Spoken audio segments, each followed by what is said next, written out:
This is Lucinda Whitney. Welcome to my channel. You're listening to Love Me Tender, Love Me True. I hope you will enjoy it. Love Me Tender, Love Me True. Written by Lucinda Whitney. Text copyright 2023 by Lucinda Whitney. Production copyright 2023 by Lucinda Whitney. Chapter 1. Hudson Springs, New York. Mid-May. Matt. Why was there a puppy running away with his underwear through the backyard? Matt Garrison swam to the ledge of the swimming pool and stopped short of hoisting himself out. He couldn't. Not as naked as the day he'd made an entrance into this world. If there was a puppy, there might be a puppy owner not too far, he hoped. And getting out of the water without a stitch of clothing would not go well.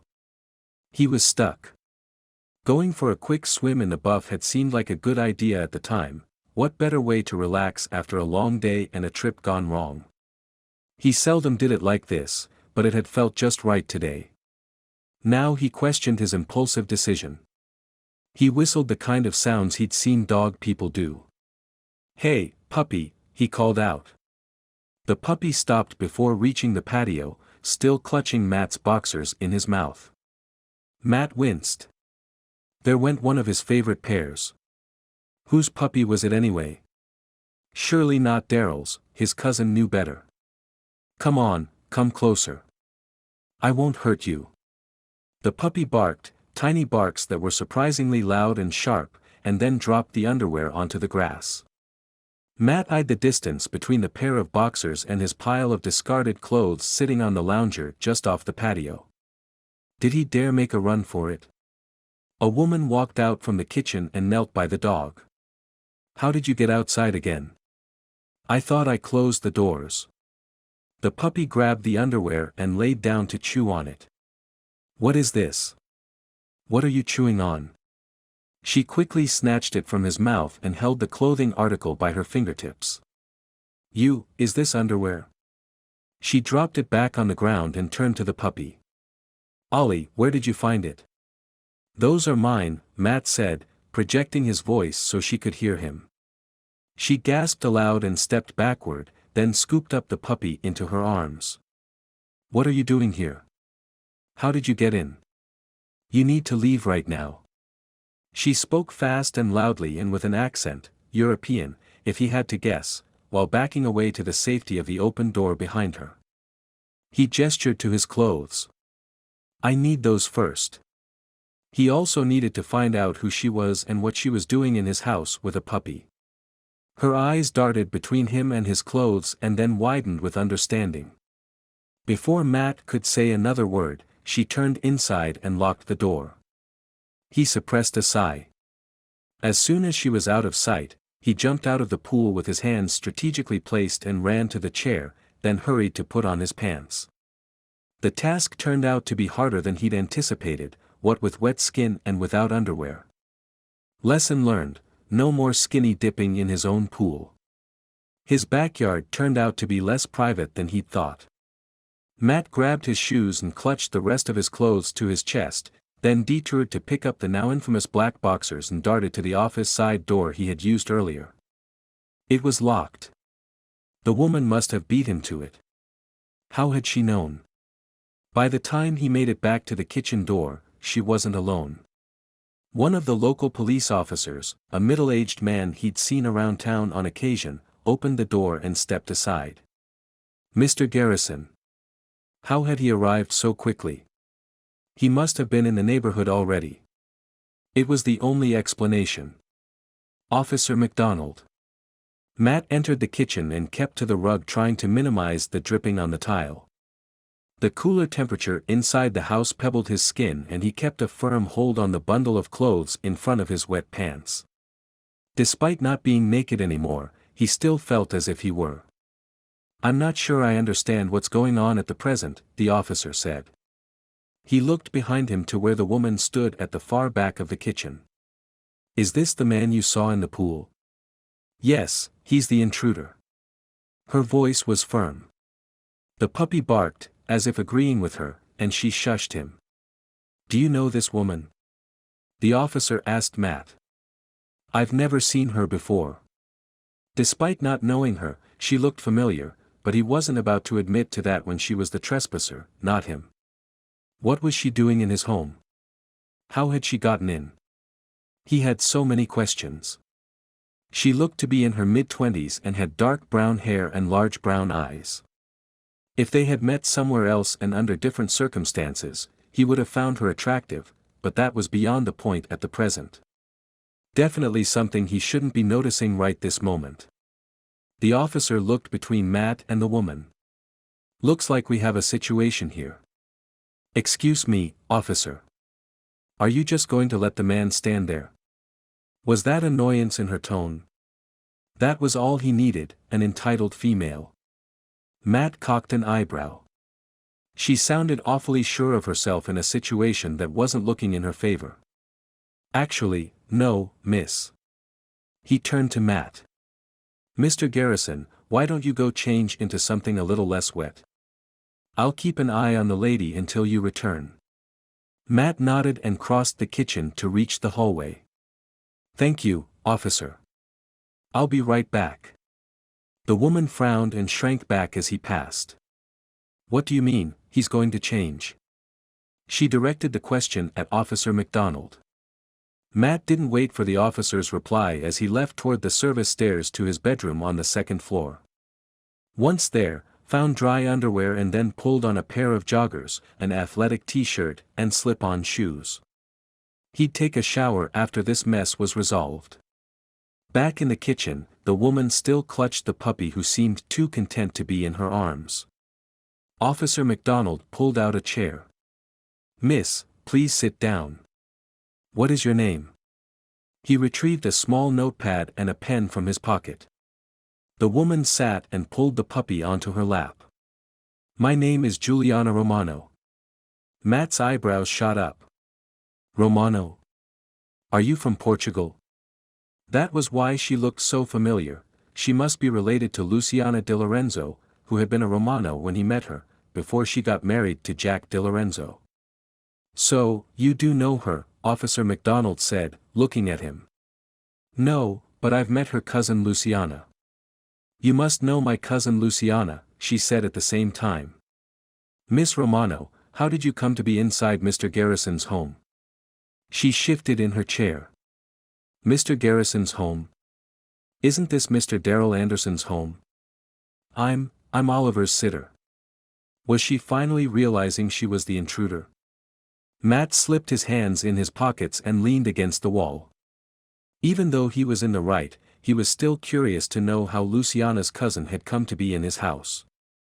Who's Oliver? Officer McDonald asked. The puppy. She lifted one of his paws and waved, and the dog actually grinned, as if he knew the attention was on him during the introduction. He belongs to Kate Wilde. Kate is Darrell's girlfriend, Matt said to the officer.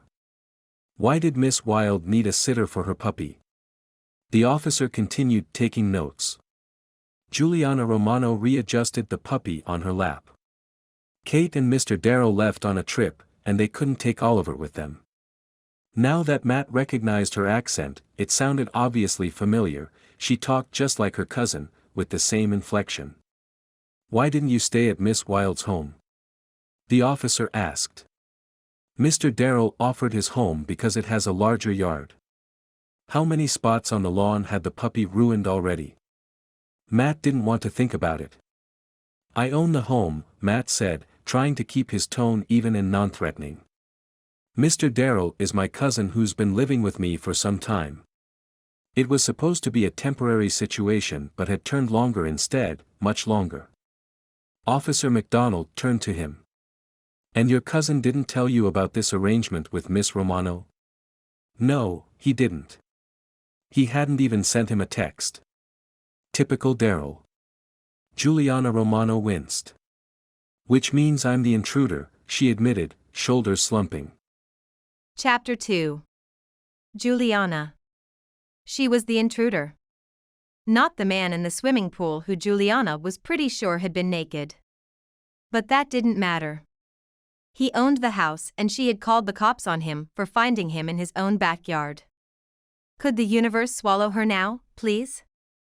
Anything but sitting here with Oliver on her lap as these men looked at her with expressions that couldn't be plainer, a touch of smugness from Mr. Garrison and a little too much condescension from Officer MacDonald. Maybe some pity? Why not? She was beginning to pity herself as well. How had she gotten into this situation? Her sister Gabriella had assured her this trip would be just the thing Juliana needed, and her cousin Luciana had firmly agreed via text message.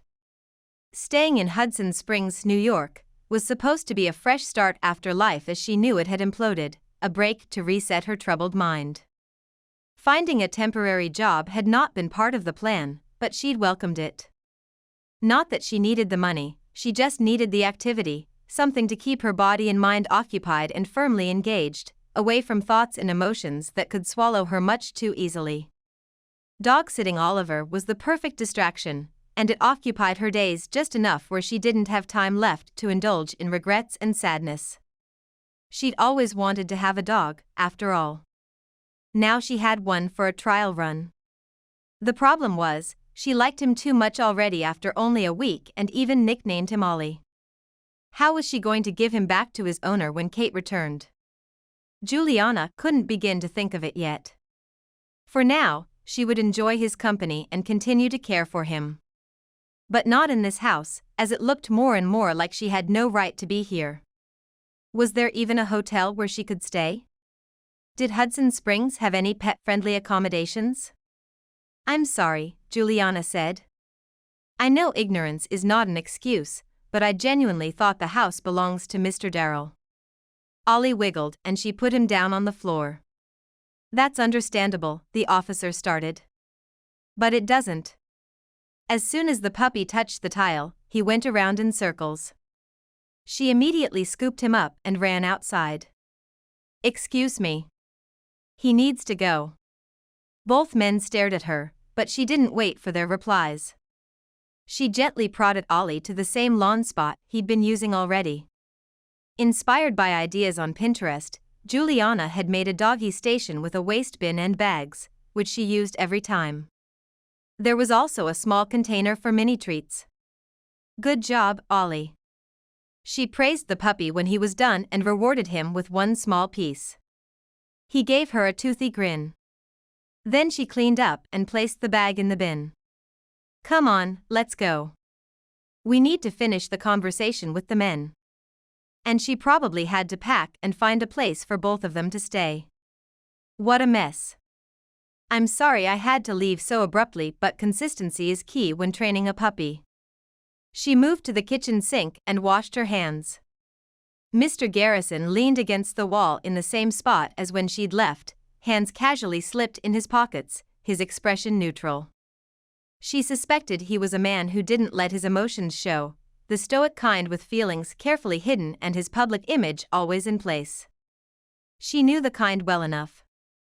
He did look more confident with clothes on, but she'd be hard-pressed to forget the vision of his bare-chest version. That swimmer's physique, he must really use that swimming pool every day. Now that she'd had a good look at his face as well, with his scruffy jaw, light brown hair and blue eyes, she found him attractive, despite his aloof manner. It was a good thing she could just forget about this inconvenient hint of attraction. Officer MacDonald nodded at her, then tapped his little notebook with his pen. "Okay, let's review the facts. Miss Romano saw a strange man in the swimming pool. Fearing for her safety, she called 911. "That is correct," Juliana said. He turned to Matt Garrison.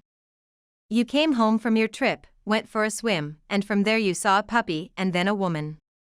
The officer continued reading the facts, taking turns confirming them with Juliana and Mr. Garrison. The more he read, the more the situation became obviously awkward for her. She resisted squirming in her seat. Maybe one day she would laugh about this, but today was too soon, and she'd rather forget about it when it was over. It would be her little secret. If her siblings and cousins found out, they'd remind her of it at every family gathering, which was a kind of humiliation she didn't care to relive. "Do you wish to press charges, Mr. Garrison?" the officer asked. "Press charges?" Juliana's eyes widened. She must have spaced off for a few seconds. How did the officer go from reading the facts to pressing charges? This couldn't be happening, coming to the USA and being arrested for trespassing? What kind of disaster had her life turned into? As if she didn't have enough going on already. Is that really necessary? She stood and grabbed Ollie. I promise I'll go. She didn't know where, but she would go. She turned to look at Matt Garrison, trying hard to remain calm and hide the growing unease from her eyes. It wouldn't do well to worry ahead of time, like Avu Teresa used to say. But the situation didn't look in her favor. Matt Garrison shook his head, a semblance of discomfort crossing his gaze for a brief moment. No, I won't press charges. As long as Miss Romano leaves, that's enough for me. Very well, the officer said. I'll wait to accompany Miss Romano out of your home, Mr. Garrison. He meant he'd be escorting her out, to make sure she left. She suppressed a sigh. I'll start packing, she said. I'm also going to need a few minutes to look for places that allow pets. Before the men denied her the extra time, Juliana drew Ollie closer to her chest and headed to the stairs. Once in her room, she put Ollie down on his padded bed and he immediately settled down for a nap, no doubt tired from all the commotion and excitement. She might as well let him sleep while he could, they were both in for a long night ahead. Juliana pulled out her phone and searched for pet-friendly accommodations in the area. Were there even any in this small town? Luciana and her husband were in Germany for one of her projects, and even though they had told her she could call on Jack's family for anything, Juliana didn't feel comfortable unless it was an emergency. Did this count as an emergency? Maybe as a last resort, if she ran out of options. If she didn't have Ollie, she wouldn't think twice about it, but she couldn't impose herself and a puppy to stay for the rest of the puppy-sitting job. Staying with Gabriella was also an option, despite the distance between Hudson Springs and New York City. She was sure her sister would be offended if she didn't call her to ask. Besides, she would get to spend time with her niece, Claire, which was always a highlight. So maybe the situation wasn't as dire as it had looked at first, an inconvenience but not an insurmountable problem. Even this far from home, she had options. She had family. After a few minutes of searching on Google, she couldn't find anything within a reasonable distance. There was nothing, no pet-friendly places of any kind whatsoever. The local bed and breakfast, the Riverview Inn, was closed for remodeling and the motel outside of town didn't take pets. With a sigh, Juliana tossed the phone on her bed and then reached under for her suitcase. As for Ollie's owner, Kate, who was on a road trip with her boyfriend Daryl, the one who actually didn't own the house as he'd let her believe, Juliana would have to call her in the morning, given the time difference. How would Kate react to the news? Chapter 3. Matt. Matt took stock of the situation. Was he really about to toss Luciana's cousin on the street without a place to go? How had the situation gotten to this point? He doubted there were any pet-friendly places where she could stay in town. This was Hudson Springs, not New York City. Which meant there was only one solution, and the faster he took care of it, the faster he could see this bizarre day come to an end. And right now, that was all he wanted, to put this day behind him and start anew tomorrow. But he couldn't in good conscience move on until he told Juliana Romano that she and the dog could stay, at least for tonight. Was he going to regret it? Absolutely, he had no doubts about it. But he would regret it more if he made her leave. Darn his conscience and strong moral compass, if he had less scruples, he wouldn't think twice about forcing her to go. It was his home, after all, and he hadn't invited her. Before he changed his mind, he approached the officer. Officer McDonald, thanks so much for coming and helping us sort out this situation. We won't take more of your time. Let me show you out. The officer hesitated. If you're sure, Mr. Garrison. Matt put a hand out to lead the way to the front door. Yes, I'm sure. I really appreciate your help. After the officer left, Matt stood in the foyer and ran a hand through his hair. How long would it take before the whole town knew about his skinny dipping in the swimming pool and the woman and puppy in his house? Nothing worked as fast as the rumor mill of Hudson Springs. Even the Hudson Springs Gazette couldn't compare. The joys of small-town living. He looked toward the staircase, the one leading to where the bedrooms were located on the second floor. Juliana Romano was there in one of them, most likely packing right now and wondering where she was going to stay tonight. When Darryl returned from wherever he was, he had a lot of explaining to do. Matt climbed the stairs and followed the hallway to the guest suite where he found Juliana sitting on the floor and scrolling on her phone. The puppy slept nearby, and an empty suitcase lay open on the bed. He knocked on the door jamb and she scrambled from her position, dropping the phone on the floor as she got up. "I'm sorry." She retrieved the phone and slipped it into her back pocket.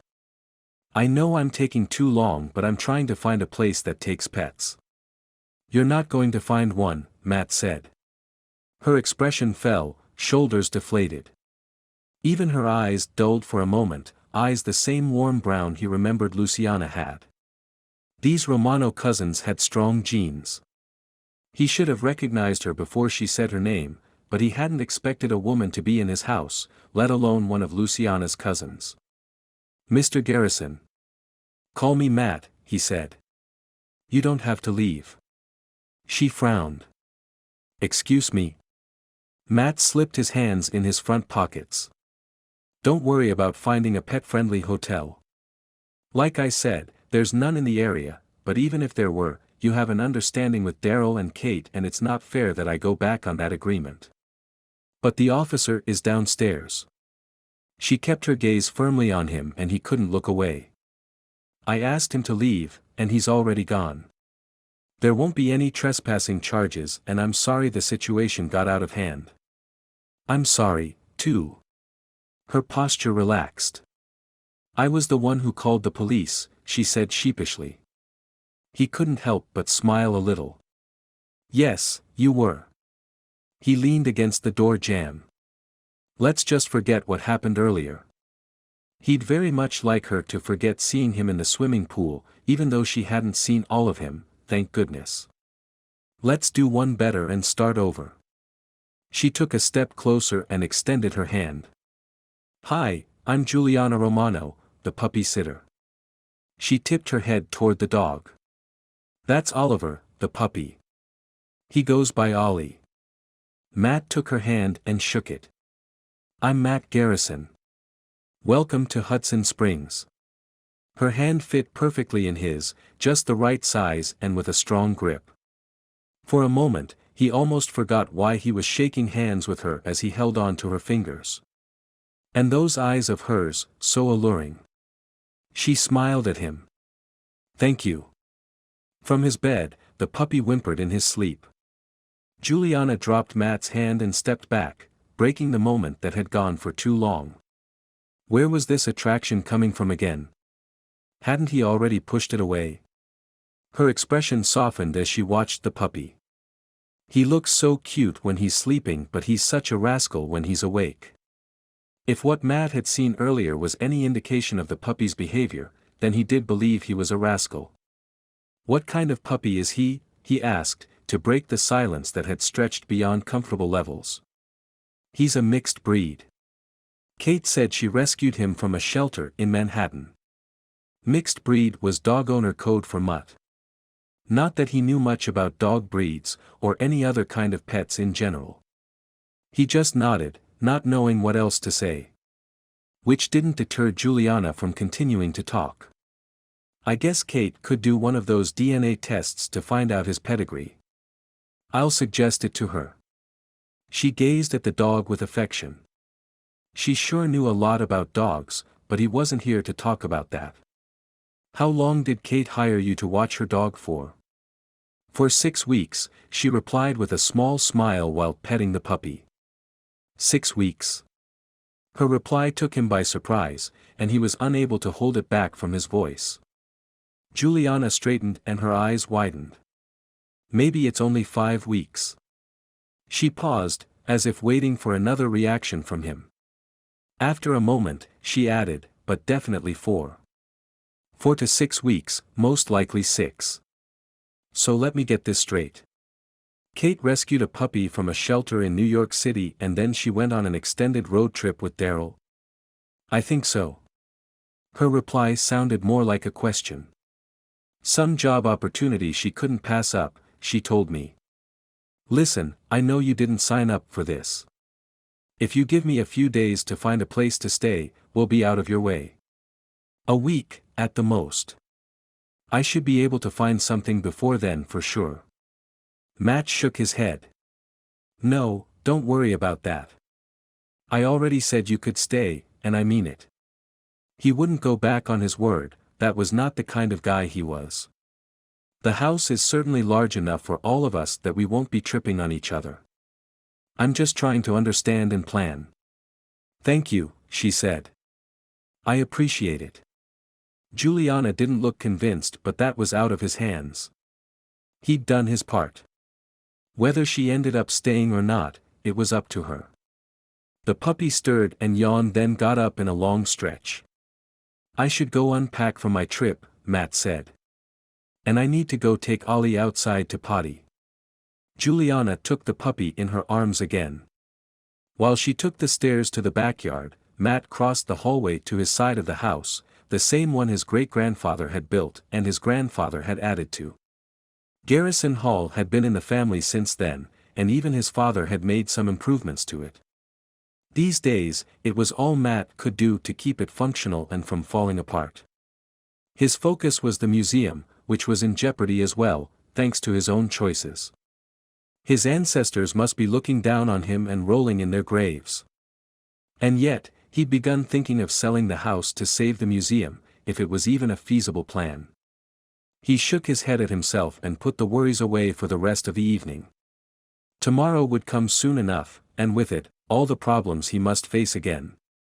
At least tonight he could try to sleep unencumbered, and if it wasn't too much to hope, maybe even sleep in. Chapter 4. Juliana. After taking Ollie outside, Juliana fed him, played with him, and took pictures to send to Kate, as she did every day. When he fell asleep, as he usually did after eating and playing, she fixed something to eat for herself, cleaned the kitchen, and started a load of laundry. Through her tasks, the events of the day went through her mind, and she couldn't stop thinking how crazy everything had turned out. What had made Matt Garrison change his mind about having her and Ollie leave? His conscience? Her connection to Luciana? Whatever it was, she was grateful to not have to sleep somewhere else tonight, who knew where since there were no pet-friendly places nearby. But could she count on him that he wouldn't take back his invitation and change his mind again in the morning? She didn't know him, and she didn't know how his relationship was with his cousin. Not everybody had the same close connections with their family as she did. She should have a backup plan, just in case.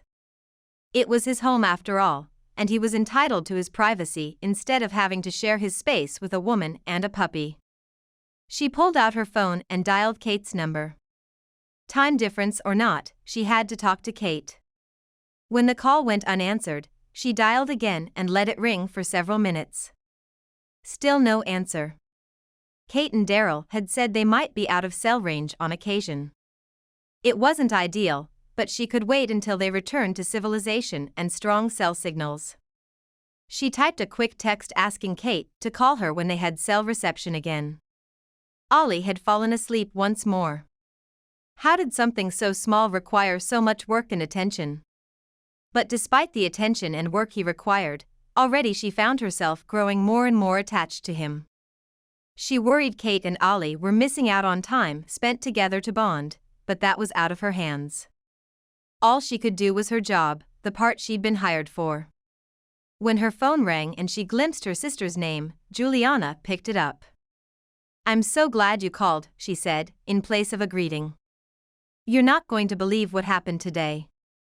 There went her decision to keep the situation a secret from her family.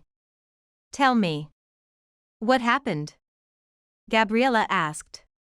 Noting her sister's worried tone, Juliana hurried to assure her. "Nothing bad happened. Don't worry." Juliana recounted finding Ollie with a pair of men's underwear in his mouth, the supposedly naked man in the swimming pool, calling the police, and discovering she was the intruder, not him.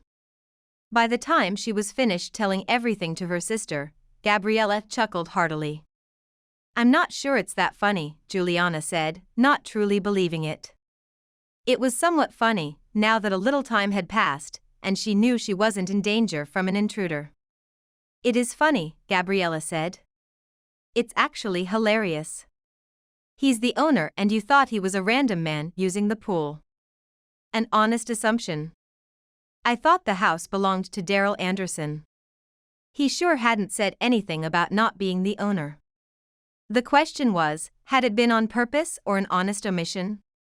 Then I was packing to leave," Juliana continued, "but Matt Garrison said I could stay and I'm still here." "What does Kate say?" "I haven't been able to get hold of her." "You know you can come and stay with us again," Gabriella said. "Even with Ollie?" "Yes, even with Ollie, since you're a package deal for a while. Claire would be ecstatic to have you back." "I do miss her," Juliana said. Her little niece was the most precious child and called her Tiju, short for Tia Juliana, which was totally adorable and irresistible. "Thank you for the offer," she added. "I think I'll wait to see what Kate wants me to do. It's her dog, after all. Right now, he's more your dog than hers." Gabriella wasn't wrong and Juliana knew that. "Well, she's traveling. That's why she hired me. And she couldn't have taken him with her if she really wanted?" Gabriella was only voicing the same doubts Juliana herself had already had. "It's not my place to judge her. Let's talk about you instead. How are you doing?" Gabriella paused. Truly doing. How much did she want to tell her? Juliana took a breath. "You and Luciana were right," she admitted.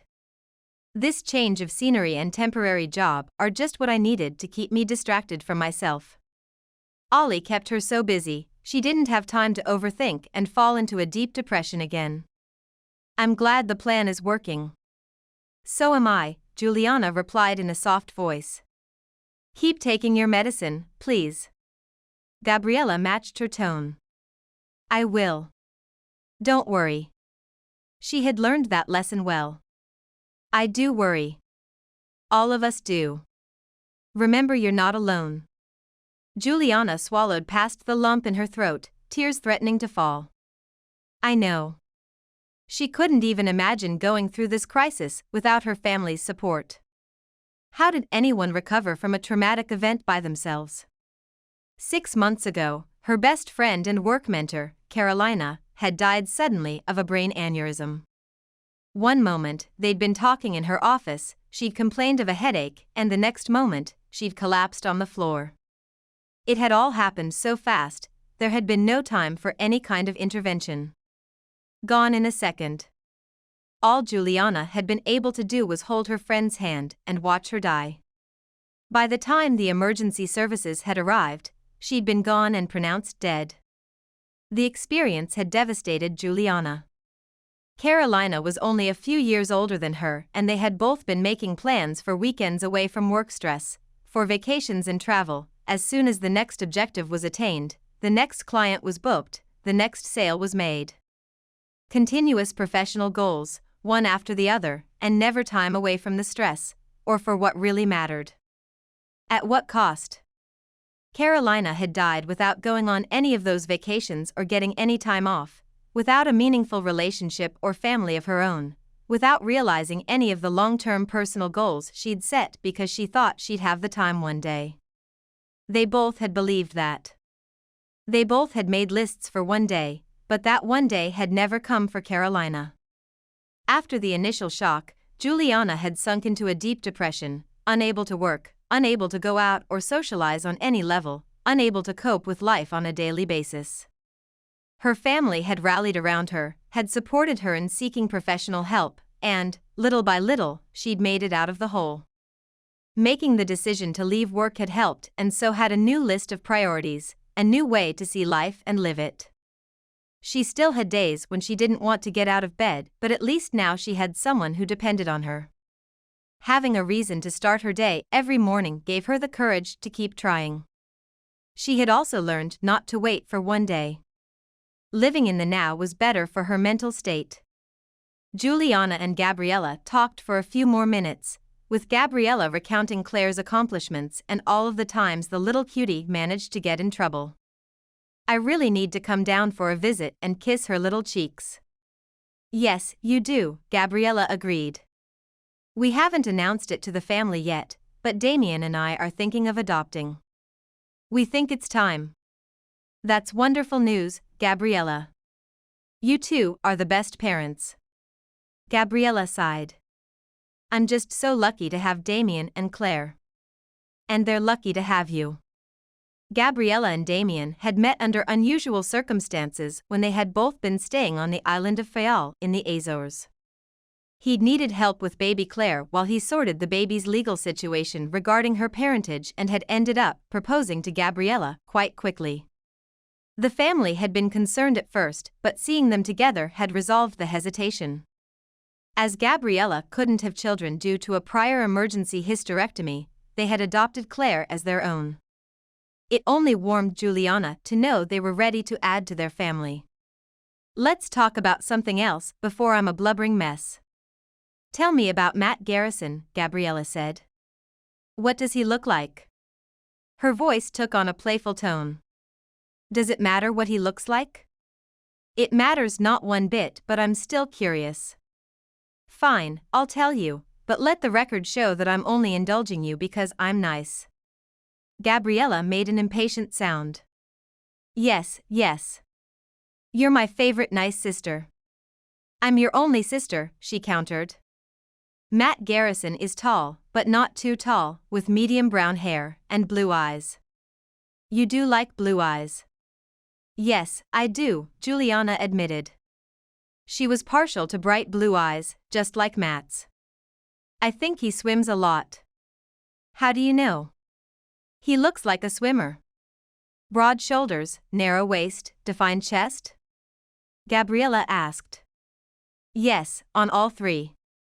I didn't mean to stare, but it was impossible not to notice with him without a shirt on and still dripping from the pool when the police officer was there, and we were trying to resolve the situation. Gabriella chuckled again. That must have been quite the sight. One Juliana wouldn't be able to forget any time soon. "This is all I'm going to say about the way he looks, so don't ask anything else." "I won't." Gabriella sobered. "Just remember you have a place to stay with us if he turns out to be a jerk, no matter how good-looking he is." "I'm pretty sure he's not a jerk, but I'll keep your offer in mind." "He definitely intrigues me." "Just be careful." "I will." She was more than intrigued with Matt Garrison and had held back some details from Gabriella. It was almost embarrassing, and she was especially unwilling to admit she'd seen more of him than when he dripped on the kitchen floor with his pants on. Earlier, when he'd tried to get back in the house, just after she'd locked all the doors to prevent his entrance. Now that she knew he wasn't a practically naked, deranged intruder, she could chuckle to herself at the memory of that vision. But he had also been kind to a stranger. When it came down to it, he didn't have to honor Kate and Daryl's agreement. This was his house, and he didn't have to let Juliana stay. But he had, and she was grateful she didn't have to try and find a new place to stay tonight. It didn't matter how good-looking a guy was if he wasn't a good person as well. As she got ready for bed, her phone pinged with an incoming message from Kate. "Internet very spotty. Saw you sent message but couldn't read it. Hope everything's well." Juliana sighed. There was no point in trying to explain the situation. It would take too long to send, and it wasn't guaranteed that Kate would see it. Juliana could wait until Kate and Daryl had a better connection and they could have a phone call. She typed, "Don't worry. Ollie's doing great." Which was true. If everything else went as well, she'd be okay. Chapter 5. Matt. Somewhere in the building, Elvis Presley sang at full volume. Since when did Daryl play Elvis music? And why so loudly? Did he have friends over again? Matt groaned as he turned in bed. There went his plan to sleep in late. Whatever time it was, he hadn't slept long enough.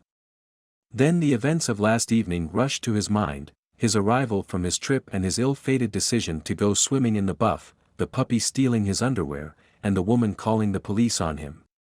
And then he'd almost had Juliana Romano escorted out of the house by Officer McDonald. What an evening. As weird as it all sounded, now he had to wake up with Elvis. So what was going on this morning? For sure he wasn't imagining the Elvis music, it was too loud to be playing only in his brain. Matt dragged himself out of bed and pulled on an old pair of sweatpants and the closest t-shirt he could find. Barefoot and still groggy, he padded downstairs, the music getting louder as he approached the kitchen. He stopped at the door. Juliana was on the floor, sitting back on her knees, holding the puppy's front paws as they danced to the rhythm of the upbeat song. Matt had never seen a dog smile, but this one did, as if he was having the best time of his little life. Juliana's expression mirrored that of the dog, happy wide smile without a care in the world. The scene was almost infectious, and Matt stood there for a moment, entranced. A twinge of jealousy reared up for a moment, wishing he could be carefree like that. What did Juliana do for a living in Portugal that she could just leave her job and come to the US for an extended stay? She must not have any responsibilities. He envied that. As he shifted against the wall, she glanced in his direction and smiled at him. Good morning. She walked over to the sound system and turned the volume down. Thank goodness. There was only so much Elvis one could take, especially in the morning. I'm so sorry, she said. Was that a blush on her cheeks? I didn't realize it was so loud. I hope we didn't wake you up. He shook his head, not used to this much volume and cheerfulness so early. What was it with morning people being ready to go as soon as the sun peeked out? Sometimes even before the sun rose. On principle, he had a hard time trusting their bright disposition. Every morning of every day, he needed a pint of coffee to get his day started, and on most days, a few brisk laps in the pool before the coffee. The puppy bounded in his direction, and before Matt had the presence of mind to react, Juliana grabbed him in one swift movement. Oh, no, Mr. Ollie. Let's go potty first. She clipped a short lead to his collar and took him outside. Matt stayed behind, choosing to ignore the state of his yard and lawn. He'd go inspect it later. If he went ahead with his plan to sell the house, he wanted everything to look in the best condition. After a few moments, she returned, unclipped the leash from the puppy, and handed him a toy. You look like you need a cup of strong coffee, Juliana said to Matt, washing her hands at the sink. Give me a couple of minutes, and I'll have one coming right out. She refilled the puppy's water and food. He protested. No, it's Finn.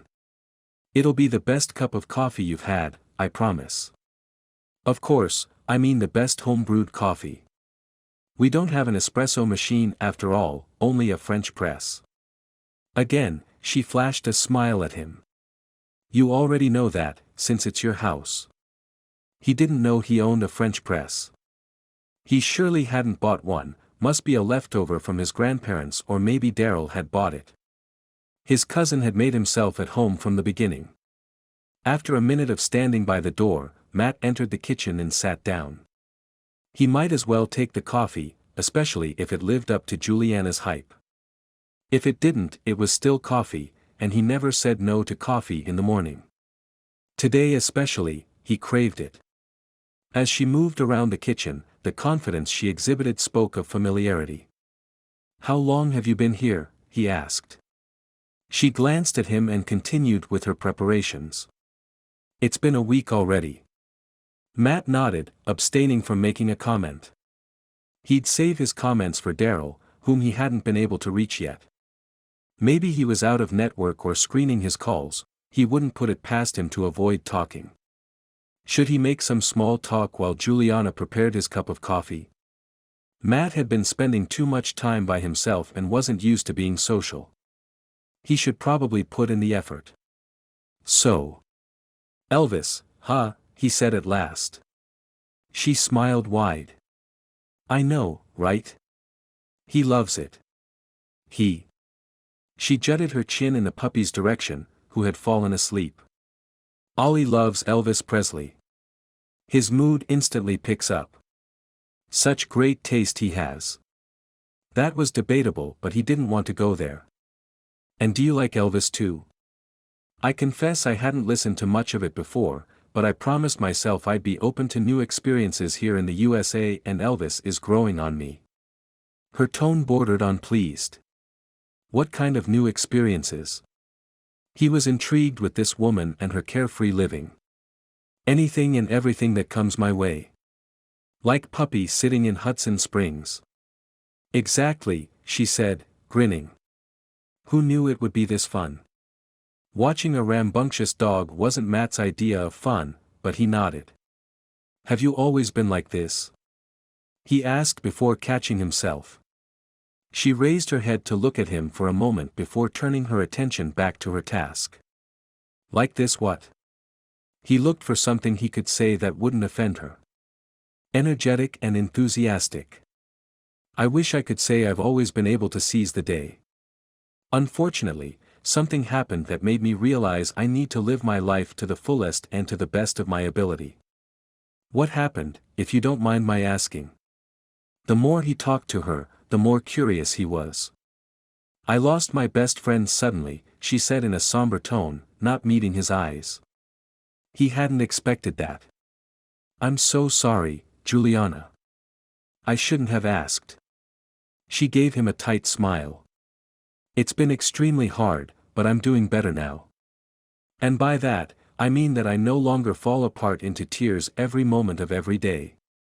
How close had Juliana been to this guy? Although he was curious, he didn't want to be insensitive, but the way she was still so heartbroken about him must mean they had been in a really close relationship. "My friend was always so goal-oriented and so career-minded. We worked so hard all the time, trying to reach our next goals, that we never took the time to enjoy or to experience any of the good things. This is why I seize the day, seize the moment. Who knows where I'll be tomorrow? It's impossible to live like that," he said before he checked himself. "It might not be easy, but it's not impossible. When you really think about it, life's too short to live any other way." She looked pensive for a moment, then brightened up again. "I keep a little pocketbook where I write lists of things I want to do or see, so I don't forget. At first, they were just words in rows, but they became lists when I started to cross some off." "Like what?" he asked, unable to stop his questions. "Like coming on a trip to the US and here I am. Also, an American barbecue. Do you know how to barbecue the American way?" Matt opened his mouth to reply, but she cut him off. "Why am I asking? Of course, you do. I'm sure it's a rite of passage in this country. You'll have to show me." She pinned him with a steady gaze and waited. Instinctively, he knew there was only one possible answer. "Yes, of course." She smiled. "We'll have to set it up soon." He nodded. Had he just agreed to have a barbecue for Juliana Romano?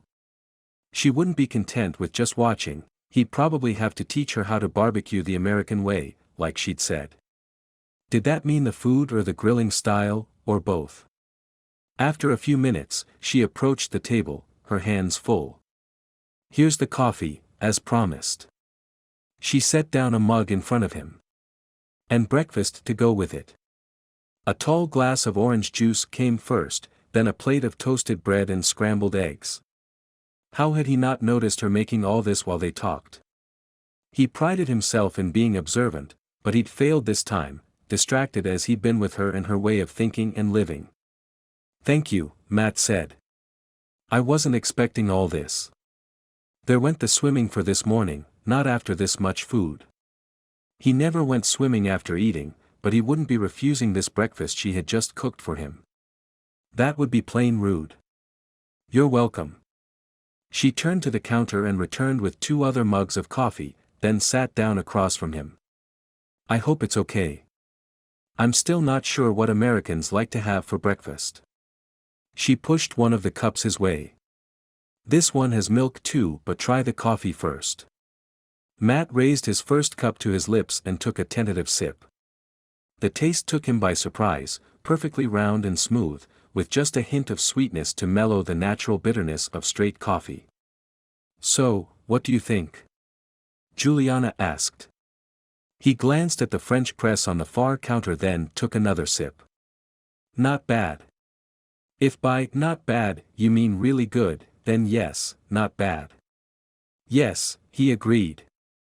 Not bad at all. She smiled, then reached for a piece of toast and buttered it generously before taking a large bite. When he was finished, he thanked her, then added, I haven't heard back from Daryl yet. Kate sent a short message last night and said the internet was spotty, Juliana said. She said she'd seen a message from me but couldn't read it. I didn't take the time to explain again as I wasn't sure she would get all of the message. If the situation changes, I'll go to my sister in New York City. You have a sister in the city? Yes, my older sister Gabriella. She lives there with her husband and their daughter for most of the year. If you'll feel more comfortable there, then of course you should go, but I hope you're not leaving on my account. The remorse reared up again from how he'd handled the situation at first. She took a sip of her coffee and milk, then put the cup down again. It's your house and you deserve your privacy. You're welcome to stay, but the decision is yours. Thank you, that's very nice of you. I'll wait to see what Kate says. It wasn't a question of being nice. He just didn't want to be the one responsible for causing her to be homeless, even for a short period of time. It was the kind of thing that would only bring him more bad luck, and, with everything going on in his life, that was the last thing he needed. He already had plenty of that. Not that he was superstitious, but better safe than sorry, just in case. Oh, no. Juliana's exclamation brought Matt back from his flash pity party. Ollie, what did you do? She hurried to the dog's side and knelt beside him, her back to Matt. What had the dog done this time? How did you get hold of this? Juliana continued. When she stood and turned, she held something mangled in her hand. Somehow, he got hold of one of Daryl's house slippers. It's totally destroyed. Matt approached and took the thing by the least slobbered edge. It's not Daryl's. It's mine, he said. My favorite pair. My only pair, actually. Juliana winced. Chapter 6. Juliana. Despite all the online reading she'd been doing, Juliana didn't feel like an expert on anything related to dogs, and that included the puppy stage in particular. 2 weeks down of puppy sitting and 4 to go. Fortunately, Ollie was eager to please and learn, and his training was going well. On most days anyway. She hoped, she wasn't completely sure yet. After another night of poor sleep, she wondered why dog owners didn't bypass the puppy stage and go straight to adult dogs who didn't keep them up all night. How did people get anything done? Good thing Ollie was so cute and adorable, it made the sleepless nights more bearable. Just only. And the chewing. So much chewing. She'd bought him several chew toys and somehow he always ended up finding household items to chew on instead. Shoes were his favorite. How had Ollie gotten to Matt's slippers? Matt had insisted he didn't need a new pair, but, after finding the intact one slipper, she'd checked the brand and size and had ordered a new pair to replace the ones Ollie had chewed. Ollie had an appointment at the veterinary clinic today.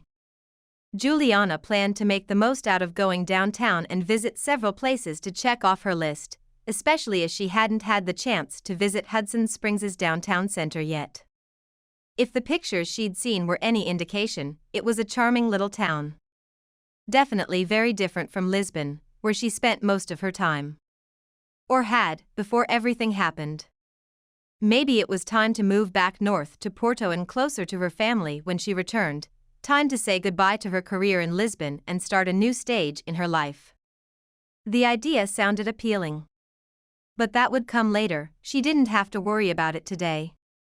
everything in her old life was on hiatus while she was here in America, and that meant decisions about the future as well. She grabbed a small backpack and filled it with some waste bags, wipes and hand sanitizer, a collapsible bowl and a water bottle, plus a baggie with some dry kibble. It was almost like packing a diaper bag for a baby, from what she'd seen Gabriella do for an outing with Claire. Before leaving through the garage, Juliana walked to the bottom of the stairs and listened for sounds of activity on the second floor, but there was only silence.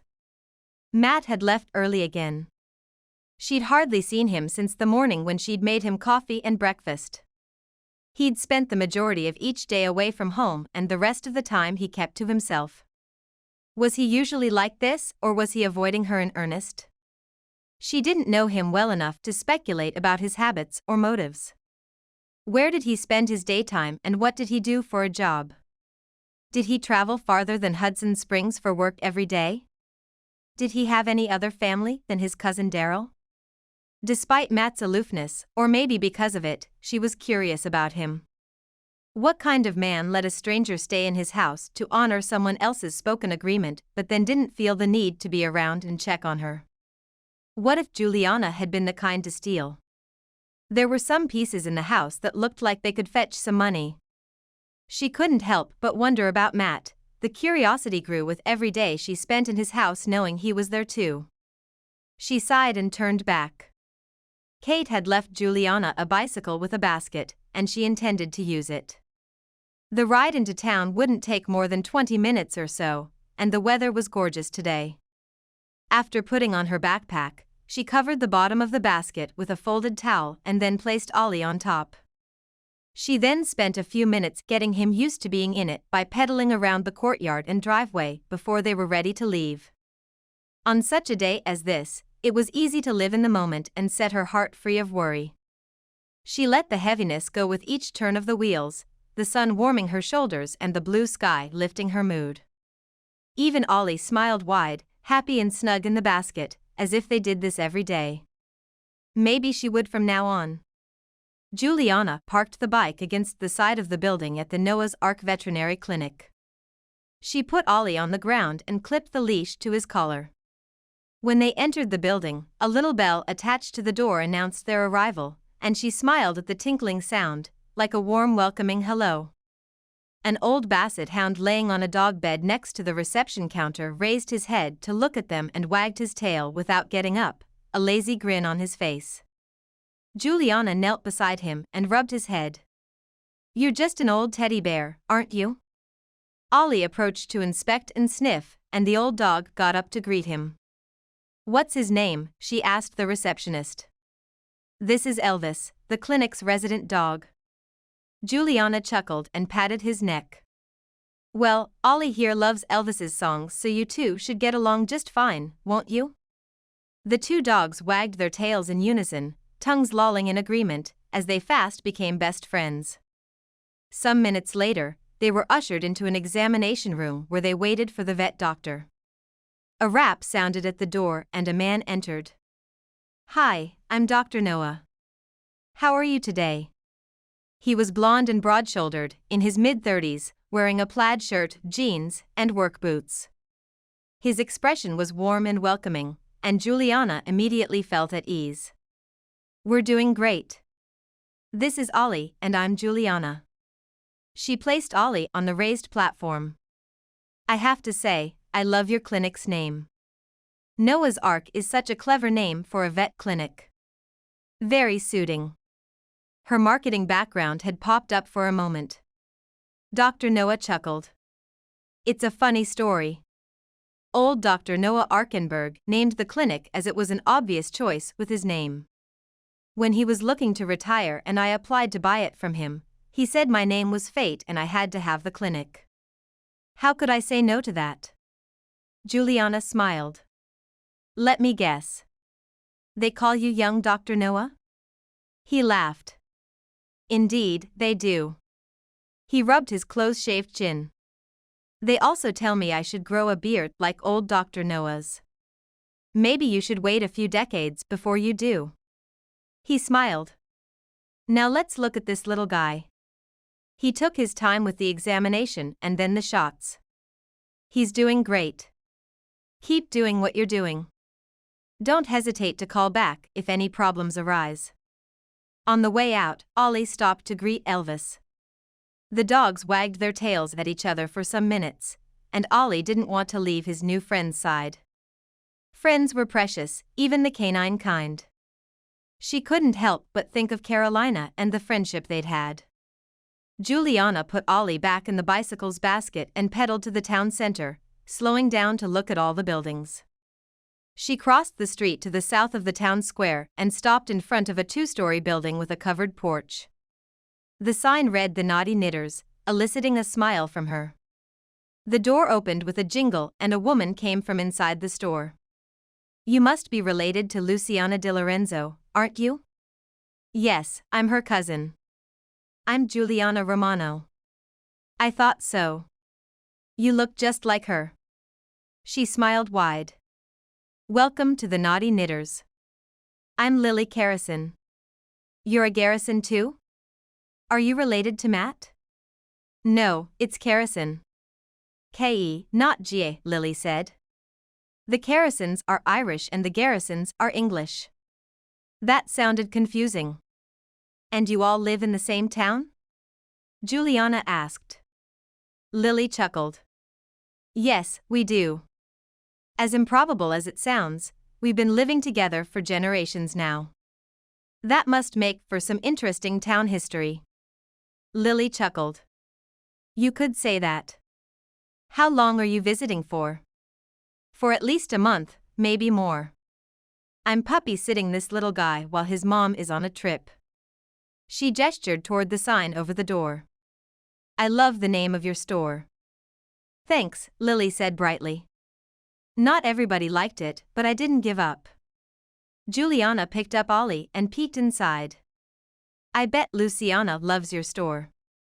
She stops by at least once a week when she and Jack are in town," Lily agreed with a pleased smile. "I'm surprised she's not here every day. I only knit occasionally, and already I want to come back tomorrow." It was everything a yarn store should be, with its displays of yarn and needles and everything else in between. The store had big windows decorated with yarn embellishments and a red door with glass insets. From where she stood, Juliana could see indoor brick walls filled with rows and rows of wooden cubbies containing balls and skeins of yarn organized by color and texture.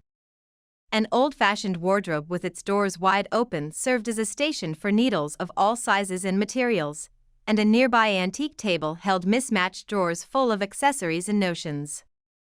On the service counter, a wide wooden one full of aged patina and character, sat a vintage metal cash register, a nod to simpler times when knitting and crocheting were necessities and not just hobbies. "Everything looks amazing," she said. She couldn't wait for a chance to go inside and inspect them much closer. Lily smiled. "Thank you. You're more than welcome to join one of our monthly clubs. There are several to choose from. I don't know if I'll have the time for that, but I definitely need to come back for a proper visit." "Yes, please do." As she stepped out the door of the charming store, Juliana felt a lightness in her step that had been missing. Meeting friendly people and participating in activities she enjoyed, such as knitting, were important to her health. She was learning to embrace them more and share the happiness she was feeling with others.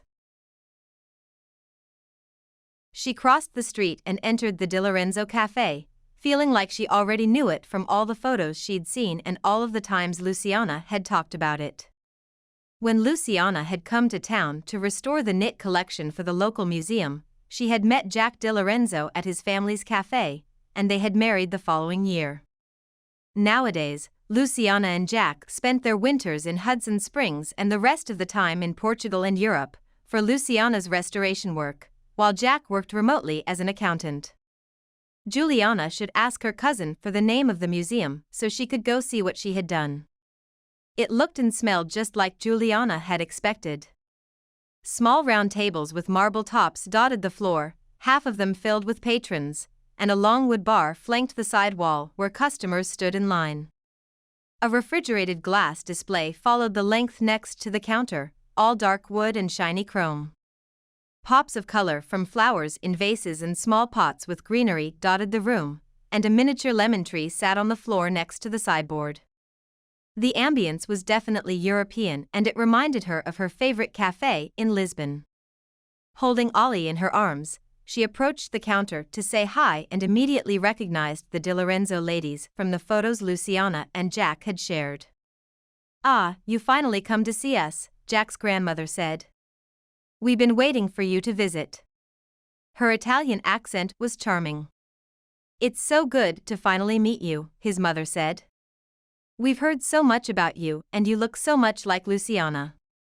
Both Nana and Paula kissed Juliana's cheeks, an Italian greeting custom so similar to the Portuguese one. The welcoming tradition warmed her heart and brought a little pang of nostalgia and homesickness. Despite her excitement for her time in the United States, she missed her family and her country. After removing their aprons and handing instructions to 2 employees, the ladies ushered her through a hallway and up a set of stairs. When they emerged, Juliana gasped in surprise at the place before them, a perfectly secluded garden with trees and plants and flowers of every color. "This is our private patio," Paula said.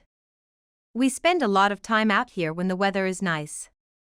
Jack's Nana pinched a leaf from a bush in a planter and rubbed it between her fingers, and the aroma of fresh basil filled the air. She brought it to her nose and inhaled deeply. "Come si dice? Il profumo della natura."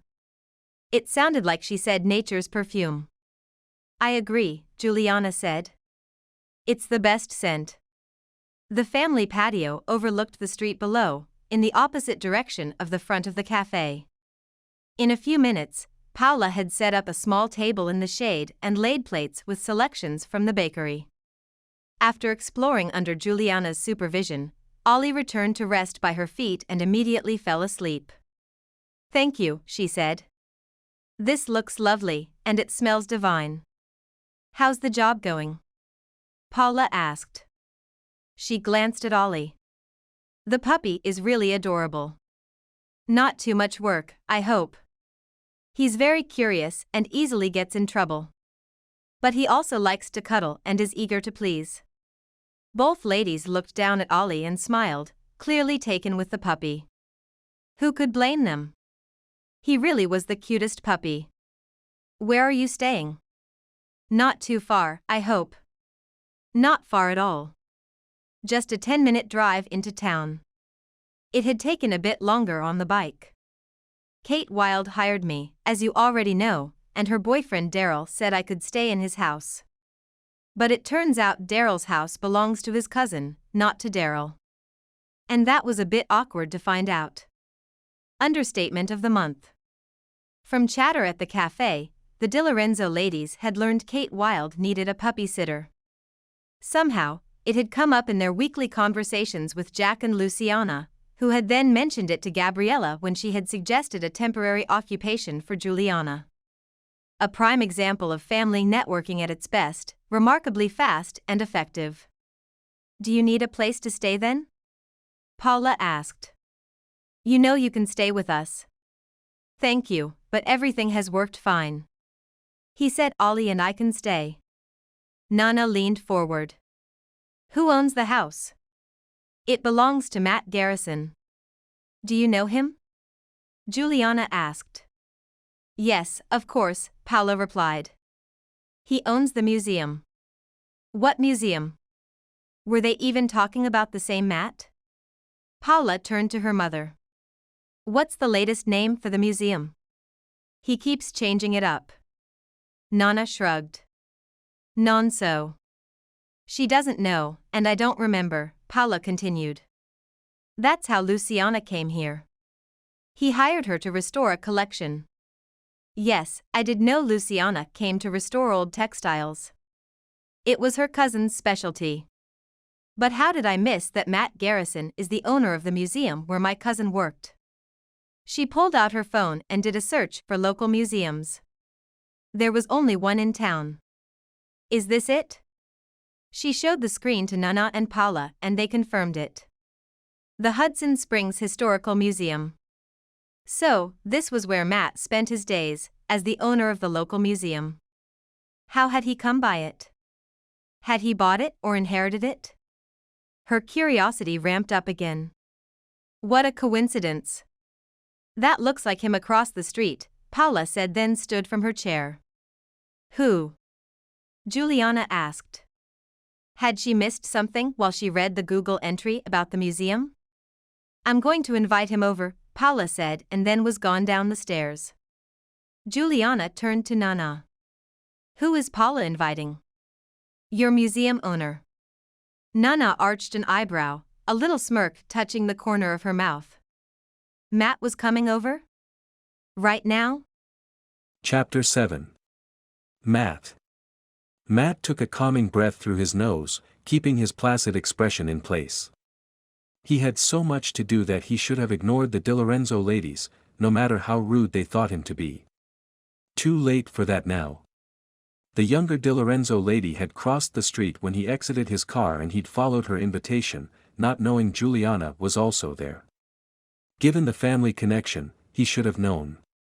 Now they all sat in their private patio drinking cold lemonade and snacking on pastries, holding pleasant conversation that he wasn't in the mood for.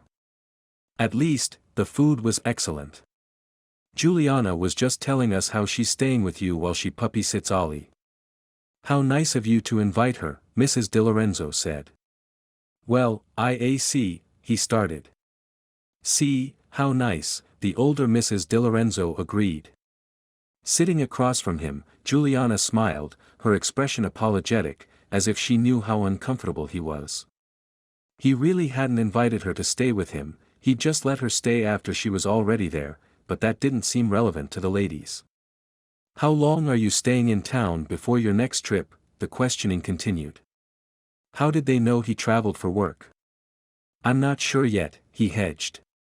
In truth, they asked questions he had no answers for, not even to himself. Isn't the museum closed at the moment? I thought I heard something about it.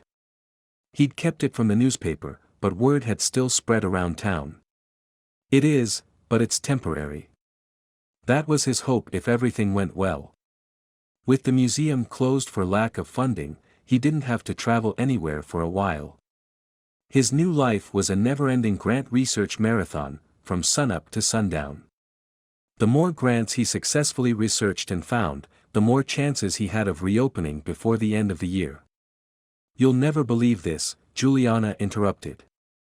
But I hadn't realized you're the museum owner Luciana worked for. How did I miss it? She shook her head. I've been so distracted with Ollie, I can't even think straight anymore. Of course, the long nights and lack of sleep don't help either. She leaned forward and put her glass down on the low table in the center. Mrs. DiLorenzo refilled their glasses. Ah, yes, puppies. Just like babies, not sleeping through the night. That was news to Matt, he'd never heard that puppies didn't sleep all night through. How long did that last? Luckily, it doesn't last too long, Juliana said, answering his curiosity. He should start sleeping better and longer pretty soon. I'll be very happy if that day comes before my work with him is done. As she continued her conversation with Mrs. DiLorenzo about the similarities between babies and puppies, she glanced at him, and the corner of her mouth quirked a smidgen. The realization came that she'd diverted the conversation on his behalf, the interruption, distracting the DiLorenzo ladies from their relentless questioning about the museum. That was the meaning of Juliana's subtle smile. Her perceptiveness surprised him. He couldn't remember the last time someone had been this tuned to him, especially someone who barely knew him. It wasn't random, he knew that much. He pushed the knowledge aside, it served no purpose to dwell on it at the moment, maybe not even later. The little dog woke up from his nap and trotted over to Matt. Did puppies have memories, or was it just natural curiosity? Oh, look, Ollie remembers you, Juliana said, again providing information for something he'd been wondering about. He purposefully pretended it didn't mean anything, this kind of synchronicity, he didn't want to put much thought to it. Why did he have a weakness for emotionally intelligent women? It was the last thing he needed right now, this pull he felt. He'd keep ignoring it. He returned his attention to the conversation between Juliana and the ladies. "There's always something to do in Hudson Springs," the younger Mrs. DiLorenzo said. "You just missed the Flower Festival last month. Next month, we have the Arts and Foods Festival. In July, we have Independence Day, of course, and the week running up to it is Hudson Springs Days. In August, we take a break for vacation. In September," she brought a finger to her chin and paused. "What is it in September?" "The boats," Matt said. "Ah, yes, the regatta. Such a fun event. A fun event with a very silly name. It was hardly big enough to call it anything that pompous. Just a string of little boats going down the river from one spot to the next." He'd really turned cynic about it, considering he used to love it as a kid. "Then we start getting ready for the Christmas festival. That's the biggest one of the year and it's also our favorite." Mrs. DiLorenzo spent a few minutes describing the Christmas festival to Juliana. Maybe he could excuse himself and leave. They certainly didn't need him here for this discussion as they carried on the conversation with him. "That sounds amazing," Juliana said. "There really is a lot to do in this area, but I won't have the time to do it all, unfortunately."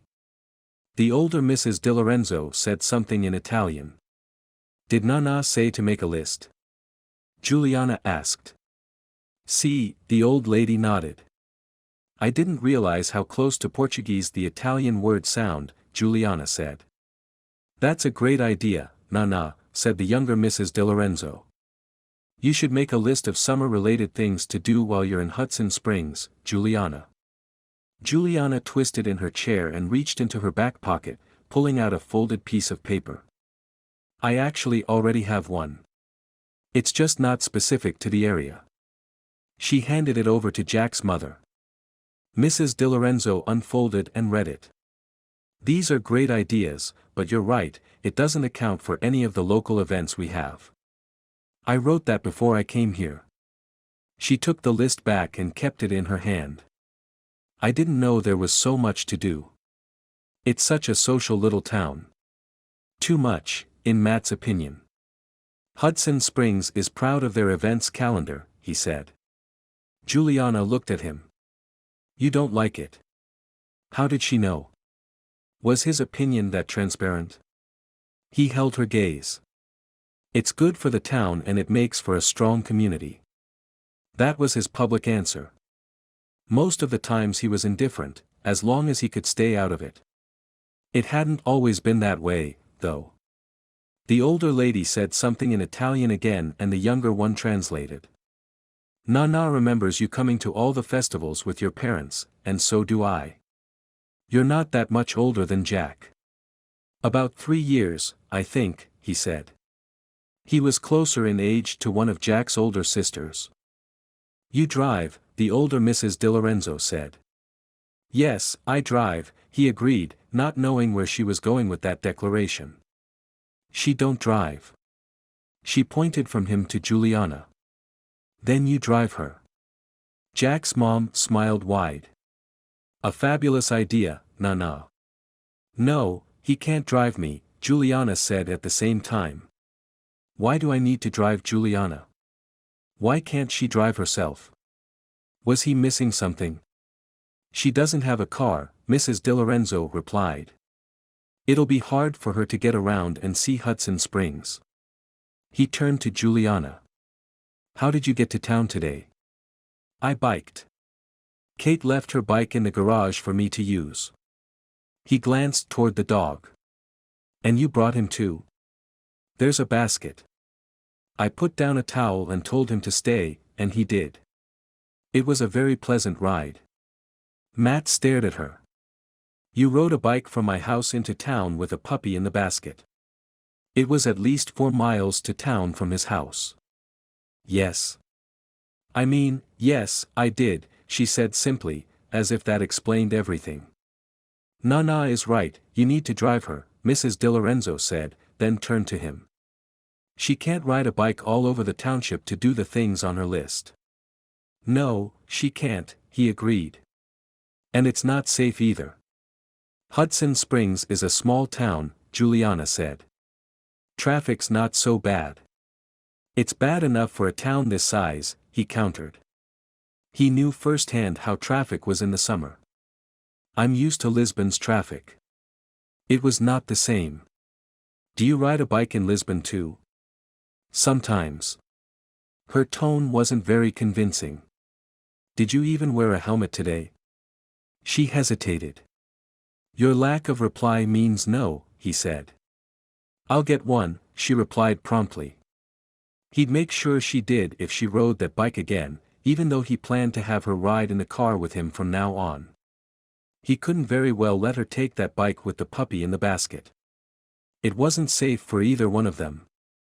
If something happened to her, he wouldn't be able to face Luciana and the rest of the Romanos.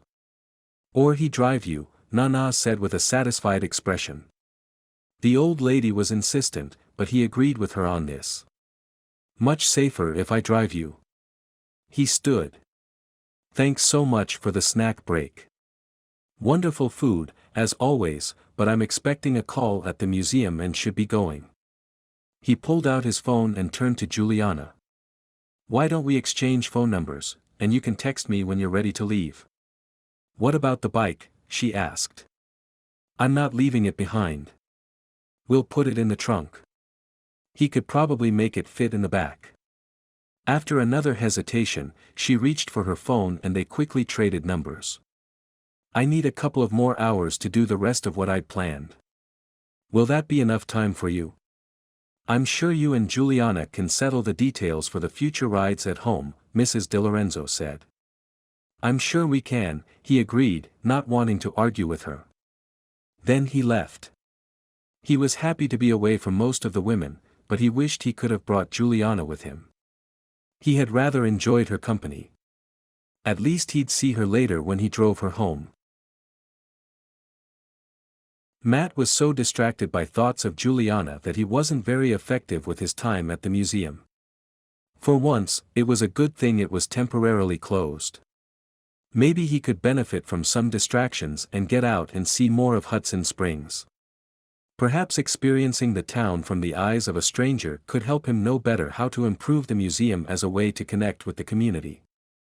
When her text came, it was a welcome reason for him to put the work away and head back to his car. He drove the 3 blocks to where she said she was, and found her on the sidewalk, holding the puppy in her arms. There was a bag at her feet and the bike leaning against the building.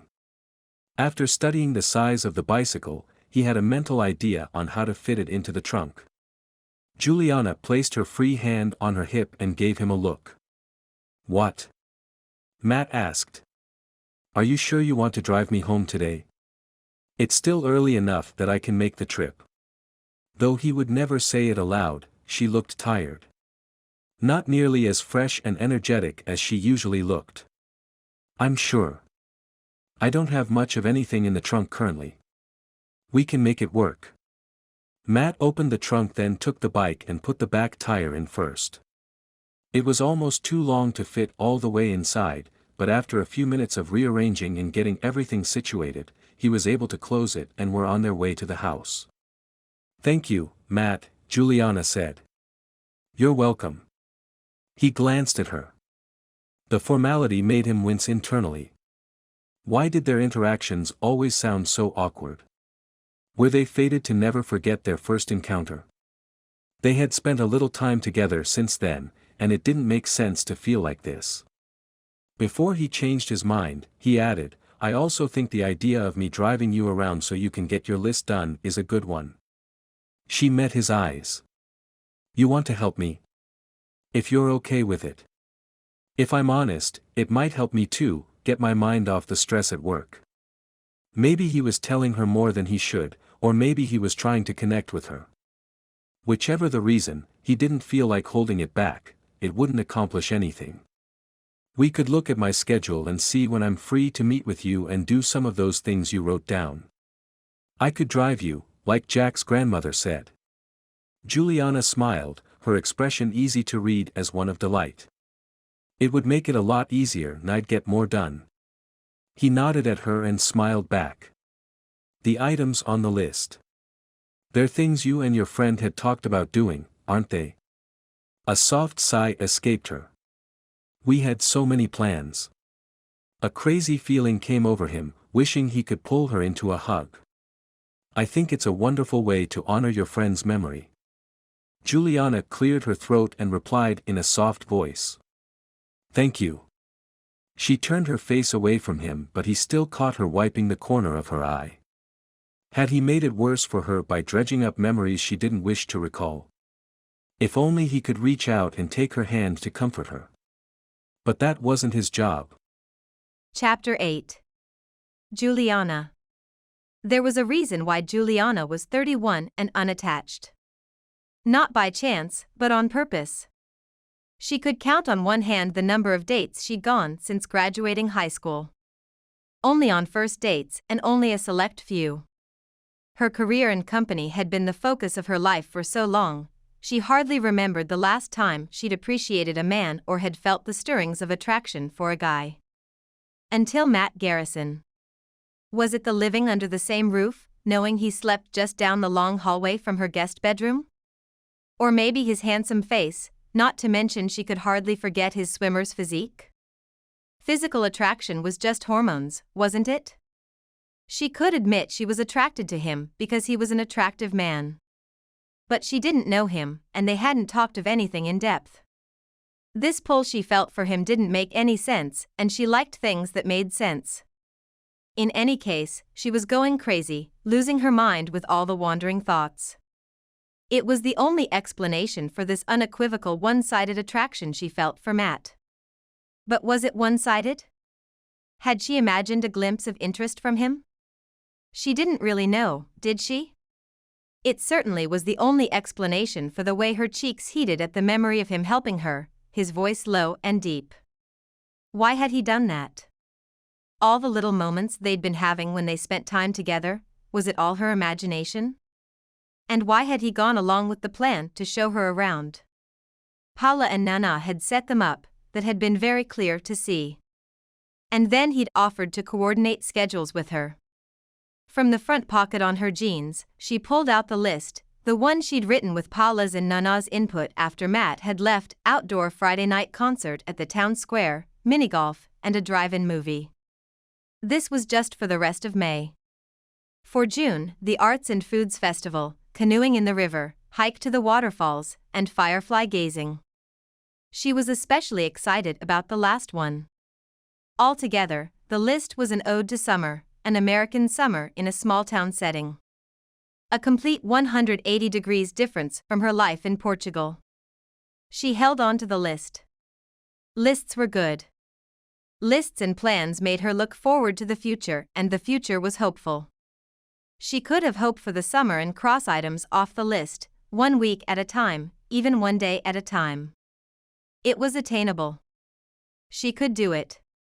And she'd be doing it with Matt. Their planning had gone better than she'd thought. There was genuine interest on Matt's part, much to her surprise. When and how was the question. They still hadn't talked about the details of this plan. Matt was gone a lot and, truth be told, she hadn't gone looking for him either. On one hand, she was looking forward to spending time with him on these activities, and the anticipation scared her somehow. On the other hand, she didn't want to depend on him for something as simple as driving around. Was she making it all more complicated than it should be? Overthinking the situation again? Definitely. Juliana let out a sigh. Ollie barked for her attention, and she tossed the ball. He was getting better at fetching, but still had a hard time dropping it at her feet for the next toss. She looked down at him. "You need to drop it if you want me to throw it again." He continued to clutch it in his mouth. "I promise you it's a lot more fun that way." It was early enough in the morning that the heavy humidity hadn't hit hard yet. Just the fresh air in the shade and a gentle breeze stirring the leaves on the trees. Later, when the sun got hotter and the temperature rose, she'd think of something else to do indoors with the puppy. From the corner of her eye, she glimpsed the swimming pool where Matt swam even earlier than she got up from bed. Her bedroom faced that part of the yard, and she slept with the window open. She'd heard him diving in and then turning laps, back and forth, back and forth. The urge to watch him had almost won, but she'd stayed in bed, telling herself it was better this way. Visions of Matt Garrison in his swim trunks wouldn't help, but it didn't abate her curiosity. How long had he been swimming? What did he do in the winter? How often did he swim in the Buff? Her mouth curved at that question. Morning. She jumped at the greeting and turned around to find the subject of her thoughts standing on the patio. Sorry, I didn't mean to scare you, Matt said. His morning scowl was lighter today, less pronounced. I was distracted. Just fleece gathering, you could say. Or thinking about him swimming, clothes optional. Her cheeks heated. It was a very good thing he couldn't read her mind. The corner of his lip twitched. There's an expression I haven't heard in a long time. Wool gathering. She shrugged. Fleece, wool. All the same. I'm leaving for the museum, he said, his expression back to neutral. She quirked an eyebrow. Was he saying goodbye before leaving? He hadn't done that before. Have a nice day? It came out as a question, as she didn't know what to make of his words. He smiled and his posture relaxed. Thanks, but I mean to ask if you want to come with me and catch a ride into town. Oh. She hadn't expected that today. He slipped his hands in his pockets, waiting. Ollie bounded toward Matt with the ball in his mouth, dropped it, and pounced around Matt's feet, inviting him to play. Juliana placed her hands on her hips and called Ollie. So, you wouldn't do it for me, but you do it for him? Ollie just wagged his tail and grinned, his tongue lolling out the side. She rubbed his head. You're just too cute for your own good, aren't you? She picked up the ball and tossed it, Ollie right behind it. If I come, I have to bring him with me, she said to Matt. He nodded. I figured. Very well.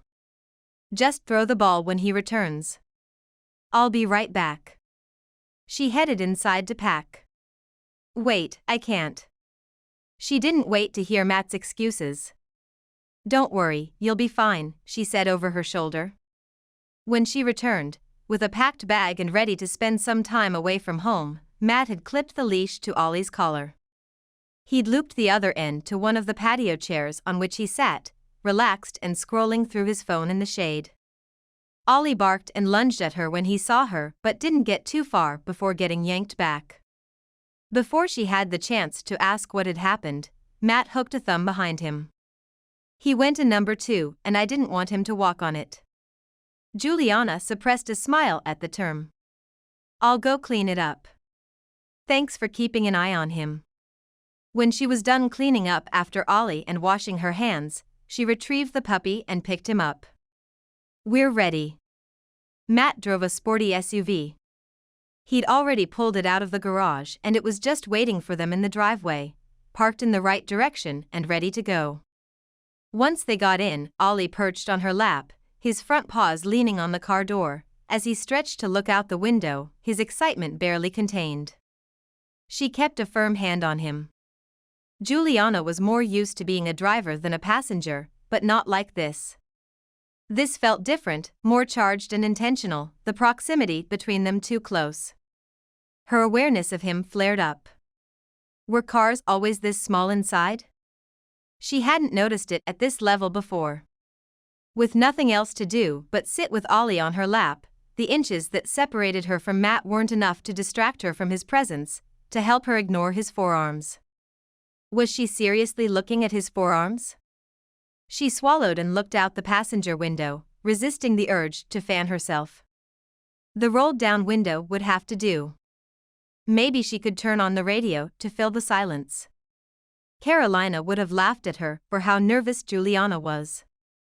They hadn't always driven themselves around in Lisbon and had sometimes used a car service with a driver, other times they'd driven with male clients or colleagues, and neither situation had ever been a problem for her before. Why now? It was ridiculous, she was ridiculous. Thanks for the invitation, she said. You're welcome. Matt glanced at her, then looked back at the road. I'll be working for a couple of hours, maybe up to 3. Will you be okay with waiting? Can you find something to do? Yes, of course. There are so many things I haven't seen in town yet. Don't worry about us. She was looking forward to exploring more of Hudson Springs, which she'd already planned to do, car ride or not. This only made it easier and faster, and a lot less sweaty. He'd had a strong opinion about her taking the bicycle, which had surprised her as well. They didn't know each other well. If he acted this way for a stranger, albeit one who lived in his house, how would he behave for someone close to him? Was his behavior based on some painful, past experience, or was it just the kind of person he was? Her heart pinched. She knew all too well how past experiences could turn into painful memories. But as painful as those memories were, she'd rather have some than forget everything. The bittersweetness of life. Would you like the tour of the museum when you return? If you want, he added, a tinge of insecurity in his words. I'd love that, thank you. A few minutes later, Matt dropped her off at the town square. Before exiting the car, Juliana turned to him. How about I meet you at the museum in 3 hours? Are you planning to walk there? Matt asked. Of course. It's not that far. She needed the distance from him, and their time spent in the car. Such a small space gave her a false sense of intimacy, and she'd spent too much time looking at his forearms. She almost rolled her eyes at herself. Matt raised a hand and pulled out. Ollie looked at her and barked. That's a good question, Ollie, she said to the puppy. What am I going to do about my little infatuation? Nothing. She was going to do absolutely nothing about it. Except enjoy admiring the man from afar as she continued practicing living in the moment. No harm could come from that. She would be leaving in a few weeks anyway. Chapter 9. Matt. Why had he asked Juliana to come visit the museum? The harder he tried not to think about her coming, the more he thought about it. His focus was shot. Matt had told himself he wanted to show her the work her cousin Luciana had done with the knitting restoration and, while that was true, there was more to it. For some reason he didn't want to admit, he wished to impress her and show off his work, even though the museum was currently closed. Was that more like failed work then? He hadn't been able to keep the doors open and, if he couldn't secure new grants, it would close permanently. That was failure. Even if he went ahead with the sale of Garrison Hall, could he guarantee the money would be enough for what he needed? But, all the same, he still had a sense of pride in the building and the collections, what it meant for the community's history, and that was what he wanted to show her. Don't overthink it, Garrison. After indulging himself in a few minutes of distracted thoughts, he went back to work on grant research and submission. The tedious processes had to be followed in order. Thank goodness he had a checklist so he could avoid any mistakes that would cost him more time. By the time Matt lifted his head from the forms on the computer screen and stood to stretch, he was late to meet with Juliana. He rushed from the office in the back of the building through the main floor exhibit rooms until he reached the front door. He unlocked it and yanked it open, but Juliana wasn't on the other side as he'd expected. Had he not heard her knocking and missed her? Or had she changed her mind about coming? Matt, over here, a voice called. Juliana stood in the shaded garden across from the museum, Ollie playing by her feet. He crossed the distance. Did you knock at the door? Not yet. She disentangled Ollie's leash and picked him up. I was waiting for this guy to do his business so he doesn't have accidents inside. You have perfect timing. He's just finished and I was debating on calling you or just knocking. Good thinking. Should we get started then? Lead the way. She took the puppy in her arms when they got inside the building and Matt locked the door behind them. Welcome to the Hudson Springs Historical Museum, he said. He glanced around, trying to see it from her perspective as she perused the space. The reception desk was tucked against the staircase that led up to the second floor and the central lobby opened to the main exhibit rooms on each side. Juliana settled the puppy on the floor and looked around. How old is the building? From the early 1800s. This is Garrison House, the first Garrison home, and it was a private residence for a long time. The current home came later. Once there had been more money to build better and away from town. Given the central location and architectural features of this building, I always thought it would make the perfect museum. When did it become a museum? My grandparents were collectors all their lives and involved in the local community. They left me the building when they died, and I was able to open it the year after they passed. That's quite the tribute. Not everyone had agreed with that, but he couldn't revisit that argument, and he didn't want to tell Juliana about the controversy. Not to hide it from her, it was a public matter, after all. The list of implications was long, and he couldn't help wondering what she would think of it all. Would she think less of his family, less of him by extension? A bronze bust on a marble pedestal sat to the side of the staircase and Matt paused beside it. This is Thomas Garrison, my great-great-great-grandfather. He came from England and settled Hudson Springs in 1829, hiring Irish and Italian immigrants to work in his textile factory. Even though he brought growth to the area, he didn't always have the best interest of his employees in mind. Most of the Garrisons that came after him kind of followed in his footsteps, and that created a rift among the locals, especially the working class. Did it put Garrisons on one side and Garrisons on the other? Juliana asked. Unfortunately, it did. How do you know about it? Lily Garrison told me. When I met her, I thought her name was Garrison and that she was related to you, but then she explained the two names. Was there some kind of rivalry back then? There was some, but not anymore. He liked to believe it was better now. He watched her for a short moment, admiring her friendly nature and the way she was going around town meeting new people. He used to be more like that. Come on, let me show you the work Luciana did. He led her to the room where the knit collection was on display. It's still one of my favorite collections.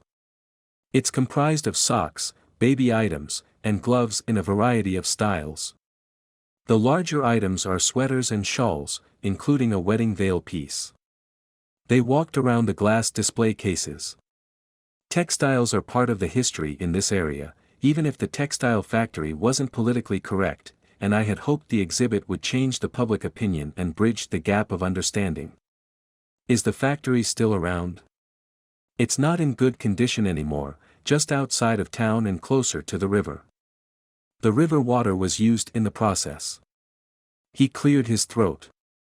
She must have sensed his mood and refrained from asking any more questions. He stepped back and gave her the time and space to take everything in, despite the puppy pulling at the leash. It's amazing, Juliana said reverently after a while. I can't even tell where the pieces were fixed. Luciana truly did a spectacular job. He nodded. She's very gifted. How did she learn how to knit? From our paternal grandmother. She taught all the granddaughters who wanted to learn, but Luciana is the only one who turned it into a career she's passionate about. And you? What do you do for a living in Portugal? His curiosity took over and he couldn't resist the question. She glanced away from him and looked around the showroom. I'm sorry, but I don't like talking about my job. It brings back painful memories. She looked back at him. I also avoid thinking about what I'll do when I return. Probably something different from what I was doing before. But for now I just want to enjoy each day without worrying about the future. That was all he did on a daily basis, worry about the future. Would he ever get to a point when he didn't have to? Easier said than done, he countered. How can anyone with responsibilities not worry about the future? It's not easy, but it's not impossible either, Juliana said. They couldn't be any more different, him and her. Almost polar opposites in the way they thought and viewed life and important issues. How could a grown woman be this carefree? He felt like trying to make her see some sense, but it wasn't his place. Ooh, what's that? She walked on ahead, suddenly shifting her focus to the next room where a collection of small looms sat. Matt followed behind her and the puppy, whose patience had lasted longer than he'd expected. She was obviously not interested in talking about her job, and he wouldn't pursue the subject. His curiosity didn't give him the right to pry, despite how much he wanted to know. It was probably good that she hadn't told him about her job. He'd learn more about her and allow this growing interest to turn into attachment. And knowing she was eventually leaving, he should be wise to not learn too much personal information. With a slight nod of his head, affirming his decision, he followed after Juliana. Instead of the settled feeling he'd expected to come, his heart panged of disappointment. Chapter 10. Juliana. Juliana yawned again. Come on, Ollie. The puppy sniffed the grass and went in circles, just as he'd done for the past 10 minutes. It was early morning, too early.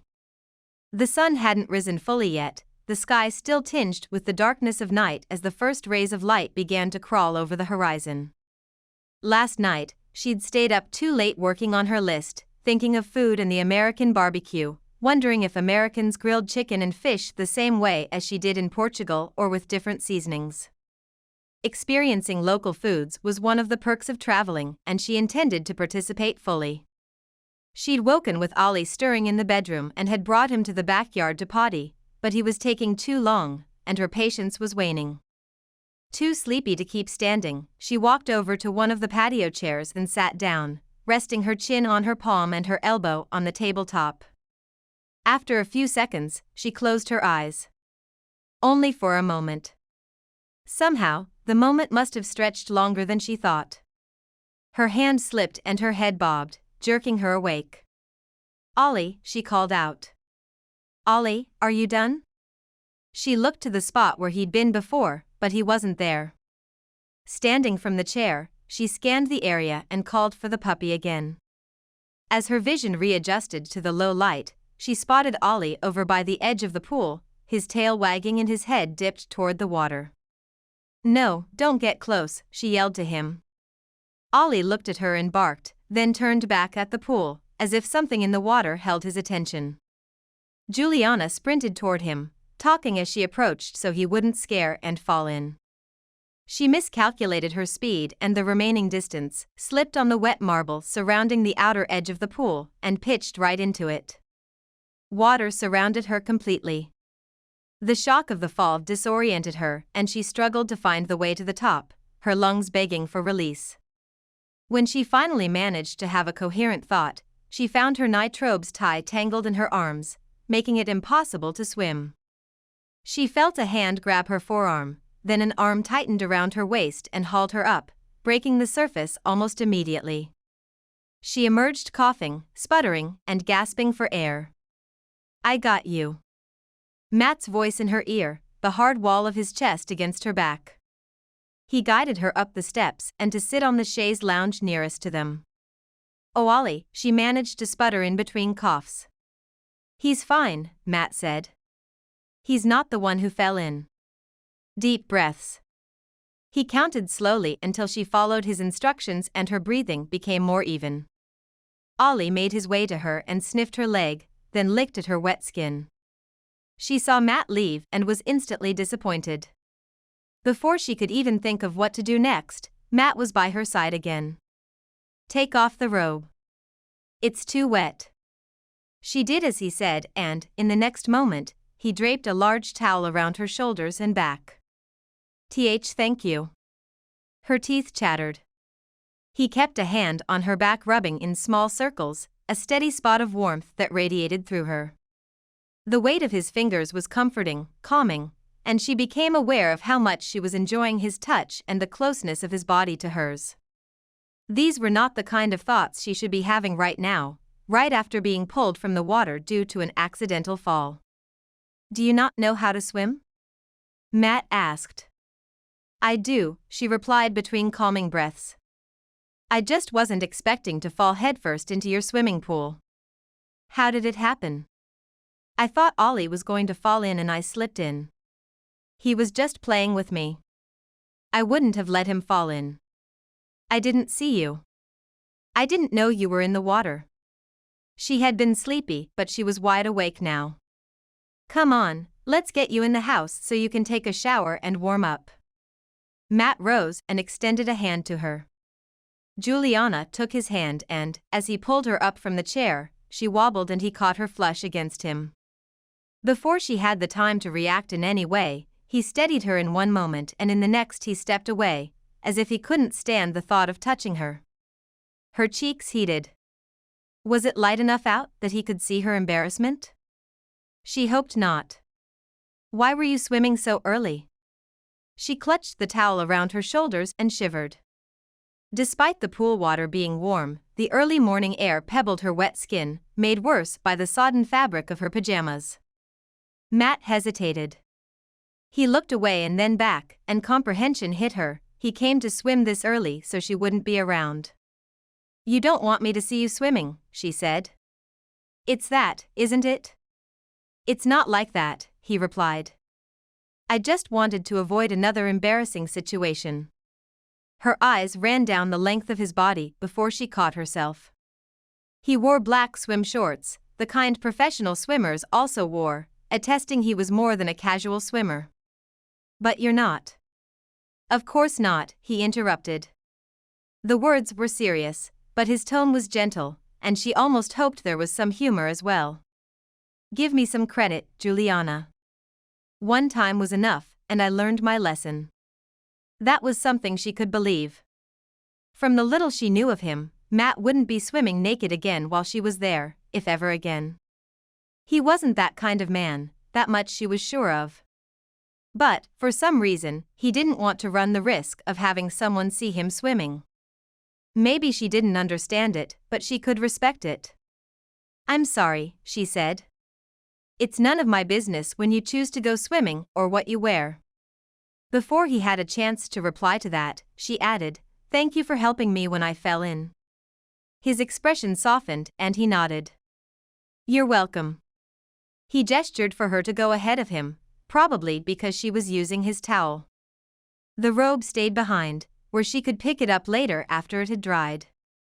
She made sure Ollie followed and they entered the house through the kitchen door. Once inside, Juliana picked up Ollie and quickly took the back stairs. Shower first, then breakfast. She was too hyped up to return to bed despite the early hour. Now if she could stop thinking of that moment in Matt's arms. It would be a long day. Her shower wasn't as long as she'd have liked because Ollie kept whimpering. Knowing he was likely hungry, she dressed quickly, then hurried down to the kitchen with him. Matt was pouring himself a cup of coffee from the French press. He smiled at them. I'm glad you showed me this, he said, lifting the cup in salute. I'll make us some breakfast, if you like. Juliana refilled a measure of dry kibble in Ollie's food bowl and gave him fresh water.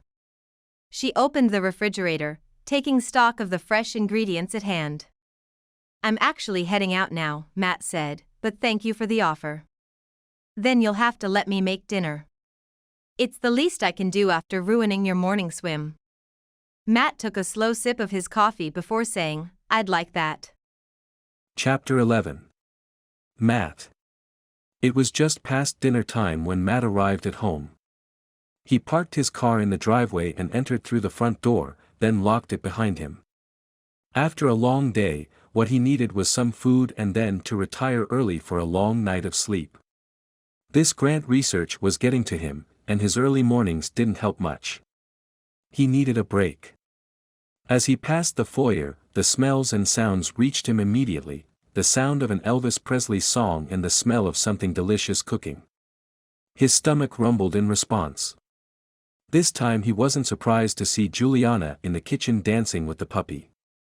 She had pots on the stove and the table set for two. That dinner he'd agreed to, he'd forgotten all about it. The possibility of spending time with her raised a twinge of something he didn't want to admit to. Something that wasn't just hunger. Matt, there you are, she said. You're just in time. After Juliana's fall into the swimming pool this morning, and what happened after, he hoped there wouldn't be any awkwardness between them. He'd been swimming early almost every morning without any issues by coming earlier than she took Ollie out. But today, he was still in the pool when they arrived, and he'd opted to wait them out. When Juliana fell in, He'd reached for her immediately and she'd barely been underwater but a few seconds. What he couldn't put out of his mind was the brief moment when she'd been in his arms, against his chest, as he'd helped her up from the chaise lounge. That contact had electrified him. It had felt right and comfortable and entirely too enjoyable. He'd forced himself to step back before he'd prolonged the embrace instead. Seeing her now just a few steps away from him didn't help, didn't erase the feelings he'd been reliving all day. But if she was back to treating him like before, he could do the same. Juliana lowered the volume first and then placed Ollie on the floor near his food bowl. The puppy attacked his kibble as if he hadn't eaten in days. Matt was beginning to feel the same way. His stomach betrayed him and he set a hand over it. "Excuse me." Juliana chuckled. "It sounds like parts of you are ready for dinner. I hope you like spaghetti and marinara sauce with fresh salad and garlic bread." "That sounds great, thank you." He couldn't tell if he was hungrier than usual or if the smells had increased his appetite, but it sounded fantastic. While he washed his hands at the sink, Juliana served the food and then sat down. She waited until he sat across from her, served himself, and picked up his fork, clearly waiting for his reaction. Matt twirled the spaghetti in the sauce and took a bite. The flavors were full and fresh, intense but not overwhelming, and he held himself back from closing his eyes and moaning. "This is amazing. Did you make it today?" She nodded. "Paula gave me fresh herbs and tomatoes and I had to make marinara from scratch," she said in between bites. "Well, it's not true marinara. The cooking style is more Portuguese than Italian. Whatever it is, it's the best sauce I remember having." She smiled. "It's the fresh ingredients. They make all the difference." He shook his head. "If you gave me the same fresh ingredients, you wouldn't get sauce like this." Juliana chuckled. "It's not hard to make. It's still the best," he said. "Thank you for feeding me." "You're welcome." She eyed him sideways. "I have ulterior motives." He met her gaze and nodded, trying hard to take her words at face value and not imagine a double meaning. "I need to talk to you about Paula Di Lorenzo and Nana." "What about them?" "As soon as we exchanged numbers and you left, Nana took me around the yard to pick the tomatoes and herbs. And earlier, I got the feeling they were making plans right under our chins and taking advantage of us not knowing any Italian." "Our noses," he corrected, holding back a smile. "What with our noses?" "The expression is under our noses, not under our chins." "And you're probably right. I had the same impression. Meddling old ladies." The Di Lorenzos were not the only ones in town, as he knew from experience. After his grandmother Garrison had died, several of her friends had stepped in to keep the meddling going. It was sweet sometimes, and he knew they did it because they cared, but mostly it was annoying. "I'm just trying to say I'm not going to hold you to it," Juliana continued. "I know you're busy and you have better things to do than drive me around town and show me what Hudson Springs has to offer." Did she want him to? Was that the look in her eyes despite her words? Was he seeing what he wanted? Or did she not expect him to do it even though he'd said he would in front of the Di Lorenzo ladies? "I am busy, and I do have a lot of things to do," he agreed. Juliana nodded. "Yes, I know the." For some reason he couldn't fathom, he leaned over, ever so slightly. Juliana stopped whatever she was going to say and clamped her mouth shut. "I wouldn't say they're better things to do than driving you around. They're just different." She watched him intently and he lowered his voice. "Besides, you should know by now that I always mean what I say and I always keep my word." He was close enough to hear as she inhaled quickly, a tiny catch in her breath, close enough to feel the warmth of her body, to realize the richness of her brown eyes. For another moment, they held each other's gaze, the air so tense between them that he almost reached to touch her. But he caught himself and sat back. What's the ulterior motive? He'd done and said too much already. Time to bring the conversation around. She gave him a puzzled look. Ulterior motive? You said you had an ulterior motive to feeding me. Just wanted to make sure we were on the same page. She picked up her fork and resumed eating. Had that been it? Or was she holding back?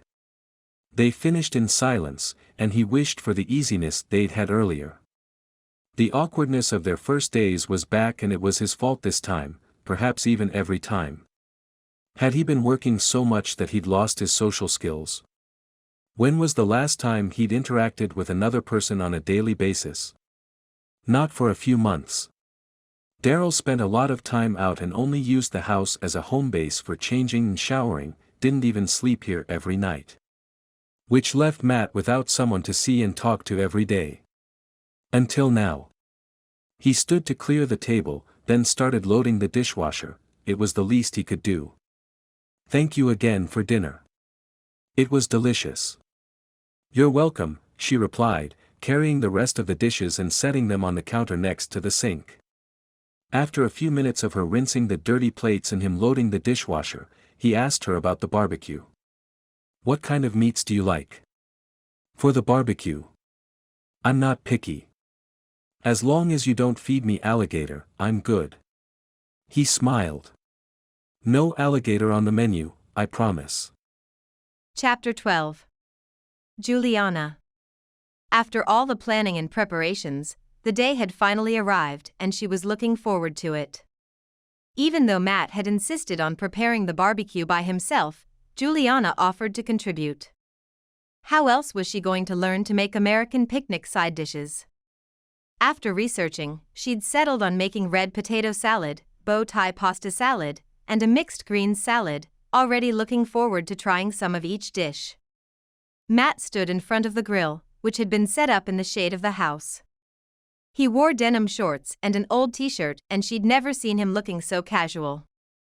Except the first time they'd met, when he'd had very little on, and when she'd fallen in the swimming pool. The corner of her mouth rose in a smile at the memories. He held a pair of grilling tongs on one hand and a long serving fork on the other. Both tools had wooden handles and looked somewhat worn, confirming this wasn't his first time grilling. Ollie sat between the grill and Matt, optimistically waiting for a morsel of something that might fall his way. When she stepped outside to check on Matt's progress, he waved at her and waited until she came closer. Is it going to ruin your experience of an American barbecue if I ask to eat inside? Of course not. I was actually coming to ask where to set the table. But I'm curious. May I ask why? He rocked back on his heels. I prefer to eat in the comfort of my air-conditioned house, instead of eating out here where it's hot, humid, and with bugs. Juliana chuckled lightly. When you put it that way, it's an easy choice. The smell of hamburgers and hot dogs on the grill was delicious and her belly rumbled loudly. Excuse me, she said, placing a hand over her middle. Matt's smile held a hint of laughter. Sounds like someone is ready to eat. It was her turn to be betrayed by an embarrassing stomach sound. Come on, let me tell you about the hot dogs and hamburgers, and how to grill them. She watched and listened to him for a few minutes. This is so different from what we grill in Portugal, she commented. What do you grill there? He asked. Whole butterflied chicken and sardines with green peppers are the most common. We call it churrasco. Definitely different from hot dogs and hamburgers. He smiled. These are almost ready. There's a covered plate with 2 steaks in the fridge. Could you bring it out, please? Of course. I'll go set the table too. She waited for Ollie, but he didn't move from his spot. Looks like he's staying with you. He usually followed her everywhere. I'll keep an eye on him, Matt said. Once in the kitchen, Juliana grabbed the plate with the steaks and returned outside. Here are the steaks, she said to Matt. Thanks. He took it from her and set it down to the side of the grill. She returned inside to set the table for the two of them and checked on the salads. Then she grabbed a clean plate for Matt to place the steaks on once ready and went to ask if he wanted her to bring the hamburgers and hot dogs to the table. A shout from the outside brought her quickly to the door. She stepped out in time to see Ollie running with one of the steaks in his mouth and Matt holding the empty plate in his hand. "What happened?" she said, approaching. Matt let out a long sigh. "I was distracted, and he was too quick." He showed her the empty plate. "Oh, no. Did he eat the other one too?" "I can't find it anywhere, so I think so," he said. The little rascal. Ollie had stopped under one of the patio chairs, the steak firmly held in his paws while he chewed on it. She walked over and knelt in front of him. "Ollie, let go." She extended her hand, and he dropped what was left of the meat on the ground. Juliana grabbed the piece, stood, and held it up for Matt to see. "I'm afraid this is all we have left." Matt shook his head and chuckled. "You might as well give it back to him. It's not enough to salvage." She looked between Matt and the shreds of beef, and then to Ollie and back to Matt. A snicker escaped. Matt's grin widened, and soon they were both laughing. She gave up her rescue attempts and returned the half-chewed steak to Ollie, who was only too happy to finish it off. "I'm so sorry," she said to Matt, the laughs trickling down to chuckles. "I don't know what came over him to do that." Matt picked up the platter and nodded at it, his grin still wide. "Hope you like hamburgers and hot dogs with all the trimmings." "I'm excited to try them," she told him. It was good to see Matt laughing like this, he looked so serious too often. She glanced at Ollie, glad he was there to make things fun and light, and for the joy he brought to her and Matt.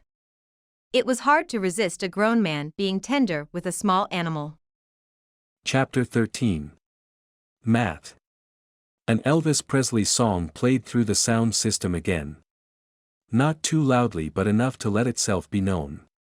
In the otherwise silent house, the music and lyrics reached Matt unimpeded. He'd come to expect it by now, knowing it was part of Juliana's routine with the puppy. As much as he hadn't liked it the first time, it brought a smile to his lips. Matt had come home early this afternoon, intent on finishing the day's work in his home office. After having Juliana and Ollie in his life, the museum had turned too quiet, even though he'd never minded that before. In the last few days, he preferred the company of a certain dog sitter and her pup. Wasn't she Matt's roommate actually? Much more than Daryl was, as Matt had more contact with her than with his cousin. He was sharing the house with her after all. He'd never been in a hurry to get home when he knew Daryl was there. How a change of roommate had turned his opinion about working from home, something he'd been so adamant about before. He was attracted to her, of course. But why now and why her? He hadn't dated in a long while. The last woman he'd been half interested in was actually her cousin Luciana.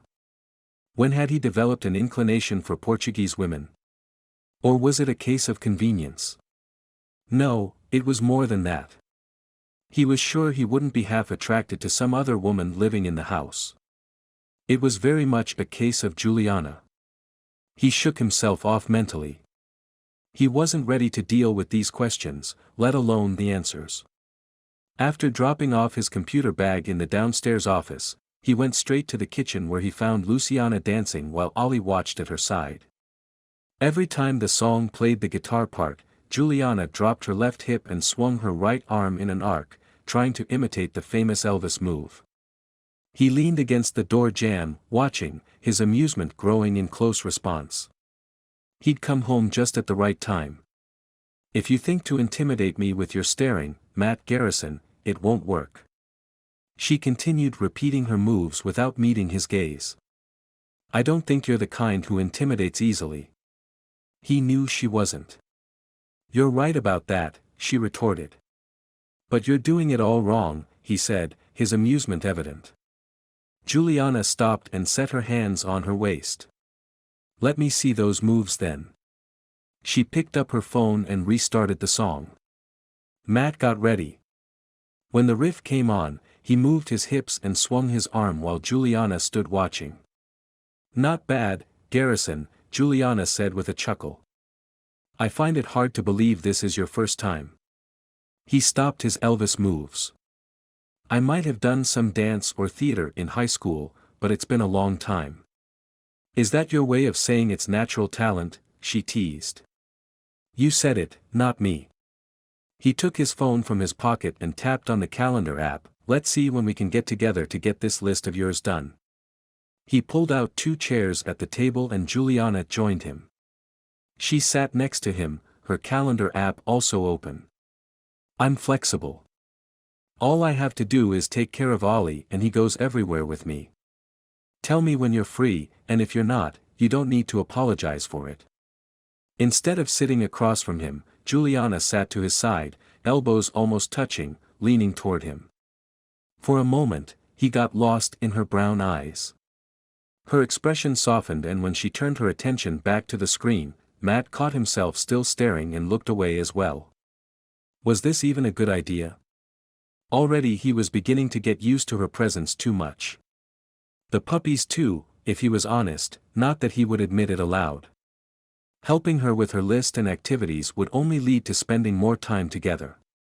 Was this a distraction he could afford with everything else going on? Matt shoved his doubts aside and made plans with Juliana. They discussed his availability, looked at online maps, and figured out the driving distances for the activities located out of town. Dare he admit to himself that he was looking forward to all of it? He couldn't even remember the last time he'd been excited about work, or the museum, or anything else in general. It was more than the activities, of course, it was spending time with her that had him feeling this way. Lately, all he did was drudgery, and he hadn't done anything fun in a while. A long, long while. Are you done with work for today? Juliana asked. You finished earlier than usual. I wish I was done. He glanced at the time on his phone. I actually need to work another hour or 2 before signing out for the day. He stood from the table and pushed in his chair. That works perfectly then. You go do your work and I'll get started on dinner. Ollie stood from his bed, stretched and yawned, and then walked over to the patio doors. After I take Ollie outside. Matt watched them walk out and followed them to the door. I don't expect you to cook me dinner every night. She looked up at him while Ollie went around the yard. You have it all wrong. I'm cooking dinner for myself every night and I'm inviting you to join me so the extra doesn't go to waste. That's what this is. I didn't realize I was doing you a favor. Were they flirting? He didn't mind one bit if they were. The corner of her mouth twitched. You're welcome, she called out, trying to catch up with Ollie who ran at full speed toward the swimming pool. Matt chuckled. That must have been what happened when she'd fallen in the pool. Now that she knew he swam in the early morning, he might ease up his schedule and swim at more regular times, maybe even invite her to join him on occasion. She wouldn't be spying on him, or coming out to watch him to purposely make it uncomfortable. It was obvious she'd been embarrassed by the situation when she'd fallen in. Changing his early morning swims would allow him to sleep long enough so he could focus on his work throughout the day. Then he could still have enough time in the evenings to be with Juliana, especially if he was going to be driving her around the whole township. Matt re-entered the kitchen and looked at the ingredients sitting on the counter. Would this meal be from her list of new recipes or one she made often? Either way, he couldn't wait. She was a talented cook and he loved benefiting from her skills. No matter how much Matt tried, he couldn't stay focused on his work without an errant thought of Juliana coming to mind. So much for working at home. When she called him for dinner earlier than he'd expected, he chastised himself for getting so distracted. Throughout the meal, they laughed and talked without any trace of the former uneasiness between them. How did he feel more comfortable with her than any woman he could remember? He didn't have a reason, but that didn't bother him. Quite the opposite. When dinner was finished, Matt offered to do the dishes instead of returning to his office. At least here, he was more productive. Juliana put away the leftovers, then started gathering ingredients from the pantry. He shelved the last clean dish in the cupboard. Are we not done here? He didn't mind prolonging his time with her in the kitchen. When she emerged with her arms full, He hurried to help her carry a large mixing bowl with flour, sugar, and other baking supplies inside. "We are done with dinner. Now it's time for dessert." She looked over her list of ingredients, then headed back into the pantry. "I hope it doesn't sound like I was snooping around, but I found a telescope in the upstairs closet. I thought we could set it up for some stargazing. They said in the news we might be able to see a meteor shower." She stepped out from the pantry for a moment and her eyes sparkled with undisguised interest. "Did they?" I hadn't heard. He hadn't been paying attention to anything other than the grants and the local housing market. The idea to sell Garrison Hall wouldn't leave him alone either. "The news said we might be able to see it from our location." Juliana continued talking from inside the pantry. "I thought we could set up the telescope in the backyard and try our luck. But it needs to be after dark, so until then, we need something to do and baking will keep us busy." She kept using the plural pronouns. Was it an invitation for Matt to join or just her way of talking? When she turned from the pantry, she stopped and looked at him. "I'm assuming too much. You have work to do, right? I'll bake. Don't worry about joining. Maybe later for the telescope if you have a break before going to bed." Had he looked inconvenienced? He wanted to stay and help. "I can take a break right now." He'd have to squeeze in some time to make up for it tomorrow, but she didn't have to know that. "Just tell me what to do." "Are you sure?" "Absolutely." He wanted to do this with her. The work could be put off for a few hours.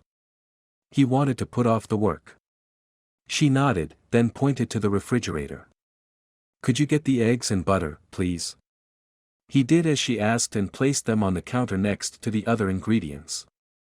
"What are you baking?" "Chocolate chip cookies and brownies. I hear these are very American desserts. More like treats, but yes, very popular. You know you can buy ready mixes, right? You don't have to bake from scratch." "That's cheating, Matt." She paused to meet his eyes for a moment, then continued arranging and measuring. "I'm going for the full experience here. My friend and I had planned to go to Italy and make authentic desserts there. Since I'm in the US, I'll bake chocolate chip cookies and brownies." She lined up all the ingredients. "I got recipes from Paula, but you'll need to tell me how the flavors and textures are supposed to come out." "Does that mean you haven't tried chocolate chips or brownies?" "Surprisingly not. I stayed with Gabriella for almost a month before coming here, but she doesn't bake a lot, and when she does, it's the Portuguese recipes that she misses." Juliana passed him a printed recipe. "What am I missing? Let me see it." Matt leaned against the counter as he read the recipe to Juliana and she checked the ingredients on the counter. "That's what I forgot," she said. "The chocolate chips." After retrieving the bag, she set it on the counter and used a pair of scissors to open the top. As she picked up the bag to measure the amount she needed, Ollie walked closer to Juliana and tripped her. She dropped the bag and half of the chocolate chips spilled on the kitchen tile. "Ollie, no," she said, as the dog turned his attention to the tiny morsels on the floor. Matt didn't think, he dove down and grabbed the puppy by his middle, lifting him in the air. He might not know much about dogs, but he did know they shouldn't eat chocolate. After he straightened, Juliana grabbed Matt's forearms and raised the puppy higher to look in his mouth. "How many pieces did you eat, Ollie? You can't eat chocolate, you silly puppy." The heat of her fingers on his skin sent a shiver up his arms. She poked at the puppy with one hand and kept the other on Matt for balance, and all he could do was remain still and pretend he was unaffected by the close proximity between them. She didn't even notice his reaction to the contact. After a moment, her eyes raised to his and her awareness shifted from the puppy to him. Without breaking her gaze, she took Ollie from his hands, then cleared her throat. "Thank you. I don't think he ate any chocolate chips, thanks to your quick action." He stepped back and cleared his throat. "You're welcome." She was fascinating to watch as she bustled around the kitchen. Was this a glimpse of how it would be if he shared his life with someone? He ignored the ping in his heart. They didn't even talk while measuring the ingredients, but it wasn't uncomfortable. Only companionable moments. Juliana mixed the brownies first, then started the batter for the cookies while they baked. This will make a large batch. Do you mind if I freeze some of the batter for another night? I don't mind at all. While the brownies cooled, Juliana slipped the first tray of cookies into the oven. Matt retrieved the telescope from the closet. It was an older model that had been put away some years before, and he'd completely forgotten about it. Instead of taking it to the backyard like Juliana had suggested, he set it up on the balcony off his grandparents' suite, where the view was clear without trees in the way. He returned to the kitchen. Everything is ready upstairs. Upstairs? She asked. There are too many trees in the backyard. It'll be easier to see the sky from the west balcony. Which bedroom is it in? The old suite. It belonged to my grandparents and hasn't been aired out in a while. Is that your way of saying it might smell? Very perceptive of you. I left the door to the balcony wide open, but yes, it still might smell. I'll carry Ollie if you can take this plate. She'd arranged some of the chocolate chip cookies and brownies on a plate and he took it from her. These smell really good. I hope they taste better than they smell, Juliana said. We're forgetting something, he said. He grabbed 2 small glasses, slipped them into his pockets, then grabbed the container of milk from the refrigerator. Now we're ready. She picked up Ollie from the floor. Show us the way. Was it his wishful thinking or did her eyes twinkle just now? Maybe she was looking forward to stargazing with him as much as he was with her. Or maybe he was totally deluded. Chapter 14. Juliana. Juliana entered the bedroom suite with Ollie in her arms. Despite the glass doors thrown open wide, there was an underlying scent of mustiness, just like Matt had warned her. The smell of a room that hadn't been opened and aired in quite some time. What was the story here? Matt guided her from the hallway straight to the balcony, and she shoved her curiosity away. She would have liked to linger and take in all the details, which would have been rude without an invitation to do so. Maybe some other time. I'm afraid the space is kind of tight, Matt said. He set the plate with the cookies and brownies on a high chest near the door. The half-circle balcony was wide enough for the tripod and the chair to one of the narrow sides. Luckily, it's not a full moon yet. Dark skies are better for stargazing. He walked up to the telescope and made some adjustments. Come see. She lifted her shoulders to show Ollie. I need to lay him down. Ollie had fallen asleep in her arms. Soon he would be too big to carry, but she wouldn't give that up until she had to. Matt picked up a small rug by the bed and moved it closer to the balcony. How about this? Perfect. She placed the puppy in the middle of the rug, and he remained sleeping. She then straightened and walked over to the balcony, taking in the view before them. Above the tree canopy, lights from downtown were visible but not bright enough to ruin the stargazing experience. I'm glad you brought the telescope up here, she said. This turned out to be the best spot. Behind the telescope, Matt made another adjustment toward the moon. It's not the first time I've set it up here. Her curiosity kicked up about his family, but before she could follow up with a question, he stepped away from the telescope and gestured at her to take his place. Your turn, Matt said. How much did she really know about him? Were his parents and grandparents still alive? He hadn't mentioned any other family than his cousin Daryl. The part of her brain that rationalized everything told her the little she knew of him wasn't enough to develop feelings. It was a logical conclusion. But her heart didn't care about logic, it was enough to be attracted to Matt, never mind it didn't make sense. She liked him and she didn't want to have to make excuses for that. Juliana positioned herself in front of the lens and looked through. What am I supposed to see? It's all dark. Is it? It must have slipped. Matt took over her position and made readjustments again. Now, very slowly, he said, come here. Instead of moving away completely, he kept a hand on the telescope and made room for her in the space between him and the back of the lens. In there? She chuckled. Yes, in here. There's enough room. She approached, still laughing lightly. There really isn't. Don't laugh, he said with a wide smile. It's an old telescope and it needs extreme care. She ducked under his arms. Matt moved his head to the side as she moved hers closer to the telescope, his hand still holding on to the optical tube. Despite the small space, there was enough room for her in the space created by his arms. She closed one eye and looked through the lens with the other, finding the craters of the moon at the other end. But all she could think about was Matt at her back, his arms framing her. She stood still. What do you see? He asked over her shoulder, his breath fanning her hair. I see the craters of the moon, she replied quietly. Good. It's working now, he said in the same hushed tone. After a beat, he dropped his arms and stepped away from her. Immediately, she missed the closeness, then berated herself for it. They'd been close enough, she could have turned around and kissed him. Would he have kissed her back? Would he have wanted to? She let out a slow breath and turned her attention back to the view through the lens. This is amazing.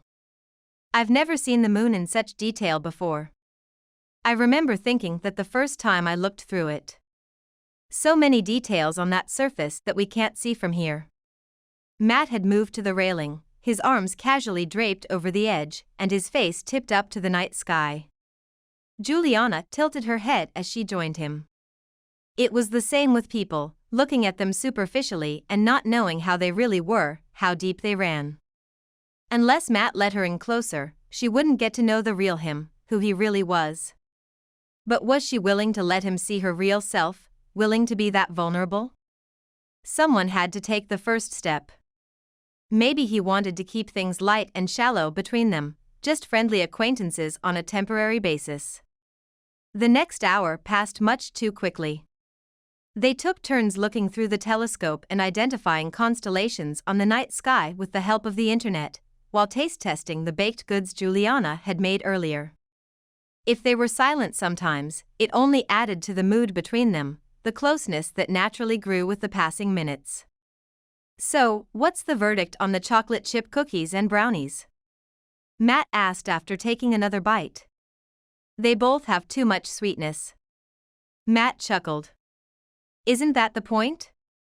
If there's too much sugar, then you can't taste anything else. He reached for one of each and took a bite one after the other.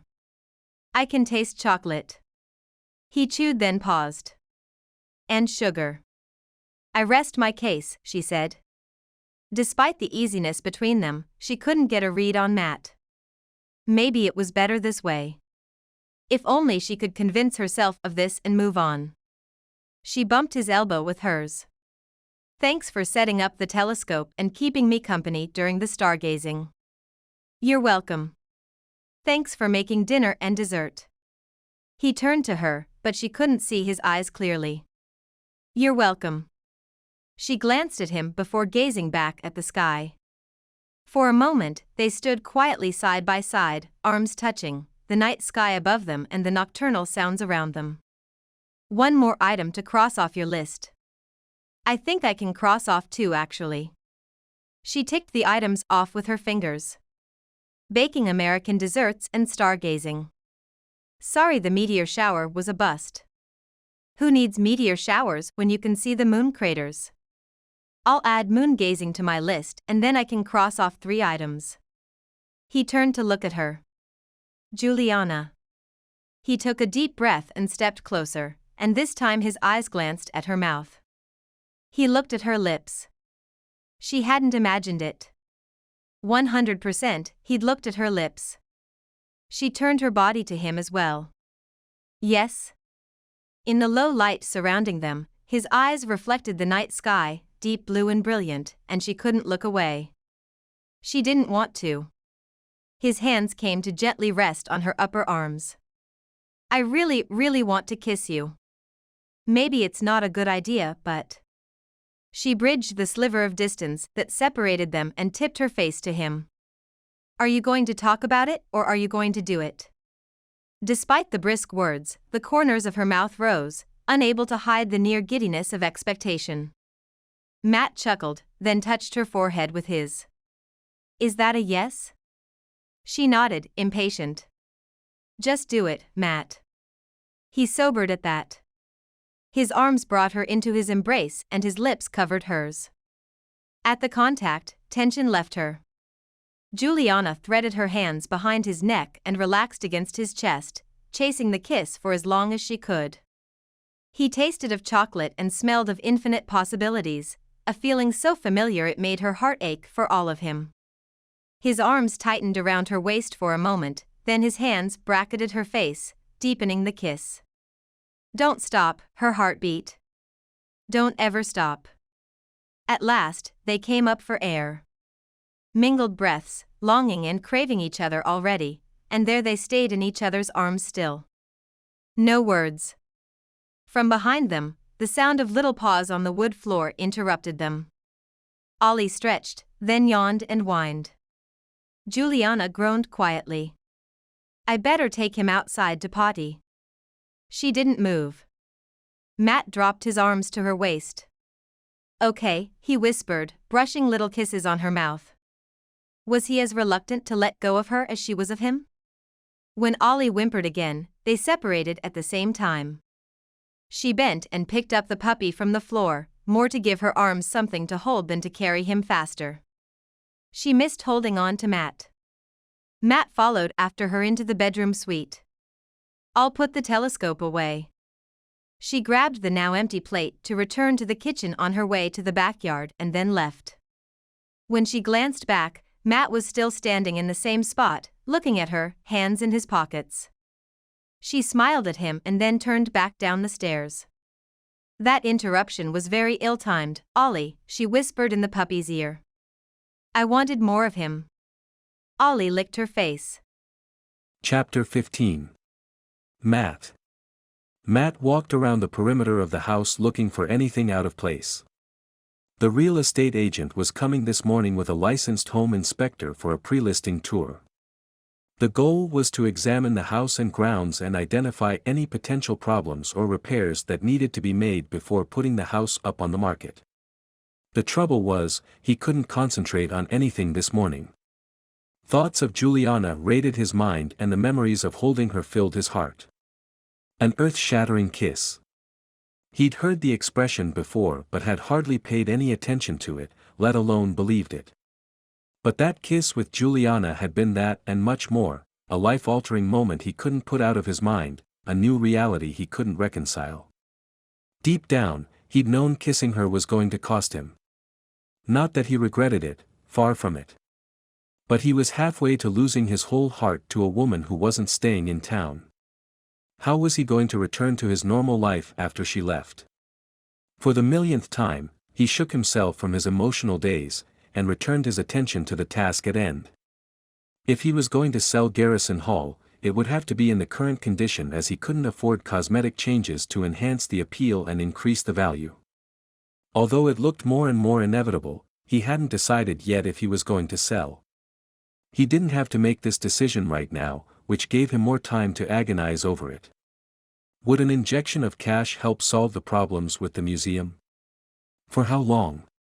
Would it even make a difference? And if the house sold, where would he live? Would he have enough left to rent a small apartment in town? Or maybe he could take over part of the attic floor at the museum, it had been a house after all. He should go see how it looked when he went back to work tomorrow. This was what happened when he'd lived all his life in the family home. He found himself at the age of 36 without a place of his own. He'd had his own apartment once, in New York City, after getting his degree and his first job. After the accident that had taken his dad's and grandparents' lives, he'd returned to Hudson Springs to be with his mother. And then he'd turned the original Garrison home into a museum. Instead of selling Garrison Hall, should he just give up on the museum and sell it instead? What would his grandfather and great-grandfather have preferred, that he sell Garrison Hall or the old house-turned museum? That was something else he didn't have to decide at the moment, but the stress of looming choices lingered. As he came around the house to the kitchen entrance, he caught sight of Juliana playing at the back of the yard with Ollie. She smiled and waved at him, and Matt waved back with a smile of his own. He didn't approach as he didn't feel like explaining to her the impending arrival of the real estate agent and the home inspector. Knowing how curious a person she was, she'd be asking questions later. Whether he was ready to tell her or not, was a different matter. Besides, it wasn't a good idea to come in contact with her as he wouldn't be able to resist kissing her again. Last night, on the balcony under the stars, she'd kissed him back with the same ardor, had matched his passion touch for touch. But in the bright light of day, did she have any regrets? Was she still in love with the friend she'd lost, the man she honored with her list? He didn't want to know. His phone rang and removed it from his pocket. Daryl. Of all the times to call, he had to do it now. Not that his cousin knew what Matt was up to at the moment, but it was still inconvenient. Daryl, long time, Matt said in greeting. Matt, my favorite cousin, Daryl said in his usual exuberance. How are you, man?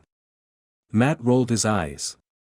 He was Daryl's only cousin on the maternal side, but Daryl did have a few other cousins on his father's side of the family. I'm doing well. When are you coming home? You don't even ask me how I am, cuz. Right to business, as usual. But I'm doing well too, in case you're wondering. Matt took a deep breath. Daryl, I have some people coming in a few minutes and my time is limited. So yeah, let's skip the niceties. Not trying to be rude, he added quickly, but I'm really pressed for time. When are you and Kate returning? All right. I get it, you're busy. It should be another 2 or 3 weeks or so. We never really know with this kind of job. Yeah, I can imagine. Matt didn't know what kind of job it was, but if he asked, Daryl would tell him more than he had the time for right now. It was better to go along with it. So, Daryl said in a slow tone. Is everything else okay? Are you asking about Juliana and the puppy? Yes, he hesitated. I'm asking about them. Kate is busy and asked me to see how they're doing. They're doing fine. I wish you'd given me a heads up before I came home from my trip. Daryl cleared his throat. Yeah, about that. Sorry, cuz. But everything's fine, right?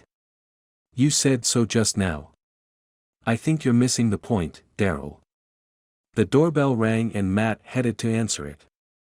There's someone at the door. I gotta go. We'll talk more later. Alright, cuz. I'll keep you posted. Matt said goodbye and hung up, not really sure he should give his cousin the benefit of the doubt regarding an update anytime soon. Maybe it was for the best that Daryl stayed away for a while, as Matt had so much going on with the museum, the house, and Juliana.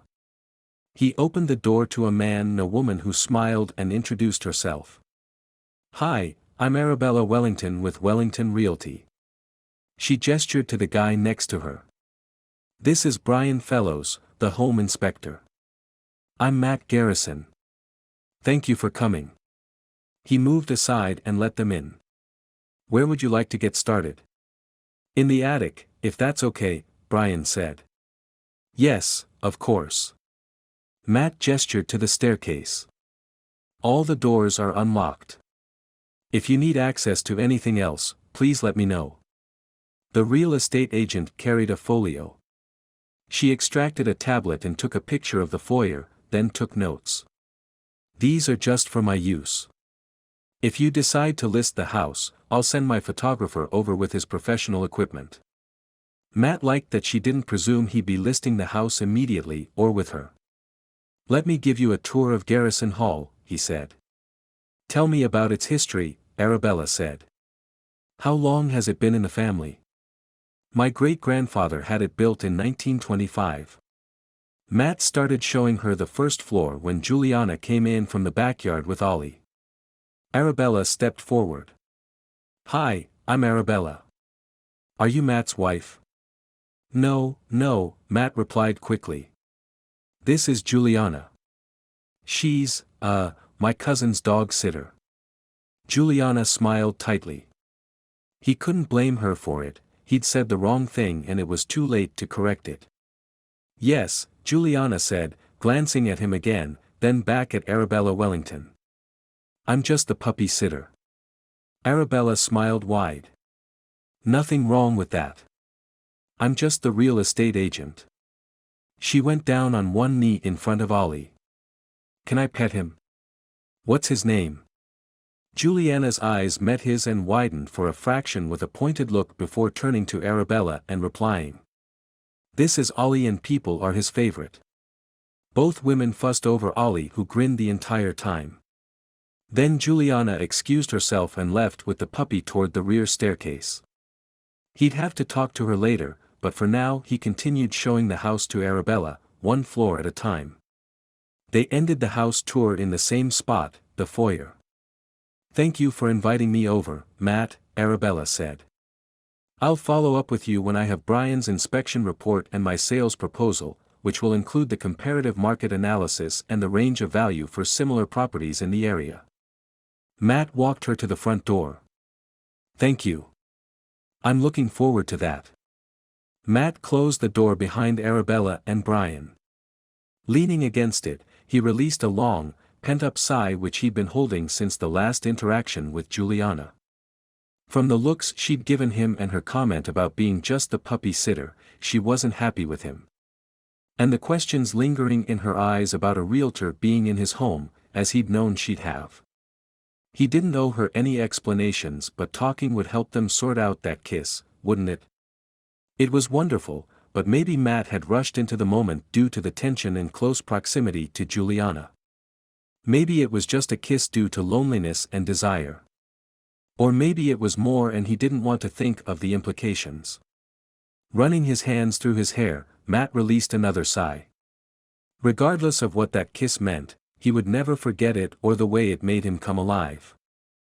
Chapter 16. Juliana. Juliana had come into town for more sightseeing but had ended up at the Naughty Knitters instead. Lily invited her to the back patio and took a break, leaving one of the staff in charge of the store. While Ollie chased after a ball made of yarn scraps Lily had fashioned for him, she and Lily sat and talked. Did you ride your bicycle? Lily asked. No, I rode with Paula. She was making a delivery nearby and brought me vegetables and herbs. I asked her for a ride back into town. So is Matt still giving you rides into town? Every time. I haven't seen the bike since the first time I rode it. Do you think he hit it? Lily smiled. Maybe he did. Sounds like something he might do to keep you safe and avoid confrontation. Instead, he sneaked behind my back and took my choice away. Good thing it's not worth fighting him about it. So you're telling me you don't enjoy riding in the same car with him? She gave Juliana a pointed look. Juliana rolled her eyes. Fine. I'll admit it is nice. Nice as my grandma Louisa, Lily huffed. Matt Garrison goes beyond nice. He's a great catch, a really good guy, and very easy on the eyes. If he's such a great catch, why didn't you catch him? Juliana tapped her chin. Lily shrugged. He's not my type and I'm not his. But you two could be each other's type. He'd very much become her type, but it wasn't as simple as that. I can't get a read on him. Some days he's friendly, makes jokes, even flirts. Other days he scowls and barely says a word. It gets to the point that when he starts smiling, he catches himself and stops. I don't know if he likes to have me around or is only putting up with me, or if it's something else. Matt was hard to understand and the kiss hadn't made things any easier to figure out. That would be frustrating. He didn't used to be like that. It must be all the stress with the museum. He's put so much into it and to see it in peril must hurt. I know I'd be devastated if I had to close the shop. Is there anything the town can do to help him? Lily shook her head. It's a private business. The only thing that can be done is a public fundraiser, but Matt is stubborn and doesn't want that. How do you know this? Has he told you? Not in so many words, but things get around in Hudson Springs and people like to talk. Lily shrugged. It's a small town and there are no secrets. Juliana nodded. My family is like that on a smaller scale. The good intentions were there, but the execution wasn't always the best. It would be even worse on the scale of a small town. How's the rest of the list going? Lily asked. Did you cross off anything else yet? Juliana pulled out the list from her pocket. The paper was beginning to show marks of use as she'd been folding it and unfolding it almost every day. Maybe she should make a digital copy on her phone and use that one instead. This original list was fast becoming her favorite piece of paper. I baked some brownies and chocolate chip cookies the other night and Matt set up a telescope to see the moon craters and look at the constellations. Lily waggled her eyebrows. That sounds very romantic. Juliana couldn't hide the smile. Yes, it was. That evening had been magical, a simple magic she'd like to relive for a long time. That expression tells me everything, Lily said with a smile of her own. I'm going to assume there was some kissing involved. You may assume. Lily frowned. Do I sense a but in there too? Juliana nodded. In a way, yes. This all happened 2 nights ago and we haven't had the chance to talk since then. Has he been avoiding you? I don't think he is. Matt is not an impulsive, easygoing kind of guy. He's a planner and a worrier and thinks everything through. Just the way I used to be. Sometimes I can tell he's trying to figure me out. It's okay to be a little different, Lily said. Opposites attract, after all. It would be better if this opposite wasn't attracted to the other opposite. You can't resist the pull of the magnet. Resistance is futile. Lily laughed at her own pun. Are you done? Juliana deadpanned. Okay. I'll change the subject. When is he picking you up? Lily asked. I told him I'd meet him out front your store. So, are you going out to eat first? He didn't say so. He's been so busy I haven't even seen him. Send him a text and ask him to go out for dinner too. You forget he only started driving me around because Paula and Nana practically guilt him into it and he was too nice to say no. Lily smirked. You keep using that word. Tell me more about this concert. Juliana said to distract her. It wasn't worth debating the issue of Matt's interest in her. He'd kissed her, so he was interested. The question was how much and how much she wanted him to be. Even though Juliana was confident in her professional life, this sureness didn't transfer to her personal one, especially for a potential date. Her interest in Matt was unequivocal, but the situation wasn't ideal, what with her temporary visit and the uncertain future of his museum casting a pall in his life. But was she overthinking again? What did it matter if they spent time together and he drove her and kept her company on her list-checking activities? She didn't have to look for special meanings in that, and could take it at face value for what it was with a friendly acquaintance. Well, maybe like forced roommates with the potential for passing friends, like the kind of friends made on vacation and whom you never talked to after returning home. Yes, that was it. What if they even kissed more than once? Would she be okay if they never talked again after she returned to Portugal? Lily was talking and Juliana returned her attention to her. As the name implies, it's a Friday night event in the town square. She chuckled. Sponsored by the Chamber of Commerce and the mayor's office. It starts just before sundown and they hold these every week until the end of summer. Sounds like a lot of fun. It also sounded like a low-key activity appropriate for the whole family, which meant Juliana wouldn't be getting any ideas about her and Matt. As if she needed any more of those, she chided herself. She would like to talk to him to clear the air. If he had regrets, so be it. But they had to talk. Lily nodded.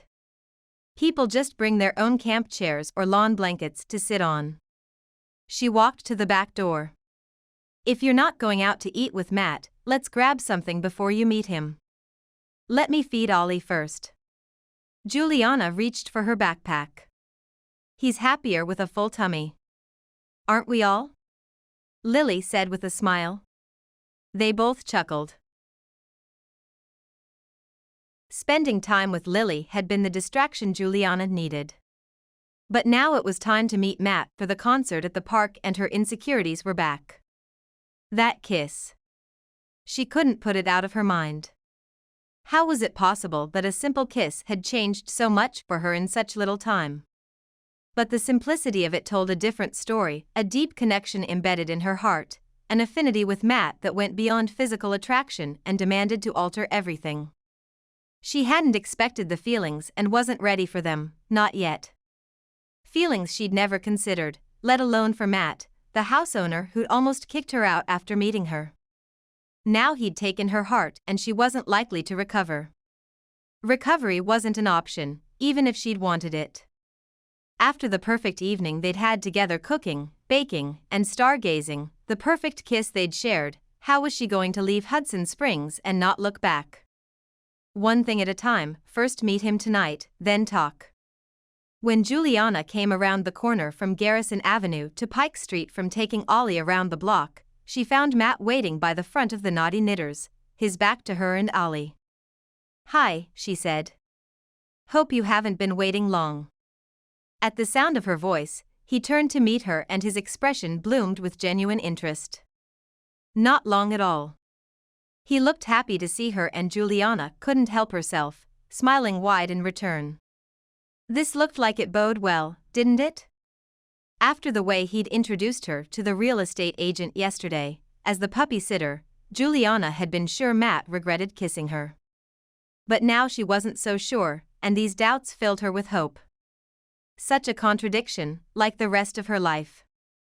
Ollie recognized him and pounced excitedly, and Matt crouched to give him a head rub. The gesture surprised her, but she didn't say anything, not wanting to call attention to it. It definitely looked like Ollie was growing on him. Matt straightened to his full height, still smiling.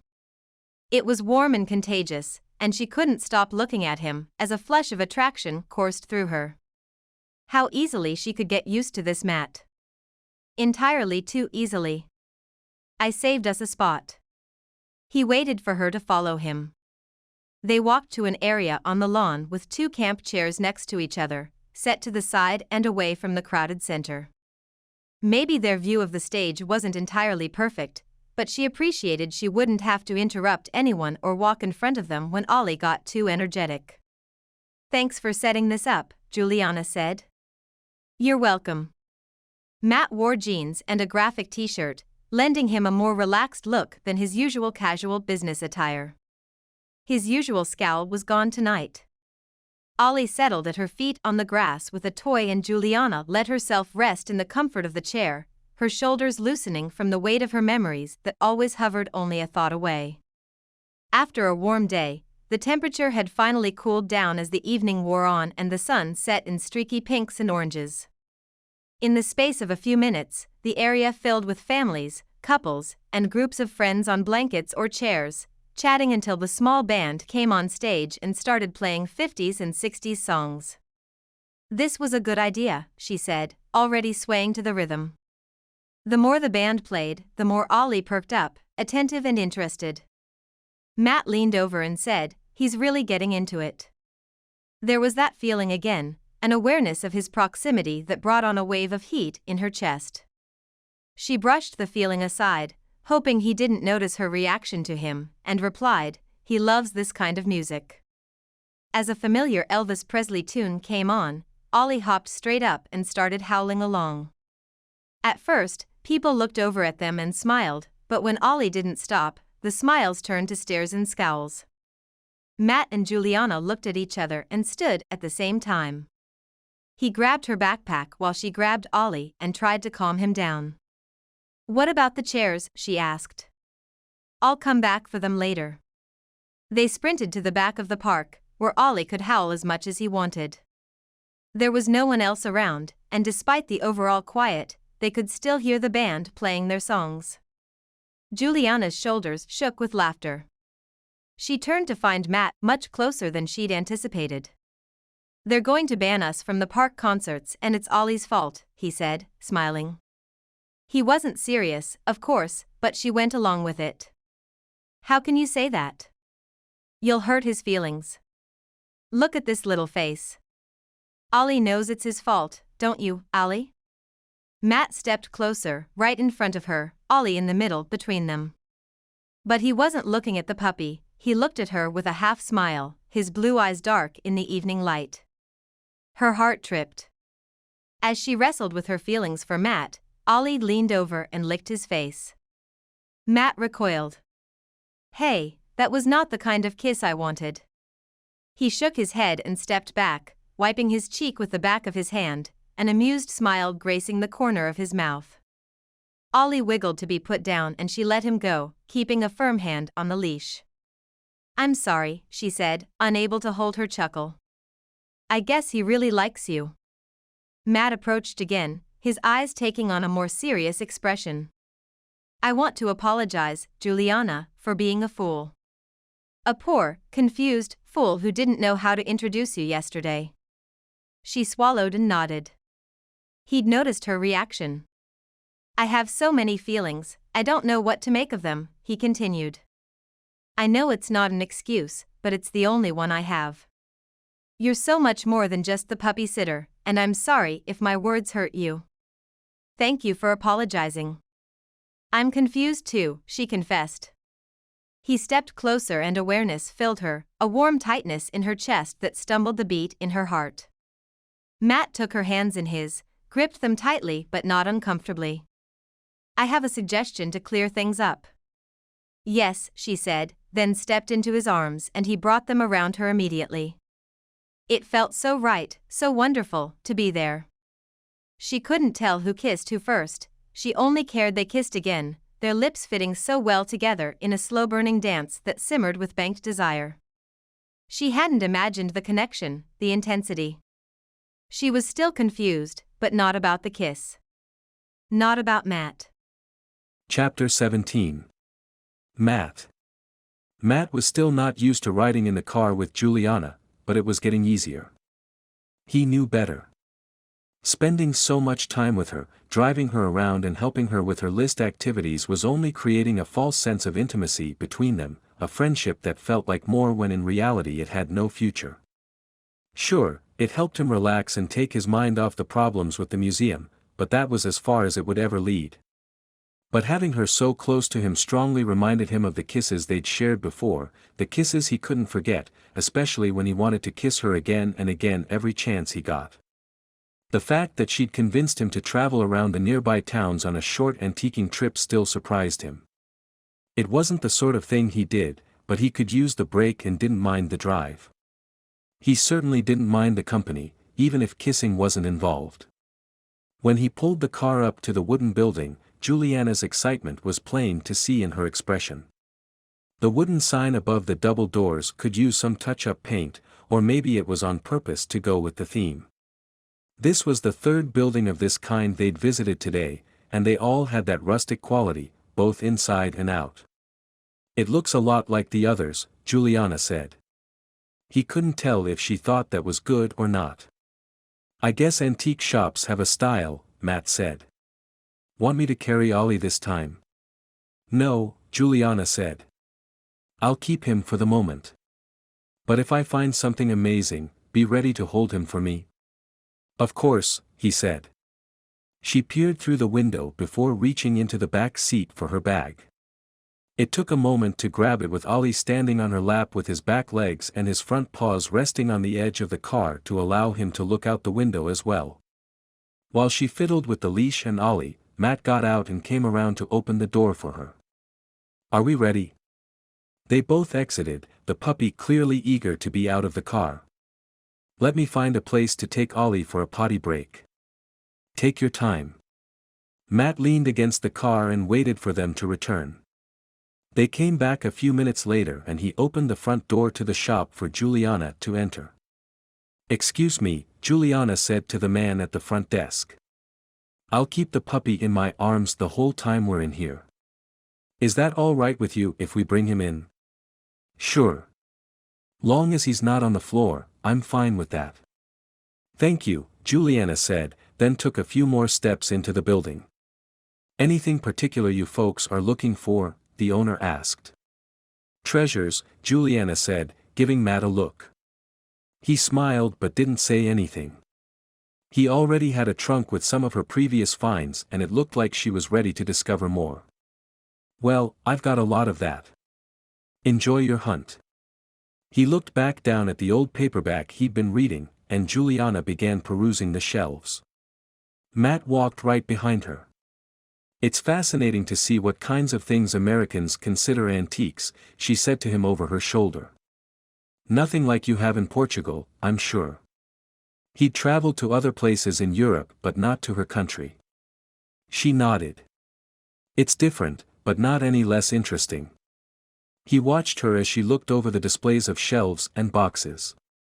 She chuckled a few times, and though he wanted to know what she thought about some of the items here, he didn't want to come across as too judgmental of her opinions. An old metal lunch box caught his eye, its sides painted with characters from a television show when his father was a child. It wasn't something he would want, but he could see the appeal for other collectors. The number of items on display was almost overwhelming. Juliana kept whispering to Ollie as she walked around. She'd become very involved with the puppy and he with her. It was only natural given how much time they spent together. But how difficult was it going to be for her to give him back? Daryl and Kate would return sooner or later and would want the puppy back. Unless Matt could convince them to let Juliana keep it. Would she be able to take Ollie back to Lisbon when she returned? He had no idea how it worked for taking animals abroad. Or if she wanted to take him with her. She had reached the other side of the room and was working her way back and forth between the shelves. Maybe he could join her and see if she'd found anything worthwhile. He'd only taken a few steps when an old record player caught his attention. It was a Victrola and it looked to be in good shape from the outside. His grandparents had owned a similar model and he remembered seeing it in the house when he was a young boy. It had always fascinated him. Matt approached and gently picked up the needle to see if it moved smoothly. There was no sign of a catch, and he replaced it in the cradle. The turntable was well worn but didn't look as if it would scratch any record placed on it. There was a place to put a few extra records on top to wait their turn in the queue so it would have a longer play time. The cord was still the original and looked to be in good shape. There wasn't an outlet nearby, but he really wanted to try it out. After closing the lid, he walked over to the front desk. Juliana was occupied with teapots and cups, looking from a safe distance. With Ollie in her arms, that was smart of her. "I'm curious about your record player back there. Does it work?" Matt asked the man behind the counter. "It did when I first got it. Haven't played anything on it myself. I'm more interested in reading than music. But I'm sure there are a few records you can use to try it out. Let's go see." The man stood and placed his book face down to save his place, then walked out from behind the desk and joined Matt near the record player. He had grabbed an extension cord from somewhere and plugged in the machine. "The vinyls are over here. Want to pick out something?" Matt looked them over, and when he saw the one album cover, he couldn't suppress the grin. But, until he knew if it worked, he would hide that record. He chose a different one, something from the 50s, and placed it on the turntable. "She's plugged in and ready to try," the man said. There was a small hum of electricity as the player turned on and Matt pressed the button to start it. The turntable began to spin, and the needle automatically lifted, crossed the record, then moved into its position. The crackle of the needle on vinyl buzzed from the speakers at the base of the player.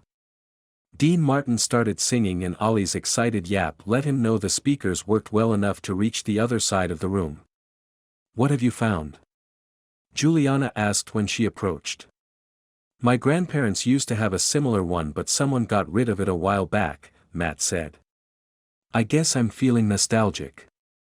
Or I could use it at the museum to give some ambience to the place. Juliana chuckled. I'm not sure this would be the best kind of music for the ambience you'd want. What other artists does he have? The records are all right there. Matt put a stack down on a nearby cabinet for her to see, making sure to keep the Elvis ones in his pile. She sorted through them and shook her head. I'm not very familiar with many of these. You'd have to choose. He kept looking at what he held but needed her to leave so he could really pick the ones he wanted. I'll do that while you keep looking. Have you found anything you like yet? I saw some antique decorations in good condition that could work for my niece's bedroom. Don't know what my sister would think of them though. But I did find a box with vintage children's books that only need a dusting. Those I'm getting for sure. I'll keep looking through these. You can go back and continue your search. When I find a few I like, we can play them to see what you think. Juliana smiled and patted his arm. Good find, Matt. Then she reached up and kissed him fully on the lips, catching him by surprise. A zing went through him. He resisted the pull to bring her closer and linger. Not the time and place for that, however much he wanted to. He returned her smile. I'll be over to help you in a bit. If he hurried, he could pay for the records and player and place them in the car before she saw them. Then he could surprise her at home and watch for her reaction when he played the old Elvis music. Chapter 18. Juliana. Juliana stepped out of the car. As she prepared to put the leash on Ollie, Matt walked to the trunk and pulled out a strange contraption. She finished putting the leash hook on the collar, then walked to the back of the car and studied it for a moment before finally looking up at Matt. What is that? It's a little wagon. I figured we'd want a place to put anything we might buy, and you need a place to put Ollie. He's starting to get too big for you to carry around. And we won't want him trying to pull ahead while you're looking at all the wares for sale. Juliana looked at the wagon, noticing there was a blanket in there, a chew toy that Matt must have found laying around the house or yard, and a little bowl that she'd be able to put water in. I'm not sure if he'll try to jump out, so I think if we hook him on with a lead right here, then he can't get out, but it will still give him enough room to move around a little. You are so thoughtful, Matt. Thank you for this. I just hope it will work like I envision it. Only one way to find out. And if Ollie doesn't end up using it, maybe I'll sit inside, and you can pull me around. That could be a fun thing to add to my list post-experience. I'm game if you are, Matt said. Though, you may want to wait and see what kinds of things we find at the festival. There are foods and treats and games. You might win one of those giant-sized stuffed animals. This would be the perfect way to carry it. Juliana laughed, loving this new and playful side of Matt. He was so unexpected in some of his actions and behaviors that she wasn't quite sure what to think. Once they placed Ollie inside the wagon, and she told him to stay, she was impressed with how well he obeyed. You have done an excellent job with training this guy. I've never seen someone train a dog so well. How many puppies and owners have you interacted with? Juliana asked. Just you, Matt admitted.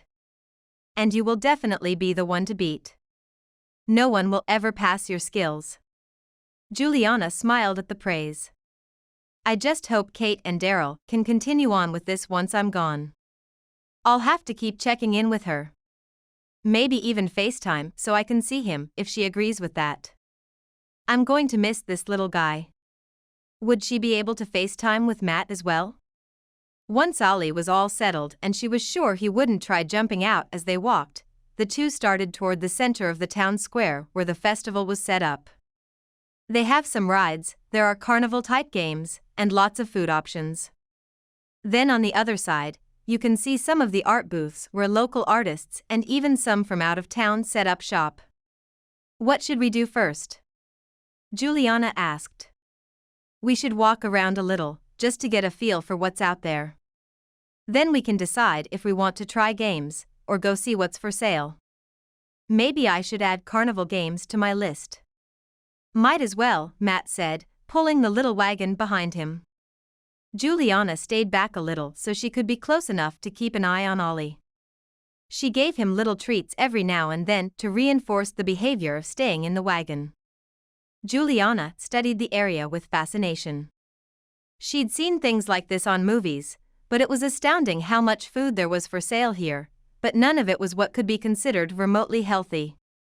Fried hot dogs that had been dipped in a batter called a corn dog. Fried pancake batter she watched them just pour directly into oil and named a funnel cake that reminded her of farturas in Portugal. French fries and burgers, fried chicken. Someone even said there were places that did fried sticks of butter. As they walked past a place where almonds were being roasted in a cinnamon sugar syrup, she wanted to try those as well. The smell was divine. How is anyone able to stay walking and not just have a heart attack after eating this kind of stuff? Matt laughed. Have you tried any of them before? No. Is the taste worth the danger? Not on all of them. But the funnel cake, that is one of my favorites. Here, let's get one. They turned around, dodging some of the other people at the festival, acknowledging how cute Ollie looked in his little wagon, and then soon found themselves in line for the funnel cake. You can get whipped cream to go on top or get jams or even fresh fruit on them. I like them with strawberry jam and powdered sugar sprinkled on top. If you say so, Juliana said. Just wait. He winked at her and she couldn't hold back a smile. The process was really similar to how farturas were made. The cook squeezed a tube of batter into the hot oil, just going back and forth so that it began to gather in like a weave or a messy nest of sorts. It just bubbled in the hot oil, then soon was pulled out with tongs and set on a paper plate with a paper towel on it and passed over to another person who asked Matt what he wanted on it. She turned to Matt while they waited for the toppings to be added. In Portugal, we have farturas which are kind of like a chow. They're fried in a spiral, cut up in lengths, and then dusted in sugar and cinnamon. That sounds good too, Matt said. The strawberry jam looked freshly made and Juliana found herself looking forward to the treat. It was passed over, and Matt thanked them after paying, and motioned for Juliana to follow him to an area where tables were set up. Tell me what you think.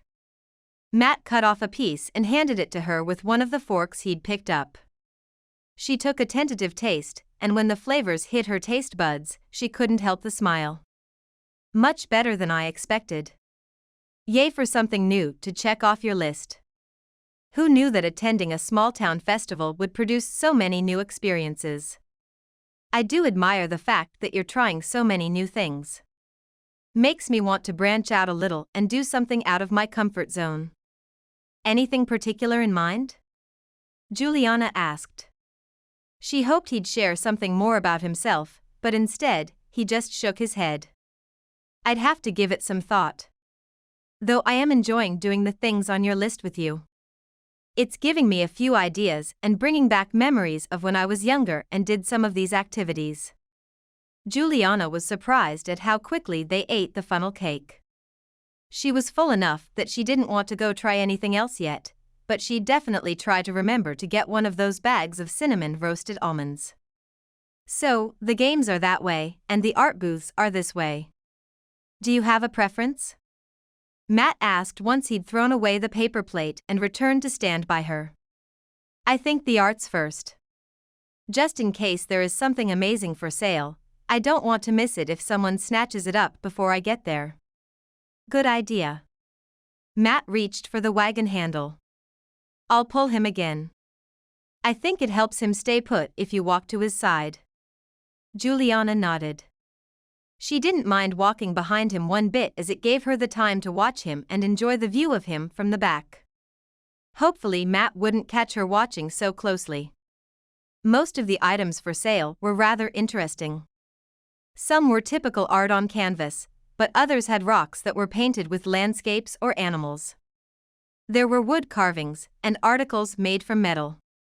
As they approached one area with half a dozen kids crowded around, Juliana took a few steps to line up with Matt. What are they doing over there? The kids seem fascinated. Let's go see. As they neared the booth, a few kids who were waiting in line with their parents for their turns saw Ollie and immediately asked permission to pet him. Matt seemed to sense she wanted to see what was happening, so he took it upon himself to watch the kids and Ollie while she peered over the heads of the others still waiting. The man at the booth handed the little boy a small squeeze bottle with red paint in one hand, then handed him a blue one. Then he pointed to a vinyl record and told him to pour it on wherever he wanted to. When the boy passed back the blue, the man handed him a bottle with white paint as the record spun on the turntable. "What are they doing to those poor records?" Juliana asked. Matt stepped closer to her. "What do you mean?" "He's destroying those old vinyl records. Like the ones you bought to play on that record player." She was glad Matt had bought those Elvis records at the antique store to save them from a fate of being used as a canvas for paint. His thoughtfulness had touched her. Matt leaned a little closer. "From what I can tell, they are some of the very unpopular musicians, and I'm sure some of them are scratched beyond repair. You can't play a record if it has damage to it." "What an odd thing to do, though." "Look closer," Matt said, placing his hand on her back and taking a small step forward with her. When he spins the record on his little turntable, it forces the paint to go out and it will make some unique art that the children can feel a part of, since they picked the colors and location. She had to admit it looked fascinating, and a part of her wanted to try it as well. But with the number of children waiting, they would be better off going and exploring more of what the festival had to offer. Maybe she could convince Matt to win her one of those ridiculously large stuffed animals in a carnival game. "Should we keep looking at the other artists?" Matt asked. "Yes, of course," Juliana said. "Then we can work our way around the town square center until we reach the games. I need to try my hand at that. See if you can beat me in one of the games." "You're on," Matt said. Chapter 19. Matt. Matt had not played a carnival game for ages. He'd done some when he'd hung out with friends in high school during the summer, and they'd enjoyed trying to one-up each other. He was almost certain he could beat Juliana in any of the games, but he didn't want to make her feel bad about it. Was she a competitive person? They neared the game of tossing a disc onto a plate floating in water, and he stopped. "We have to try this one." A little tip about playing these carnival games is that they purposely try to make them unbeatable. So a lot of it is luck, but there is a certain amount of skill. "Do you have these so-called skills?" Juliana asked. "I've not played them in quite some time. This is one I used to do all right in." "Well then, Matt, show me how it's done." Juliana kept her eyes on him but reached down and scratched Ollie behind the ears as he kept sitting in the little wagon. Matt handed over the money to the booth attendant who was just a teen. "Remind me of the rules." The girl looked at him, then at the plates. "You've got 5 discs. Goal is to make them stay on the plates. You get one to stay on, it gives you this size." She pointed at the small stuffed animal toys, smaller than the palm of his hand. Then she proceeded to point out the sizes of the rest for 2, 3, and 4 discs, finally ending with, 5 gives you this giant size. "Win me a giant one, Matt. Show me those manly skills you've got." Juliana's voice was overly sweet and bordering on sultry, teasing him, but he loved it anyway. "Anything for you, babe," he winked at her in the same teasing spirit. Matt wasn't sure what made him say that, but it was fun to be playful. He really should be more spontaneous like she was, and he'd already learned a lot from just hanging out with her. He prepared to throw the disc, and as soon as it left his hand, he knew he'd overshot. It went right over the entire mini pond set up in the center of the booth, and hit one on the far side, before bouncing off onto the ground. "Oops." Juliana changed her voice to sound like a teen girl. "Oh wow, look how strong you are." Matt laughed. "Guess I didn't know my own strength." He picked up another disc and this time made sure not to put too much power on it, which resulted in a comic undershot.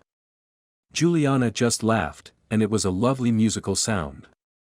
He didn't even care that it was embarrassing that he missed. Matt turned to her and shrugged. I guess I'm just testing things out. I need to try out variables so I can adjust accordingly. Juliana nodded. Of course. Makes total sense. Matt prepared for the next toss and hoped it would at least hit one in the pond. He didn't even care if it landed on a plate, just as long as it went in the right area. The toss turned out perfect, and when it landed in the center of a plate and only slid a little to the edge, Matt shouted. Juliana grabbed his arm in a hug. You did it. He didn't want her to let go, but when he looked down at her and she smiled up at him, she reached for the fourth disc and handed it to him, then stepped back. See if you can do it again. Matt tried again but missed a plate. It went into the little pond, so it hadn't been a terrible throw. Ooh, that's too bad. You want to throw the last one? Matt asked. She shook her head. No, I think I'll let you be the one to do this game, then I'll try a different one. Matt took the last disc and shifted on his feet until he was sure he was in the perfect stance. Juliana was watching him and he kind of wanted to play it up. He looked at her, then looked at the plates, then back to her. Maybe I'll need a good luck kiss. Juliana stepped closer, leaned in, kissed his cheek and looked at him. Like that? I don't know, you kind of missed. Maybe I'll miss my toss if I only use that kiss as guidance. Oh, we don't want that to happen here. She placed her hand on his cheek, turned him to face her more directly and kissed him softly on the lips. Is that better? Much better, Matt said. He couldn't help noticing the teenager looking at Juliana with a big grin. Maybe he shouldn't have asked for a kiss in front of a bunch of strangers, but this hadn't turned out so bad. Matt tossed the disc and when it bounced off one, he was disappointed until he saw it had managed to hit the next one and stayed put. Hooray! Juliana shouted. You did it. Only with your help, Matt said, touching her lip with his finger and wishing he could kiss her again. You must be magic or something. Juliana laughed. I've never had anyone tell me my kisses are magic. Guess you can put that on your list of accomplishments. I might have to do that. The game attendant asked, which one of the size 2 prizes do you want? Matt turned to Juliana. I want it for you. You pick. Juliana immediately pointed at the panda, and the girl handed it down to her. Congrats guys, the teen said. Have fun at the festival. Thank you, Juliana said to the girl. Matt thanked her as well and then he took the wagon's handle so Juliana could carry the panda stuffed toy. He was proud of winning it and didn't want Ollie to chew on it. Besides, Juliana needed to be free to walk around and slip off to the side and look at all the things the festival had to offer. It was all new to her and he wanted her to enjoy as much of it as she could. It was good to see her having fun again. While he didn't know all about the heartache and sadness she'd experienced at the loss of her friend, he hoped she might be able to enjoy a bit of freedom from her feelings while spending time with him. Not that he expected to replace her friend, but maybe she could start to heal and eventually it wouldn't be as hard. For a moment, he wondered if she'd ever consider moving on with someone like him. But that wasn't realistic. She wasn't going to stay in America forever. Her life was back in Lisbon and when she was done with this puppy-sitting job, she would go back. He didn't have it in him to try a long-distance relationship, and wouldn't even ask her about it. Why did everything have to be difficult? He tried not to let reality bring him down too much. Juliana deserved all the fun she could get and he didn't want to spoil her experience with his sour mood. They spent hours at the festival. Ollie got to wander around for a while but seemed to enjoy getting back in the wagon when they needed him to. It was likely due to the treats and praise Juliana gave him. They walked around the games area, trying out the different options and both of them taking turns to try winning prizes without much success. They also spent time going through the artists' booths again so Juliana could decide which articles she would want to purchase. I'm just not sure if I can get anything very large. Taking it back home eventually would be hard. So hear me out on this, Matt said. You know how much you loved listening to that Elvis album on the vinyl. You can make your very own art and pick the album to put it on. Then you'll have a lot of things to remember from your summer here. Juliana gave him a long look, then nodded. I think you're right. Let's go back to that booth. Matt took her hand with his right, and the wagon with his left, and they walked back to the booth. Fortunately, there weren't too many people in line and they didn't have to wait long for Juliana's turn. She picked different tones of blues and greens and squirted the paint from the center to the edge of the record. The guy walked her through it and allowed her to spin the turntable after showing her the basics of it. Depends on how much you want the paint to spread. You can adjust the speed of the turntable to throw the paint further. Or you could just go slow and steady, and get a softer style. I love it, Juliana said, once it was finished. She looked at Matt and squeezed his hand. I'm so glad you convinced me to try it. The artist handed her a ticket. It'll need about an hour for it to dry. Come back then to grab it. I'll have it ready for you and packaged in a sleeve. Juliana took the ticket then slipped it into her pocket before reaching for Matt's hand again. I can't believe how much fun I've had today. This is exactly what I needed. I'm glad we came, Matt said. I haven't attended one of these festivals in a long time. Well, you're welcome then. Juliana put her head on his shoulder. I wish we'd done the paint thing earlier so we could head out now. I'm getting worn out. We could go play with Ollie on the open grassy area until this is done.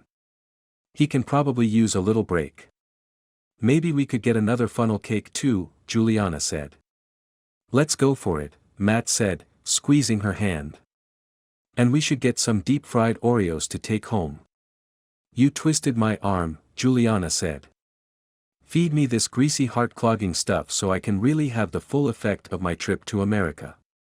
He laughed at her comment then brought her close to his side and kissed her forehead. I haven't had this much fun in years. I'm really going to miss you when you leave. She slowed down and looked up at him with a gentle smile and a wistful expression on her eyes, not saying anything. He held her gaze for a moment before tugging them to the funnel cake booth, only too glad they could spend more time together tonight. There was so much more he wanted to say. Chapter 20. Juliana. Juliana couldn't believe how tired she was. The entire day had been delightful, but she was looking forward to going into the house and just putting her feet up. Maybe they could watch a movie and just sit close on the couch for a while. Before Matt pulled all the way into the garage, he stopped and pointed into the side of the driveway near some hedges. Do you see that? Matt's voice was quiet, as if trying not to disturb her or startle anything outside. Dots of light danced between the trees. Are those fireflies? Juliana asked, perking up and all thoughts of fatigue leaving her. If we go out into the backyard, we could see them up close. Should I put Ollie inside? Will he scare them away? He might, the little rascal. Matt brushed the dog's fur on his back, and when he pulled his hand away, he touched her leg for the briefest of moments, but Juliana wasn't sure if it was accidental or not. But if you have him on his leash and keep doing your behavior training tricks, he'll probably just watch with us. I hope he'll be quiet. Juliana loved the little guy, but she didn't want to miss out on such a rare opportunity. Matt finished pulling into the garage and they got out. I'll go inside and get a blanket that we can lay on the grass so we won't get grass stains, Matt said. You can let Ollie do his business, then see how he handles the fireflies once he spots them. The area closest to the trees and undisturbed bushes will be the best place to see them. Juliana took Ollie through the garage and into the backyard to his normal place where she'd set up the station. He seemed curious about the little flashes of light, but thankfully he didn't try to bark or chase after them. He sniffed around one that came close momentarily, but then ignored it and continued to do his normal explorations. Fireflies weren't that exciting to this puppy after all. When Matt came out the back door with a large blanket in his arms, she put down Ollie's backpack and followed Matt across the lawn. "You're so fortunate to live here and see things like this." "I enjoy it," Matt said. "Though, truthfully speaking, I don't take the time to come watch them very often. I'm glad you're here with your philosophy to try everything and not miss out on life. It's given me a reason to take things easy every now and then." His words warmed Juliana's heart and she wished his hand was free so she could take hold of it. "I'm glad you're here to enjoy them with me. Everyone should do something new every day. I wish I would have learned it earlier. Life is too short, and tomorrow is promised to no one." Matt adjusted the blanket and gently placed his hand around her shoulder to give her a side hug. It was too brief since they were walking, and he had to shift the blanket again. His kindness helped ease the hurt in her chest, and his closeness caused her heart to flutter. Matt stopped and said, "This looks like a good spot. The ground slopes a little, so we could sit here and watch the fireflies below us. Maybe I should have brought over some chairs." "No," Juliana said. "This will be perfect."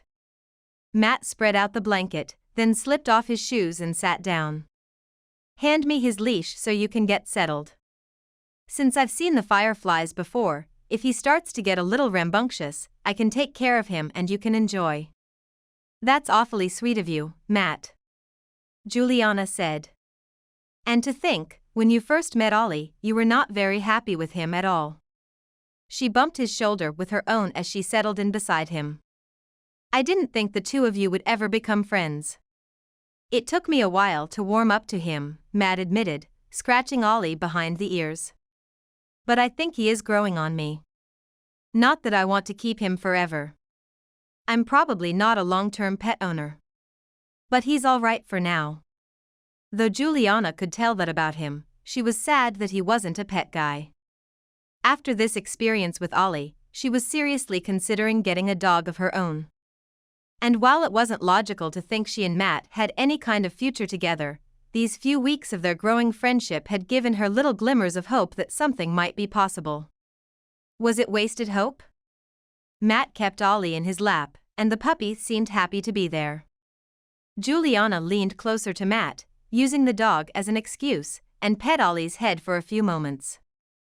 She then set her hand on the blanket, but allowed herself to keep leaning closer to Matt. He didn't seem to mind her proximity to him, so she focused on the fireflies again, watching in fascination as they floated just above the grass. The way they twinkled in and out of view and how they bobbed up and down was enthralling and truly special. Ollie soon fell asleep and Matt bumped her shoulder this time. "Can you hear him snoring?" Juliana giggled softly. "Isn't that hilarious? I didn't know dogs snored until I met him."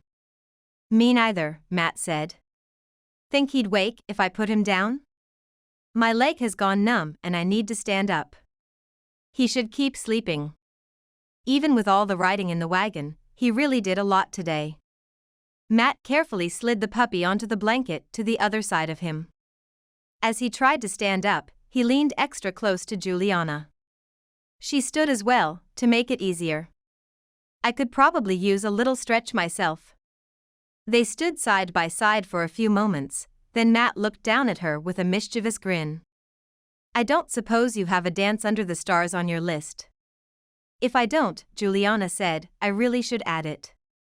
Matt pulled his phone from his pocket and Juliana watched with curiosity. He kept the screen hidden from her and the smile on his face made her even more curious. As Matt looked up, the familiar guitar notes from one of her favorite Elvis songs began playing. Why would Matt pick this one? Was she reading too much into it? She didn't have the answers. Matt took her hand in his and placed it between the two of them as he took his other hand and rested it on the small of her back.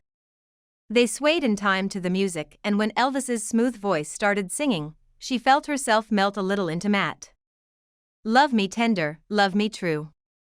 How could Matt play this song while he danced with her? Did it mean anything? Why was she even questioning it? She just needed to live in the moment and let herself feel the joy of being this close to Matt for the few minutes they had until he would indubitably come back to his senses. Normally, she would have hummed along to it, but instead, she just placed her head against Matt's chest and felt his heartbeat on her cheek. When the song ended, instead of pulling away from her, Matt kept her close as another Elvis song started. It was also a slow and sweet melody that had her completely understanding why he was considered the king. Eventually, they slowed down until they barely moved, staying in each other's arms. He pulled back a little to look at her and, this time, he didn't have to ask. Juliana met him halfway and they kissed. What had she done to deserve this kind of magic, kissing the guy she was beginning to fall for surrounded by fireflies in the woods? A beautiful moment written in her heart, one she didn't want to forget. Chapter 21. Matt. When Matt came down to the kitchen in the morning, Juliana wasn't there yet. She usually preceded him, but not today. He made coffee and toasted some bread, drank and ate, cleaned a few dishes in the sink, and still no sign of her. Had she slept through her alarm? She was always the first up to take Ollie out, but maybe they'd fallen back asleep. After a text went without reply, he climbed the stairs and walked to her bedroom to find out why she hadn't come down yet. The door was ajar and he knocked on the frame. "Juliana." "I'm awake," she said. "You can come in." He pushed the door open and found her in bed sitting against the headboard with the sheets pulled up to her waist and Ollie beside her. When the puppy saw him, he walked to the edge of the mattress and wagged his tail, his trademark grin already in place. Matt approached and scratched his head, and the tail wagged harder. The windows were both open wide and the blinds down, casting the bedroom in semi-darkness. He couldn't see her face distinctly and she didn't sound any different than usual, but worry niggled at him. When Ollie jumped down and approached him, Matt knelt on the floor and obliged the puppy with more head rubs. "Is everything all right?" he asked. Juliana brought her knees up and hugged them to her chest. "Yeah, just a bit of a late start."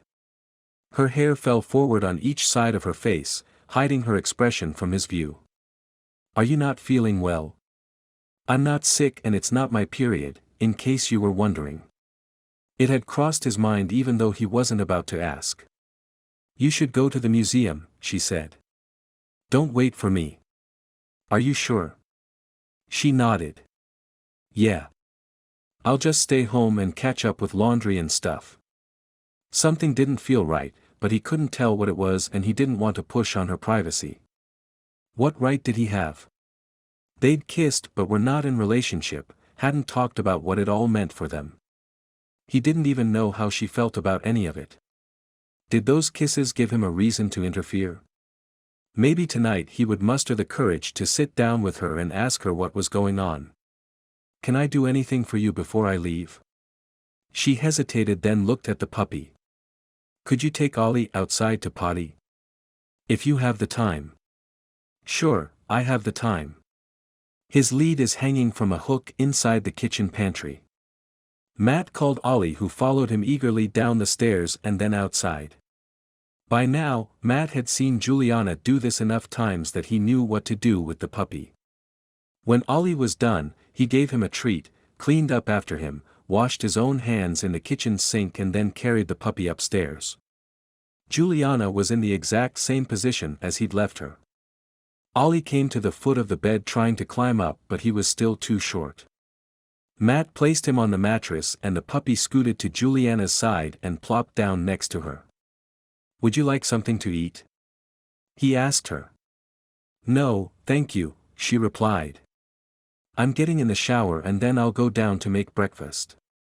He was reluctant to leave but didn't have an excuse to stay behind without intruding on her reasons, without insisting to know what was the cause of her behavior. "All right," he said at last. "I'll see you later this evening." "Have a good day," she replied without much sentiment. Matt walked to the bedroom door and looked at her one last time before leaving. He thought of Juliana throughout the morning, unable to shake the uneasiness. He worked in spurts and resisted the urge to text her several times, not wanting to hover. They were not in the habit of texting each other during the day unless she needed to be picked up from a different location than previously agreed, so he held back. Halfway through his workday, he got a lead on a grant that could change everything. He turned his attention to it, hardly containing his excitement at the possibilities for the museum. This was what he needed to make the museum operational again, and he couldn't blow this chance. By the time Matt was done writing the application and had it submitted, the rest of the afternoon had passed. He quickly packed his laptop and stopped at the local market for the soup of the day, a loaf of fresh crusty bread, and a bowl of cut fruit. If Juliana had made something for dinner, they could save the food he bought for tomorrow. Once at home, he took his purchases to the fridge and placed the bread on the counter. As he looked around for signs that Juliana had cooked, something in the backyard caught his eye and he exited the kitchen to take a closer look. She had dragged one of the chaise lounges to under the shade of a tree, and there she sat on her side, her back to him. Ollie lay on the grass chewing on a toy. Juliana. She rose and wiped at her face with her fingertips, facing away from him. Hey, Matt, she said. This time her voice sounded weak, scratchy, like she'd been crying, and this time he was going to find out what was going on. Do you mind if I sit down? She swung her legs to the side and set her feet on the ground, still facing away from him. He sat next to her, giving her some space between them. I didn't want to intrude this morning, but I can tell you're having a hard day. Can I ask what's happened? She sniffled, confirming she was crying. It's my friend's birthday today. I thought I could handle it, but it hit me again this morning, how we'll never be able to do any of the things we'd planned. I don't know why I'm still feeling like this after all this time. She inhaled quickly. I'm sorry, but I don't want to talk about it anymore. Oh, Juliana, he said. I'm so sorry. Come here. He opened his arms and she came to him. There's no expiration date on grief. It's okay to miss your friend any time you feel like it, and you don't have to apologize for it. And you certainly don't have to talk about any of it if you don't want to. She cried against his chest and he let her stay in his arms for a while, putting away his curiosity. It was obvious she still had strong feelings for this guy, maybe beyond friendship, but it wasn't Matt's place to ask anything. Right now, she needed a friend and he could be that for her. Ollie approached and tried to get on her lap, which made her chuckle. Did you eat anything today? A piece of toast for breakfast. Let's go inside then. He helped her up and kept an arm around her shoulders. I got soup and bread, and fresh fruit at the store, and I think there's still some ice cream in the freezer if you want something sweeter. We'll pop in a funny movie, or anything else you want to watch. Or if you want to be alone after we eat, you can do that too. How does that sound? She looked up at him. It sounds perfect, and I'd love to watch a funny movie with you. Her smile was watery, but he'd take it. Chapter 22. Juliana. As the car worked its way slowly through the curving roads, Juliana looked out the window and enjoyed the sight of the trees and all the luscious greenery. The area definitely held some appeal. In some ways, it reminded her of the hills in the north of Portugal, not so far from the Romano farm where all the cousins had vacationed as children. She had been too young to go on hikes back then and couldn't remember the last time she'd hiked at all. Always so busy. A lump formed in her throat as she thought of Carolina and all the hikes they had planned and never taken. She swallowed the sadness, none of that today. Remembering Carolina was bittersweet. In her grief, Juliana had a way to honor the memory of her friend, of carrying her in her heart. The memories were welcome, but sometimes the feelings hurt at the life cut short so early. She glanced at Matt.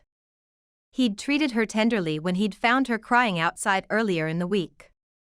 The way he'd cared for her and Ollie had shown true friendship and kindness, and endeared him to her even more. And to think he'd been so aloof and unapproachable when they had met. Before she started crying again, she put those thoughts away and brought her focus back to the man beside her, the same one who wanted her to hike to the waterfalls. She'd been the one to suggest the trip without knowing it would involve this much exertion. But of course, she wouldn't say anything about it to him. It was her motto to seize the day, and complaining wasn't a part of that. Ollie would love it, of course, but she wasn't sure if her shoes could handle the hike. Hopefully, it wouldn't be too steep or treacherous. Though, if it did get hard, maybe she could hold onto Matt's arm as they hiked the steeper parts. She glanced at him, still loving the way his arms looked as he casually held one hand on the steering wheel while the other rested on the door over the open window. "How much further?" she asked when he caught her looking at him. "Another 10 miles. This area is so pretty. Do you come this way very often?" "It's been a while. My parents brought me once or twice, but I don't remember too much of those trips. When I was older, I came with friends often." "You came hiking here a lot?" Matt nodded. "My friend Ryan had a girlfriend who loved to go to the waterfall. She was obsessed, and she had a friend who always came with her. So I was the spare for them so Ryan could take Ashley on a little romantic walk while I kept her friend occupied for a few minutes." Juliana laughed. "Did you ever decide to do your own romantic walk with the friend?" Matt shook his head and glanced at her. "She wasn't interested in me. And that was fine with me too. We spent more time looking for fish or salamanders in the pool at the bottom of the waterfall. Did you ever find any?" "On occasion. Mostly, we just got damp from the water spray and annoyed that Ryan and Ashley were taking so long. They were the ones who brought the snacks in their backpacks and we had to wait for them to quit making out. There wasn't anything else to keep us busy while we waited." "Well, I promise I won't be nearly as boring as she was. You won't try to teach me all about how salamanders can regrow their limbs when one gets lost in a fight with a predator?" "They do that?" Juliana asked. "Wow, you must have really enjoyed your lessons with her." Matt laughed. "I suppose I learned a few things. I enjoyed the view of the water and the way the rocks were worn from all that constant erosion." "I haven't done much for hiking," Juliana admitted. "This isn't a tough trail, is it?" "Not that I remember. I'm sure they keep it well maintained. It's a popular area." "That's good." Juliana rubbed Ollie's neck and then let her fingers play with his ears. He was still rather tired from their last adventure of throwing the ball for him to fetch. Once they reached the trail, he would perk up and be full of energy again. Hopefully, there wouldn't be anything that would cause him issues, like any dangerous plants that she should watch out for. If the trail was maintained like Matt had said, then there shouldn't be anything to worry about. The only thing she'd need to be wary of was her increasing interest in the man next to her. How had she allowed herself to become so caught up in him? At first, she had only wanted to help him break free of his worries and concerns for the museum and all the trouble associated with it. He'd frowned and scowled a lot in the beginning. But the longer they spent together, the more she was interested in him, and she hadn't planned for that. As his frowns had turned to smiles, she'd been helpless to resist them, to resist him. How could she have known she'd meet a guy who turned out to be so unexpectedly attractive? An attraction that went beyond the way he looked, and she did like his looks, to the way he was as a person. Daryl and Kate would return soon, if they kept the plan, and Juliana would have to move on with her own life. Yet she was still not certain what she wanted. These few weeks of spending time with Matt had been rather enjoyable. And the kissing, of course. The more they kissed, the more she wanted to go on kissing him, but that would stop when she left and she wasn't ready to entertain that thought yet. Juliana looked down at Ollie, whom she was going to miss just as hard. Ollie made her happy, but Matt made her ache in a way she had never thought possible, a way she had never expected. She wanted the freedom to have something wonderful in her life, but this longing was not logical, and she had to get over it soon. She forced herself to keep her head turned toward her own window instead of sneaking glances at him. When he slowed the car and turned off the main road and onto a side one, she couldn't help looking at him again. He met her eyes briefly and smiled, which only caused her heart to flutter. She immediately chastised herself for the instant response. "This road is about 1/4 of a mile, then we'll reach the trailhead," Matt said. She just nodded and allowed herself to watch the trees from the front windshield. She couldn't keep looking away or he might get curious about her behavior. Soon, the car was parked and Matt opened the back door to get the backpack out. I packed our own snacks this time. So make sure you don't wander off too far, or you'll be the hungry one, he teased. He walked around to her side of the car and opened the door. As Juliana stepped out, Matt reached his hand and rubbed the top of Ollie's head. Maybe she should pass the dog over to him. No, she didn't want to run the risk of getting him annoyed. Juliana smiled at him, loving how he had started to warm up to the little guy. He was still cautious about him, but it was fun to see how the two liked to sit on the couch together while Juliana made dinner some nights. If she pointed it out, Matt would deny it, of course. Juliana picked up her own little bag. Too bad it was only full of things for Ollie. His small water dish, a water bottle, a bag of treats, disinfectant wipes, and some waste bags for when he went while on the trail. I'll stay close. I don't think I'd want to end up needing to snack on Ollie's little treats. Matt wrinkled his nose. I don't imagine they'd taste very good. Definitely not, Juliana said. She put the bag on her shoulders, then adjusted Ollie's leash and allowed him to start sniffing out the area. You ready? Matt asked as he met her by the little sign that explained the distance and what to watch for on the trail. Ready as I'll ever be. Let's do this. He took the lead and she followed. There was a small portable bathroom to the side of the trail, with letters printed on the side that announced its purpose. She wrinkled her nose. How often did it get cleaned? Hopefully, they wouldn't need to use it, but she was most likely in denial. Maybe it was best not to think about it. As Matt led the way ahead of her, she hid a little smile. He wore a t-shirt that showed his biceps and chest to great advantage. It wasn't overly tight, but it fit him well, and he was an attractive man in good physical shape, thanks to all of the swimming he did. His athletic shorts, on the other hand, those definitely revealed more than usual.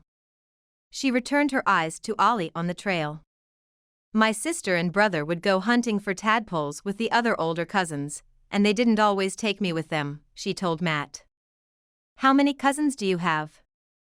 On the Romano side, there's 19 of us. Matt stopped to look at her. 19?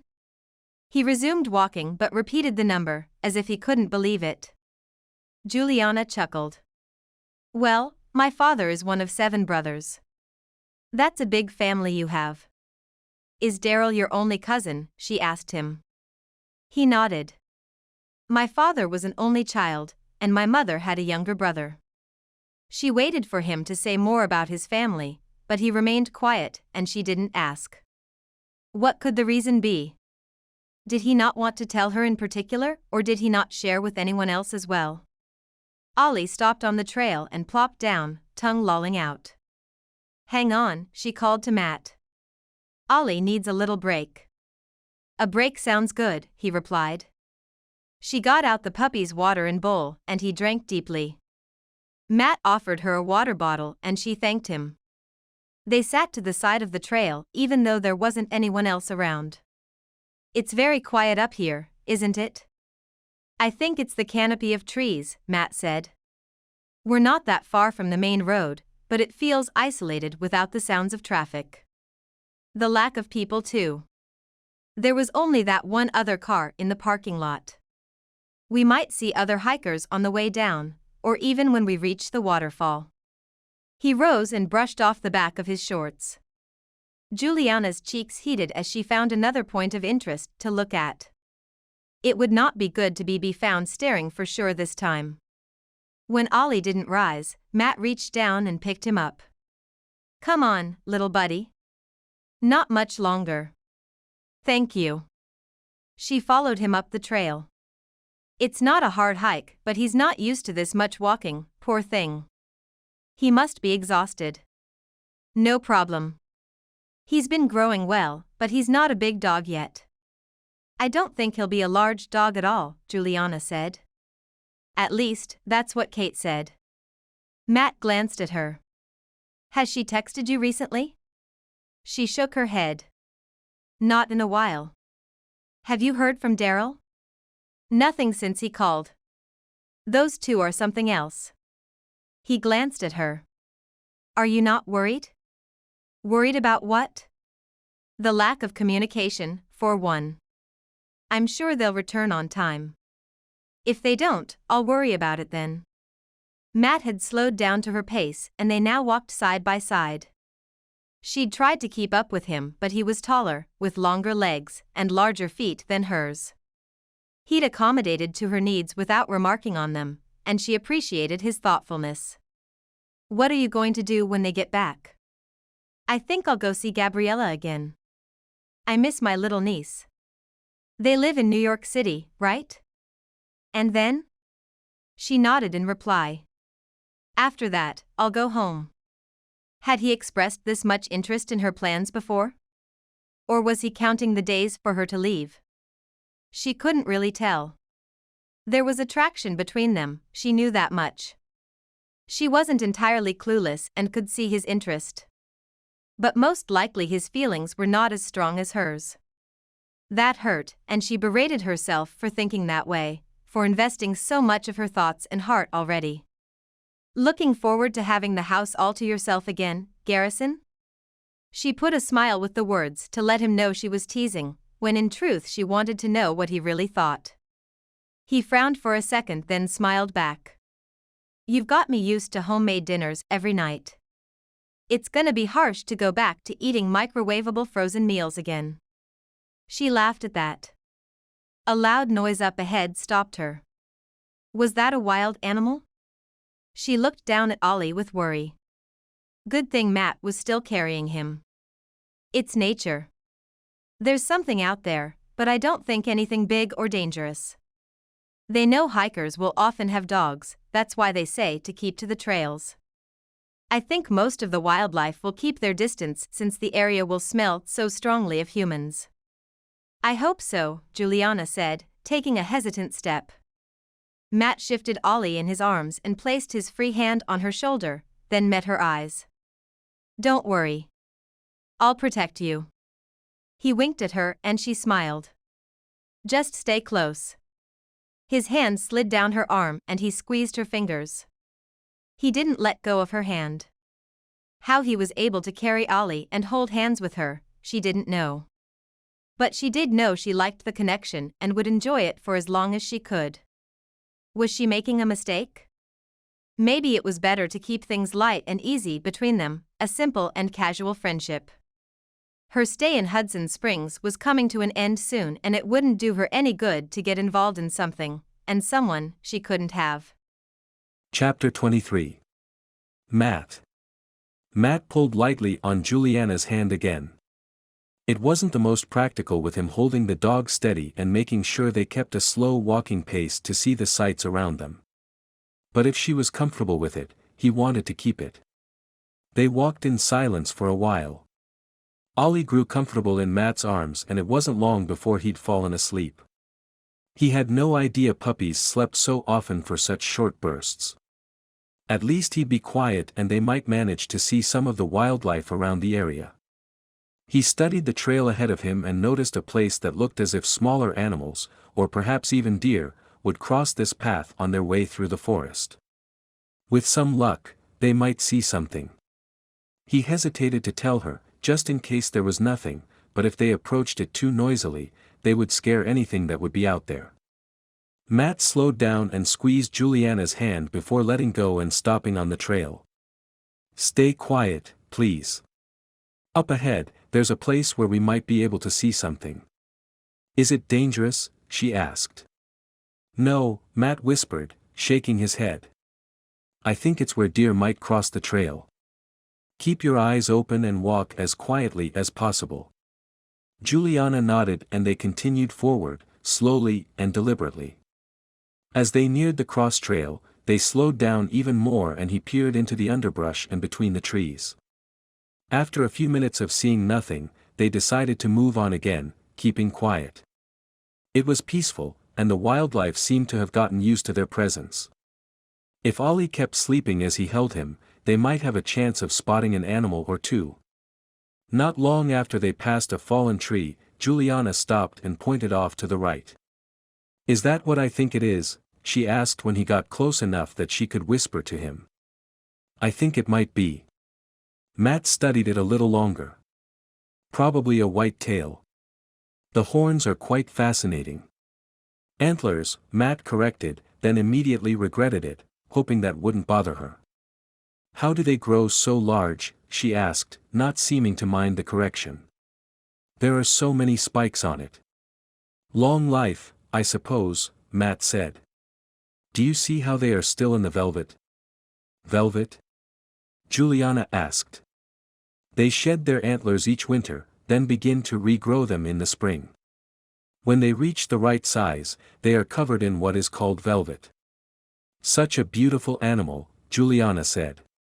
The reverence in her voice was obvious, and Matt was glad they had been fortunate enough to see it. And just as chance would have it, Ollie took that moment to wake up and notice something else was out there. His quick little snuff, then bark, caused the deer to bolt away, and Juliana sighed in disappointment. At least he was quiet enough for us to see the deer for a few minutes. Ollie wiggled, as if insisting to get down and walk on his own. Matt made sure the leash would not get tangled when he bent down to place him on the ground. The puppy started sniffing, even going to the place where the nature trail crossed the hiking trail. It was obvious that he could smell something, but with Juliana's movement forward, he soon forgot the deer and they continued. Now that Ollie was awake, and making noises of his own in his explorations, Juliana talked aloud again. She stopped in front of a tree and touched the bark. Look, someone carved their initials here. The poor tree. He approached to see a heart and two carved letters united with a plus sign. Carving on trees can harm the bark and tree, and it's actually illegal in national forests. There are better ways to profess one's love. He nodded and they continued with the hike. How much further to the waterfall? She asked. It's been a little while since I've been here, but I believe we're more than halfway. Thank you for bringing me up here, Juliana said. I would never have done this on my own, and having a chance to see something of the nature sights in this region has been lovely. I even want to see a salamander, after you told me all those facts. I'll do my best to help you out with that, Matt said. I might remember Megan's tutelage and impress you with all of my knowledge. Juliana's laugh helped make this hike even more enjoyable. Why had he ever gotten so busy and caught up in the day-to-day life to the point of forgetting what brought happiness? She'd extended Ollie's leash to give him more freedom, and the little dog took advantage of the greater independence to explore. Matt took his backpack off one shoulder and turned it to the front, where he grabbed for a bag. He pulled out a granola bar, then passed it up to Juliana. Want one? Is it time to eat already? No, Matt tore off the end of his and took a big bite. This is just part of the hiking experience. You have to eat while you walk. Juliana took the bar he offered and peeled off one end of the wrapper. I'm so glad I have you here as my hiking guide, so I didn't miss out on this most important step. You're welcome, Matt said. I am the expert here, as you know. I could impress you with all the information of the local flora and fauna, but I don't want to overwhelm you. No, Mr. Garrison. You can't tell me how smart you are, then leave me hanging. Please. Do tell. It was rather fun to see her turn playful with him as he got ridiculous in his explanations of the plants around them. He rattled off some completely bogus terms, adding Latin suffixes, and could hardly keep a straight face. She nodded seriously, then added her own response, explaining the Portuguese etymology followed by the pronunciation. Oh, you must teach me how to say that one. I think it's my favorite, Matt said. What does it translate out to? Word for word, in English. Juliana tried to keep a straight face as she said it again. It means the tree that is taller than the others but isn't nearly as green, and it probably smells nice if you sniff it. Matt couldn't help the laugh that burst from him. She was adorable and had beaten him at his own game. How could he not love it? How could he not love her? The thought stopped him stone cold in his mind. Maybe love was too strong a word to name his feelings, too hasty and premature, but he was on the way there. It wouldn't be too hard at all to fall for Juliana. He turned to her on the trail. She stopped too and looked up at him. "What is it?" she asked, a slight frown in her expression. "I forgot to tell you about this other kind of hiking snack." Matt rested his hands lightly on her waist, waiting for permission for more. Catching his meaning, she smiled and stepped closer, then rested her hands on his chest. "By all means, tell me everything." Ollie pulled on the leash and Matt looped it through his arm before tightening his hold on Juliana. "How about if I show you instead?" he asked in a lower voice. "Please, do," she murmured. He brought his mouth to hers gently, but she went up on her tiptoes and pulled him down closer, leaving no doubt she was as interested as much as he was. Her kisses. He couldn't get enough of them. He was indeed falling for her and there was nothing he wanted to do to stop it. Chapter 24. Juliana. "Here he is," the veterinary technician said, bringing Ollie on a leash.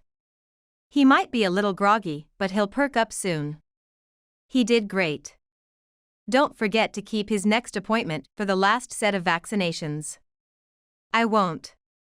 "Thank you," Juliana replied. The puppy was uncharacteristically lethargic, and she picked him up.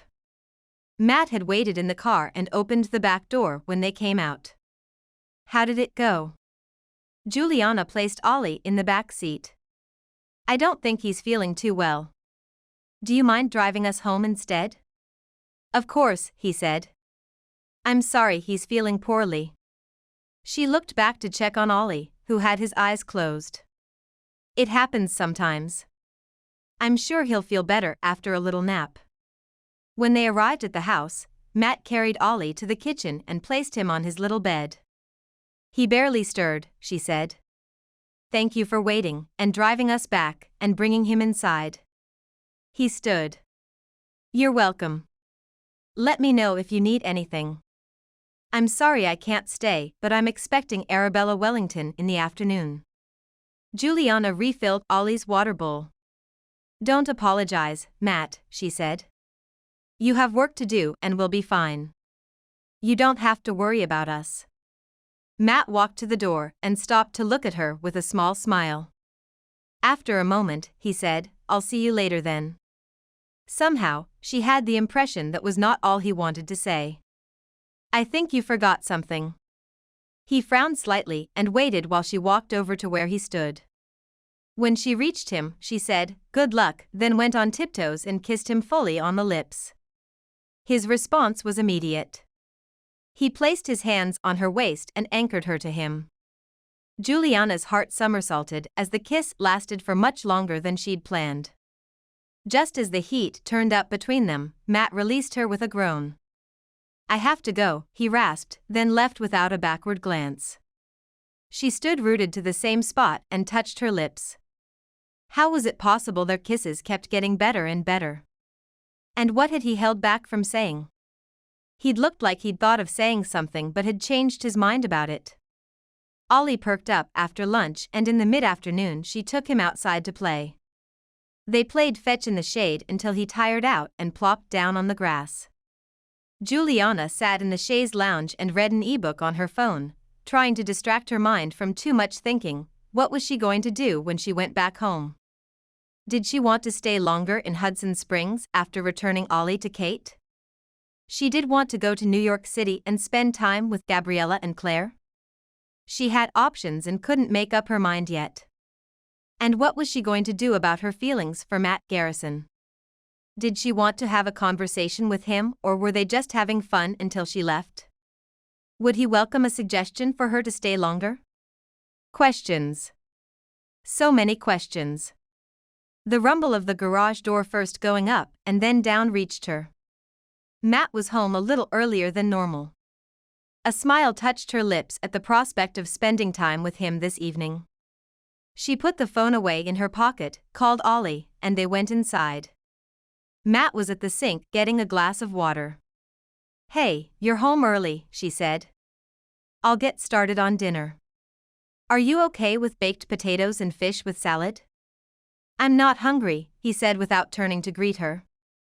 Juliana frowned at his tone. Is everything okay? He turned away from her and walked toward the hallway. Nothing that concerns you, he replied brusquely. Juliana's eyes widened at his words and attitude.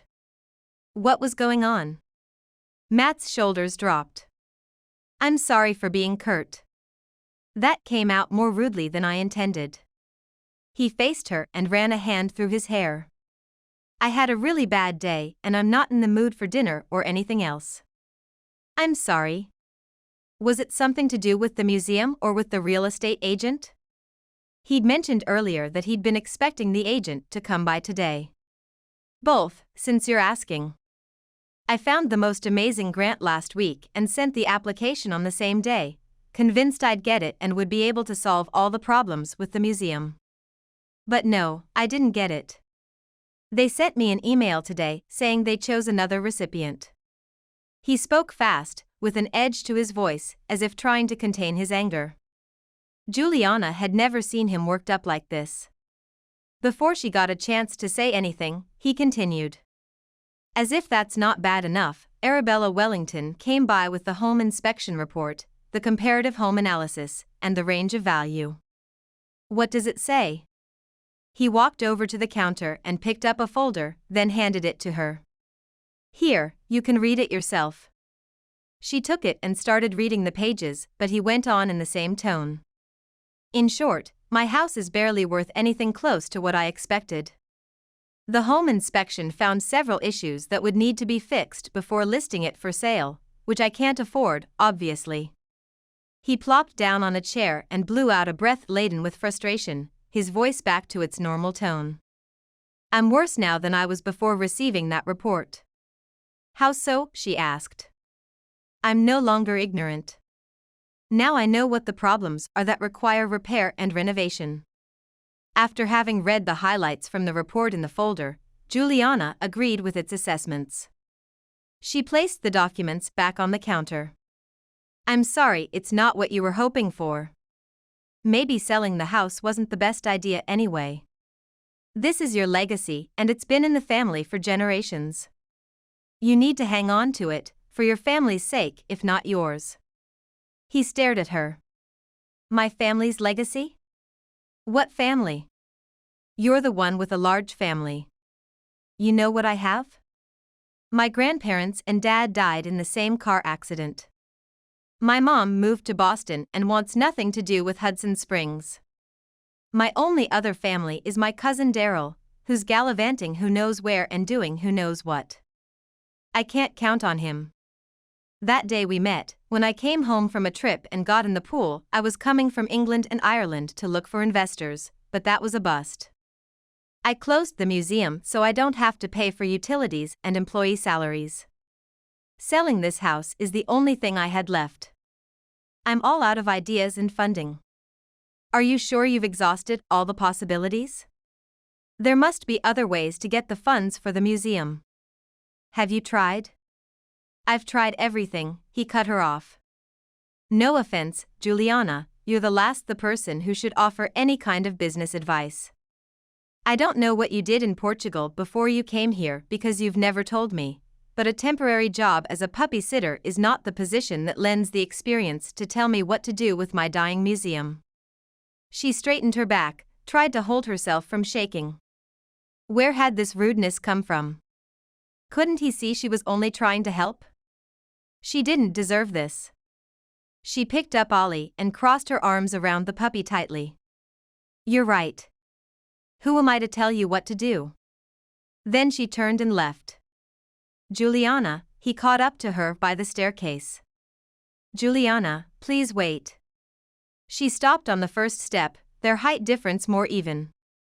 Ollie was getting too big to carry, but she still held him, this time like a shield between her and Matt to defend her feelings. He let out a long breath. I'm sorry for losing my temper. I've been under a lot of stress lately. I'm sorry for interfering with your business. Good luck with everything. I meant that. She took the stairs to her bedroom. His words and attitude had hurt her, and she needed some time away from him to think clearly. Chapter 25. Matt. Matt had barely slept all night. He'd said too much to Juliana and regretted his tone and words, regretted the whole conversation and his actions. The stress of finding his plans thwarted again didn't give him the right to be rude to her. She'd stayed in her bedroom for the rest of the day and night, and he couldn't blame her. He would have done the same thing. After hours of tossing in bed, he'd gotten up to swim before dawn and had pushed himself harder than normal, as if that could atone for his bad behavior. Then he'd left for the museum where he could be more productive than staying home and hoping to bump into Juliana. He hadn't even seen her or Ollie. By early afternoon, he couldn't take the wait any longer.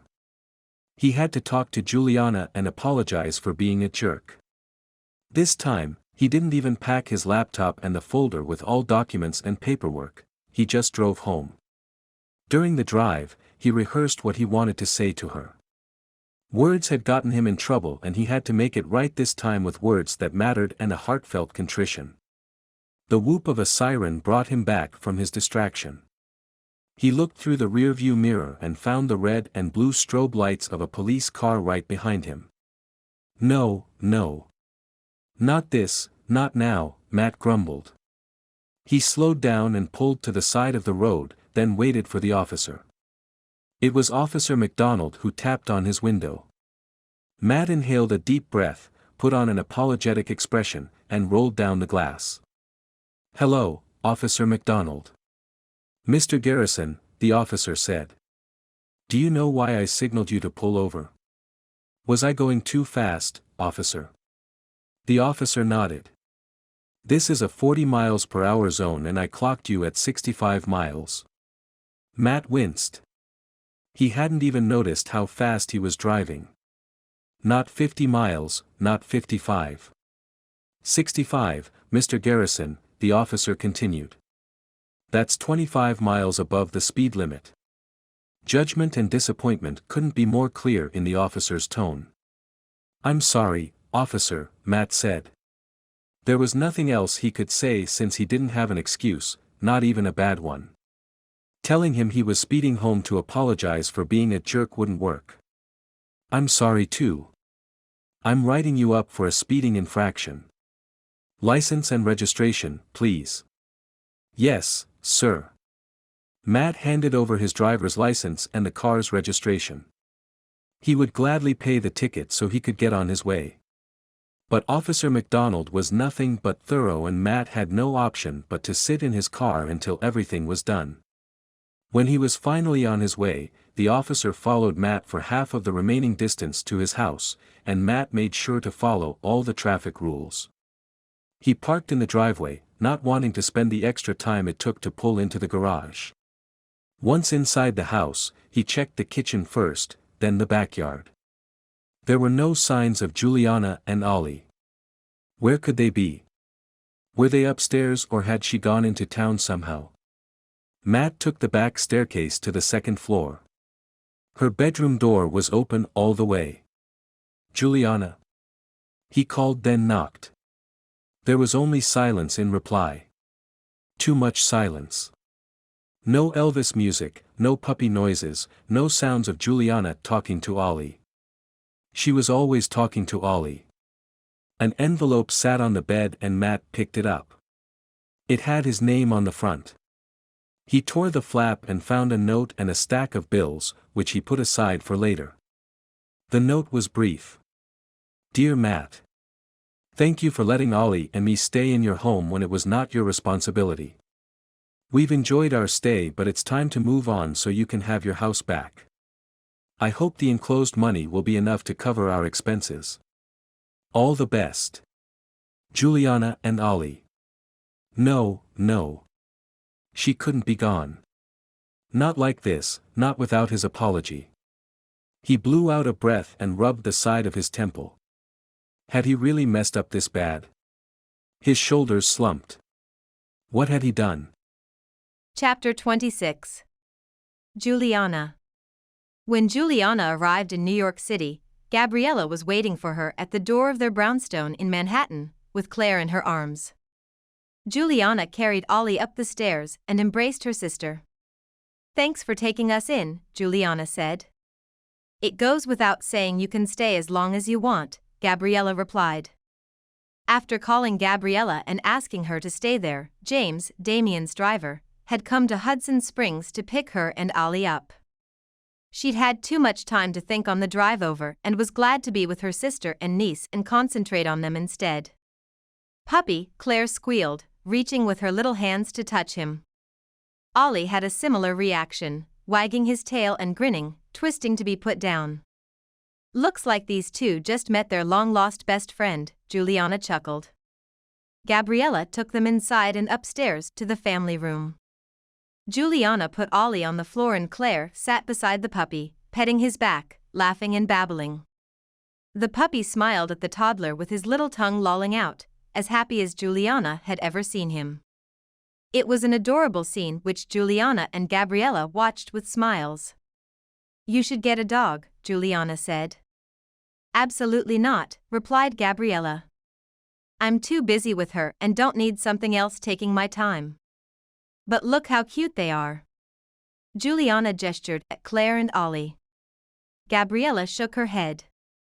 "We'll just enjoy your visit while you're here." She stood and picked up Claire. "Let's go to the back patio to play.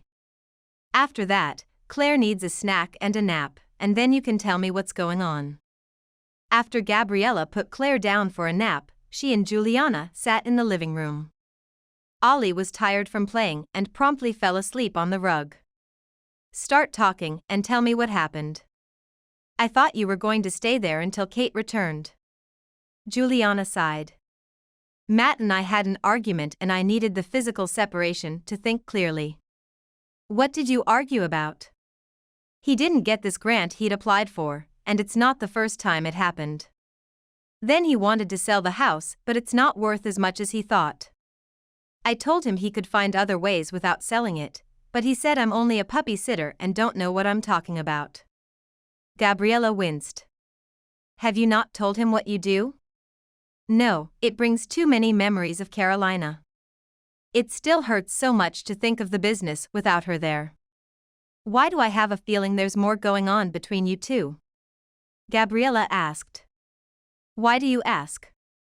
"You wouldn't have left if you didn't have feelings for him," Gabriella replied. "If the situation was just an argument with your host, it wouldn't have bothered you this much. You would have just left without so many feelings." Juliana nodded. "True. I've dealt with guys that like to argue and I faced them without a second thought. Jerks don't faze me. But this jerk is different," Gabriella said with a smirk. "Who's the jerk?" Damien asked, approaching. He bent to kiss Gabriella. "Where's the princess?" Gabriella held up the baby monitor. "Taking a nap." He turned to Juliana and greeted her the Portuguese way, with a kiss on each cheek. "Anyone who messes with my wife's little sister messes with me. Tell me his name and we'll take care of it." Damien looked over his shoulder at the man behind him, who nodded back. Juliana had met Luke before, Damien's best friend and lawyer.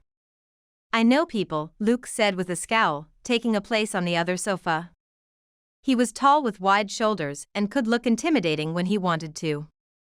Juliana couldn't tell if the men were serious or not until Gabriella swatted at Damien's arm. "Stop it, you two," Gabriella said. "She's going to think you have connections to the mob." "We can't confirm or deny," Luke said with a serious face before breaking into a grin. "I do know people but none with connections to the mob. I think," he added with a chuckle. "Who's this little guy?" He bent to pick up Ollie and placed him on his lap. "This is Ollie. I'm his sitter until his mom returns from her trip." "That sounds like the coolest job," Luke said, obviously taken with Ollie. In turn, the puppy had found another person to love. "It's been fun," she agreed. She didn't want to think of how much she was going to miss the little guy. "We should ask them," Gabriella said to Juliana. "It's worth the try," Juliana agreed. "Ask what?" Damien said. "The museum owner in Hudson Springs lost his grants and had to close down," Juliana replied. "He's been trying to get new grants without success. He looked into selling his house, but it's not worth much without renovation. Is there anything that can be done to get him solvent?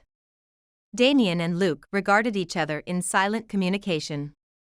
It reminded Juliana of the way she and Carolina had been able to do the same. Non-profit, Luke and Damien said at the same time. Without knowing more details about the museum, Damien said to Juliana, setting up a non-profit would get him the funding he needs. How would he go about that? Juliana asked.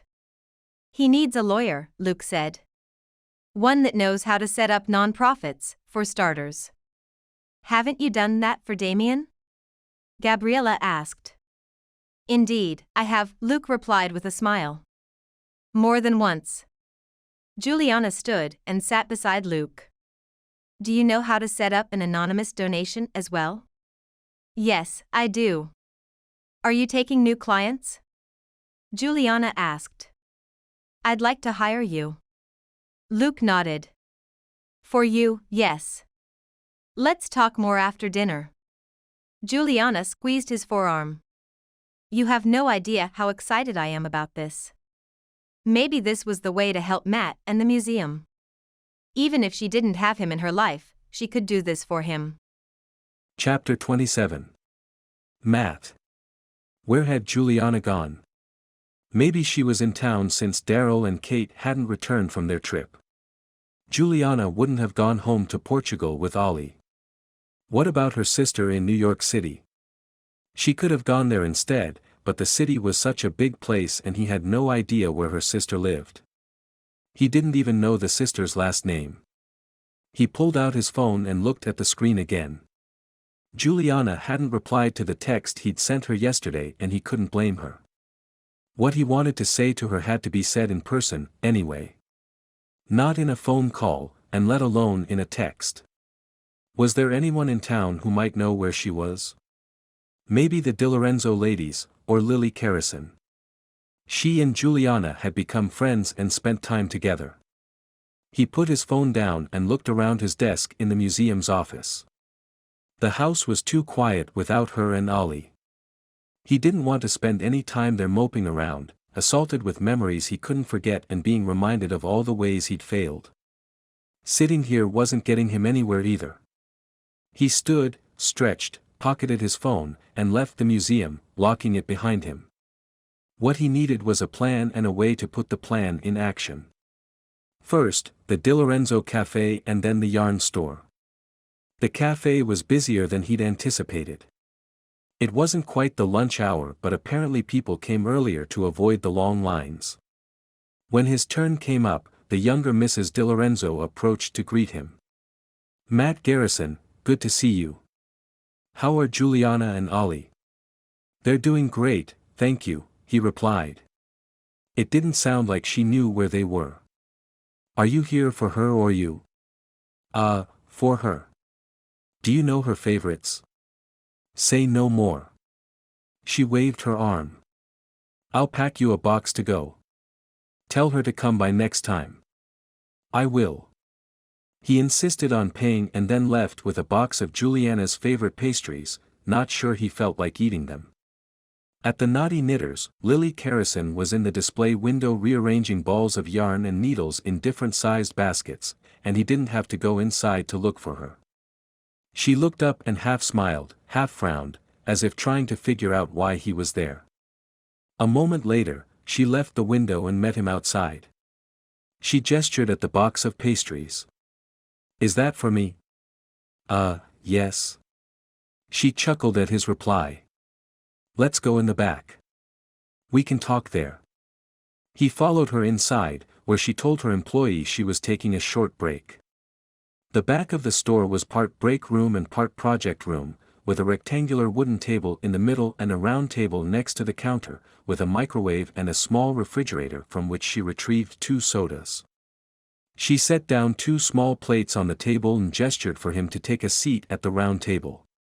He pushed the box to her and she opened it, then looked at him. Aren't these Juliana's favorites? Mrs. DiLorenzo picked them out. Lily picked one and put it down on her plate. Because you went to the cafe to see if you could find out where Juliana is. It wasn't a question and it surprised him. Is it that obvious?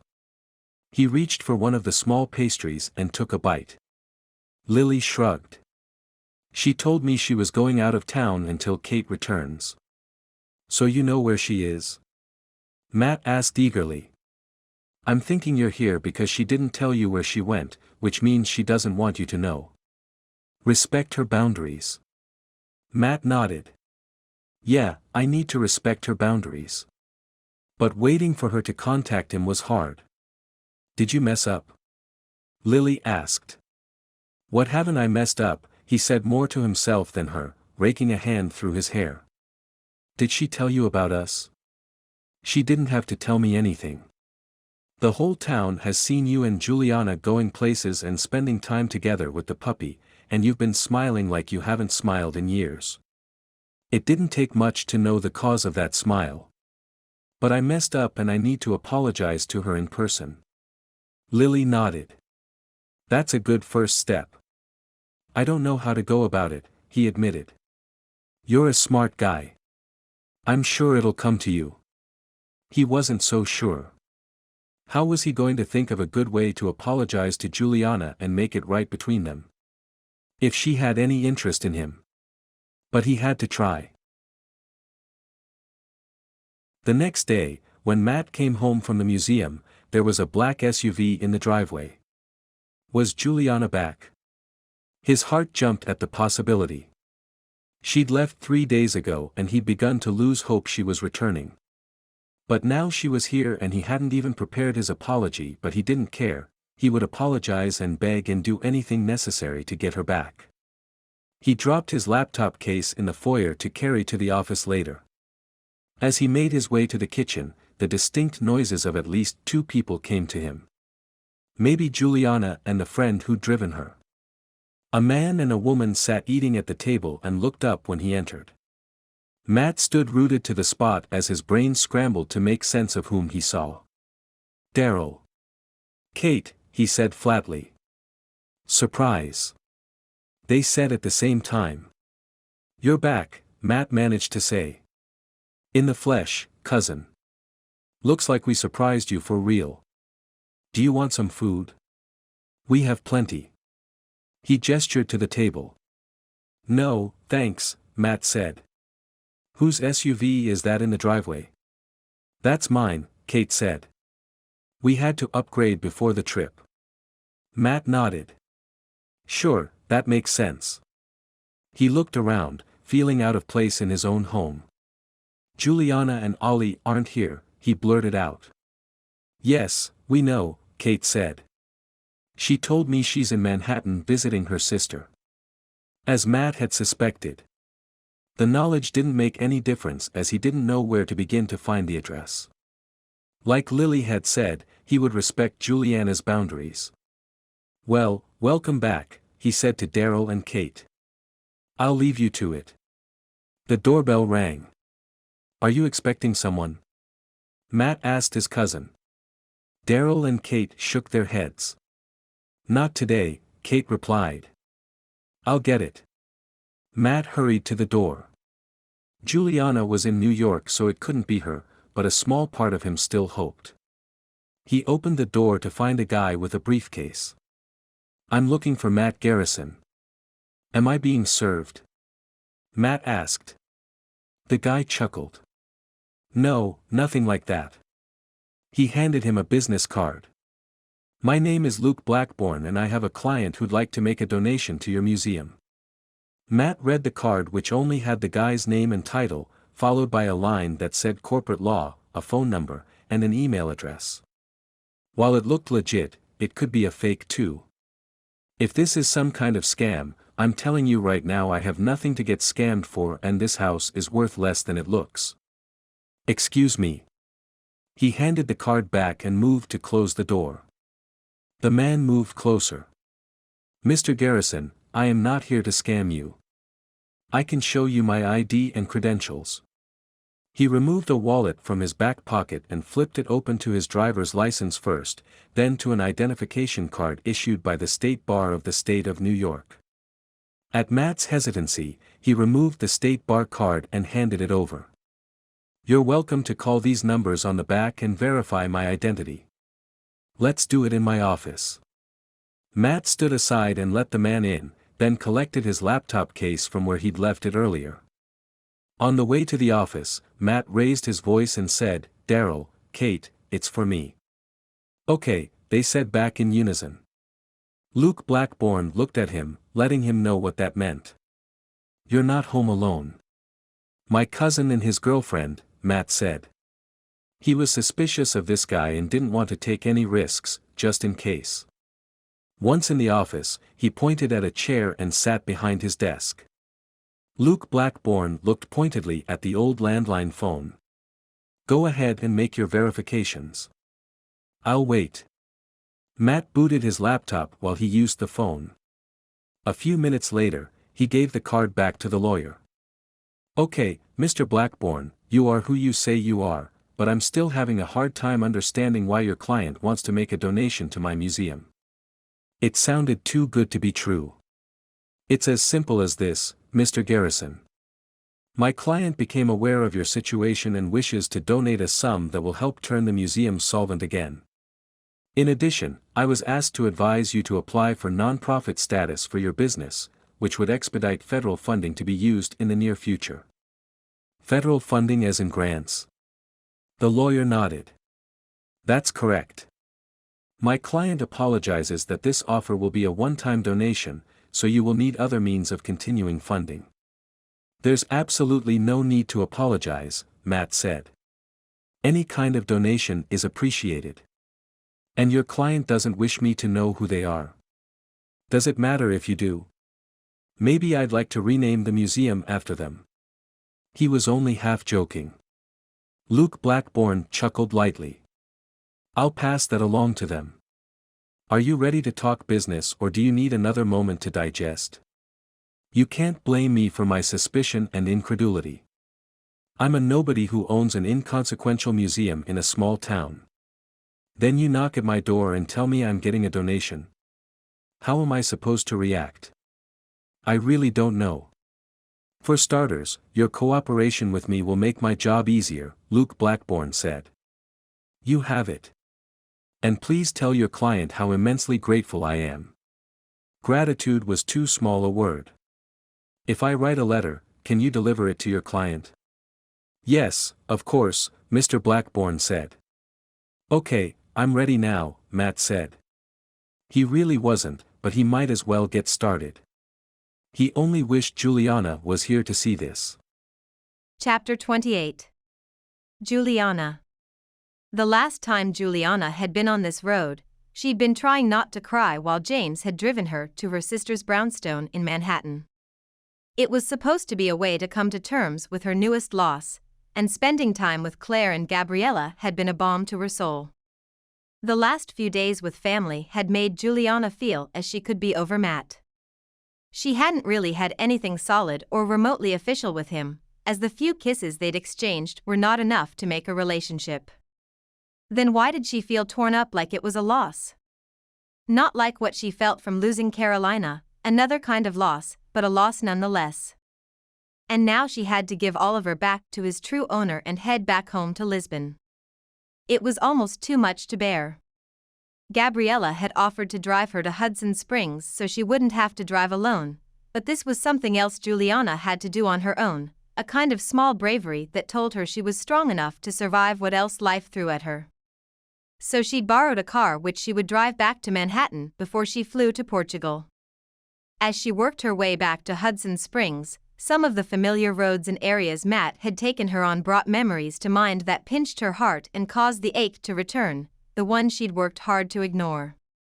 Yet there was still a reminder of some of the fun she'd had. She couldn't regret her time spent here and would always think fondly of Hudson Springs.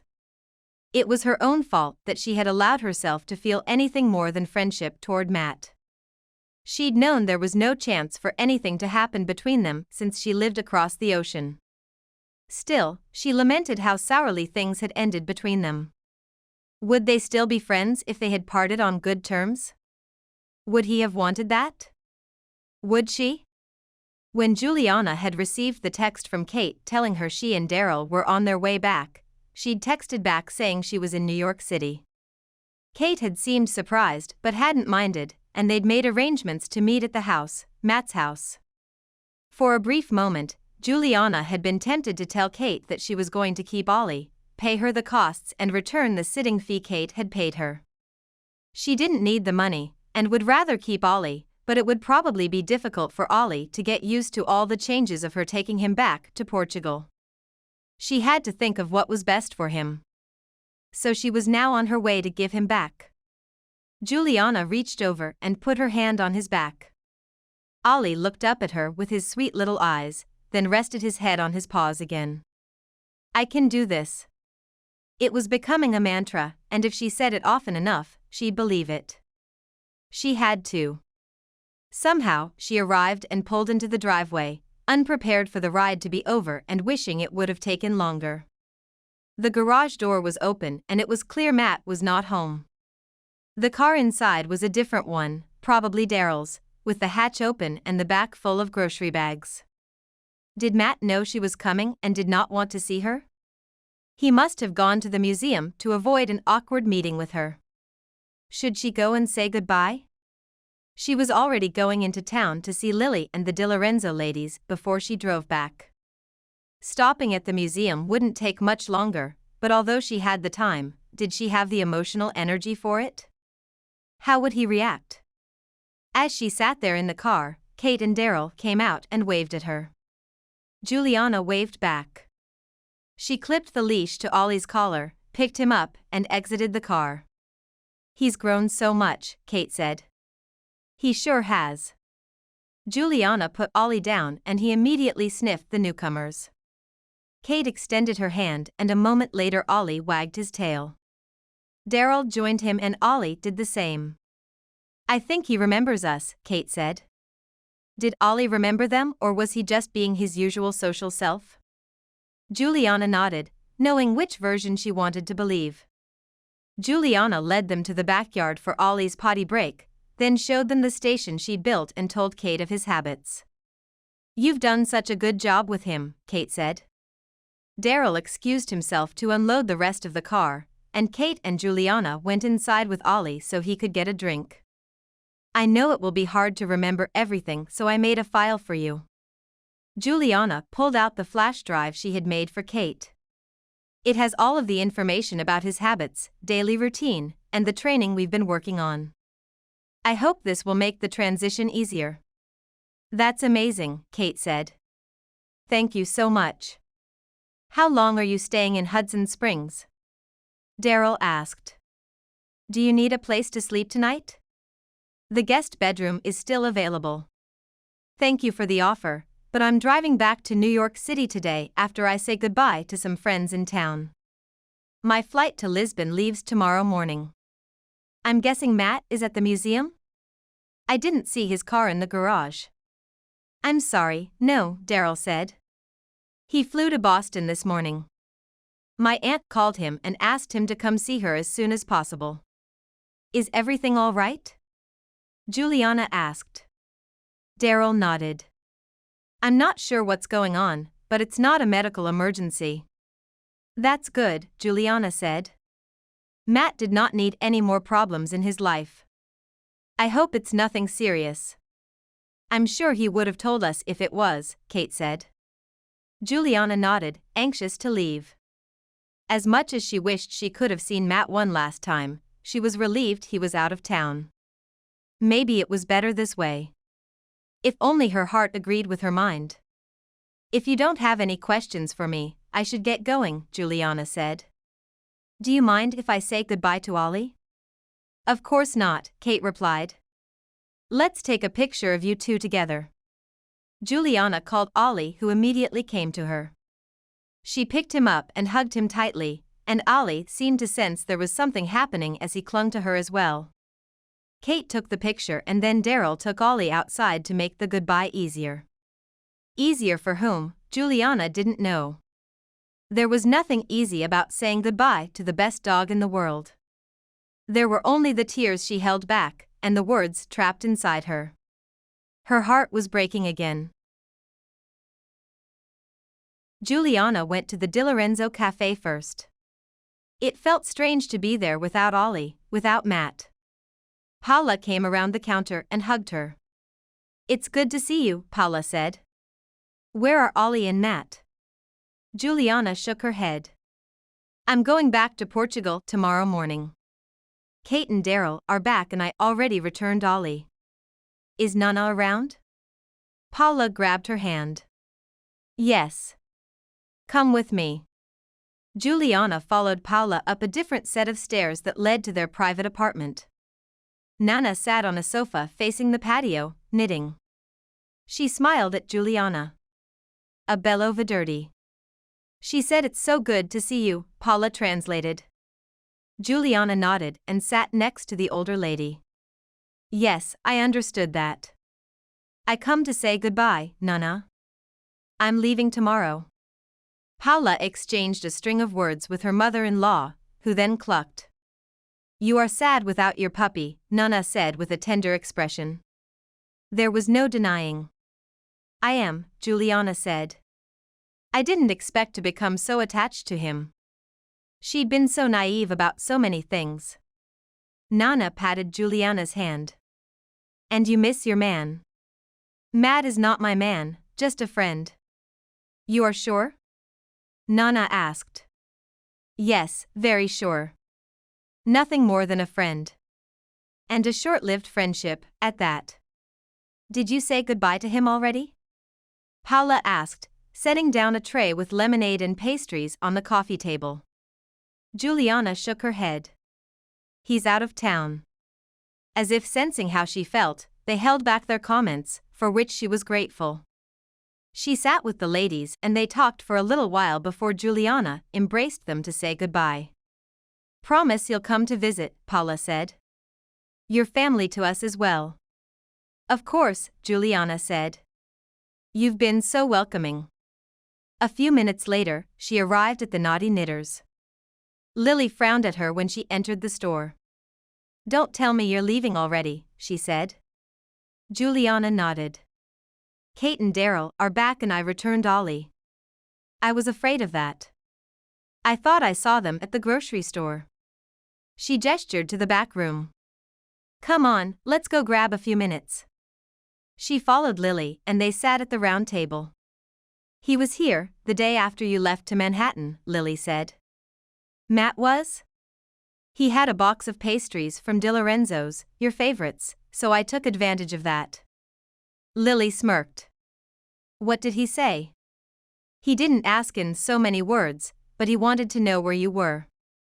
I told him he had to respect your boundaries and he agreed." "Are you going to say goodbye to him?" "I was, but he's not in town. Daryl said his aunt called Matt and asked him to come, so he flew out this morning." "How do you feel about that?" Juliana shrugged. "Like I'm leaving something unfinished, but there's nothing I can do about it." "Did you text him?" "No, but I might." Juliana sighed. "I don't know." She stood. "I should go.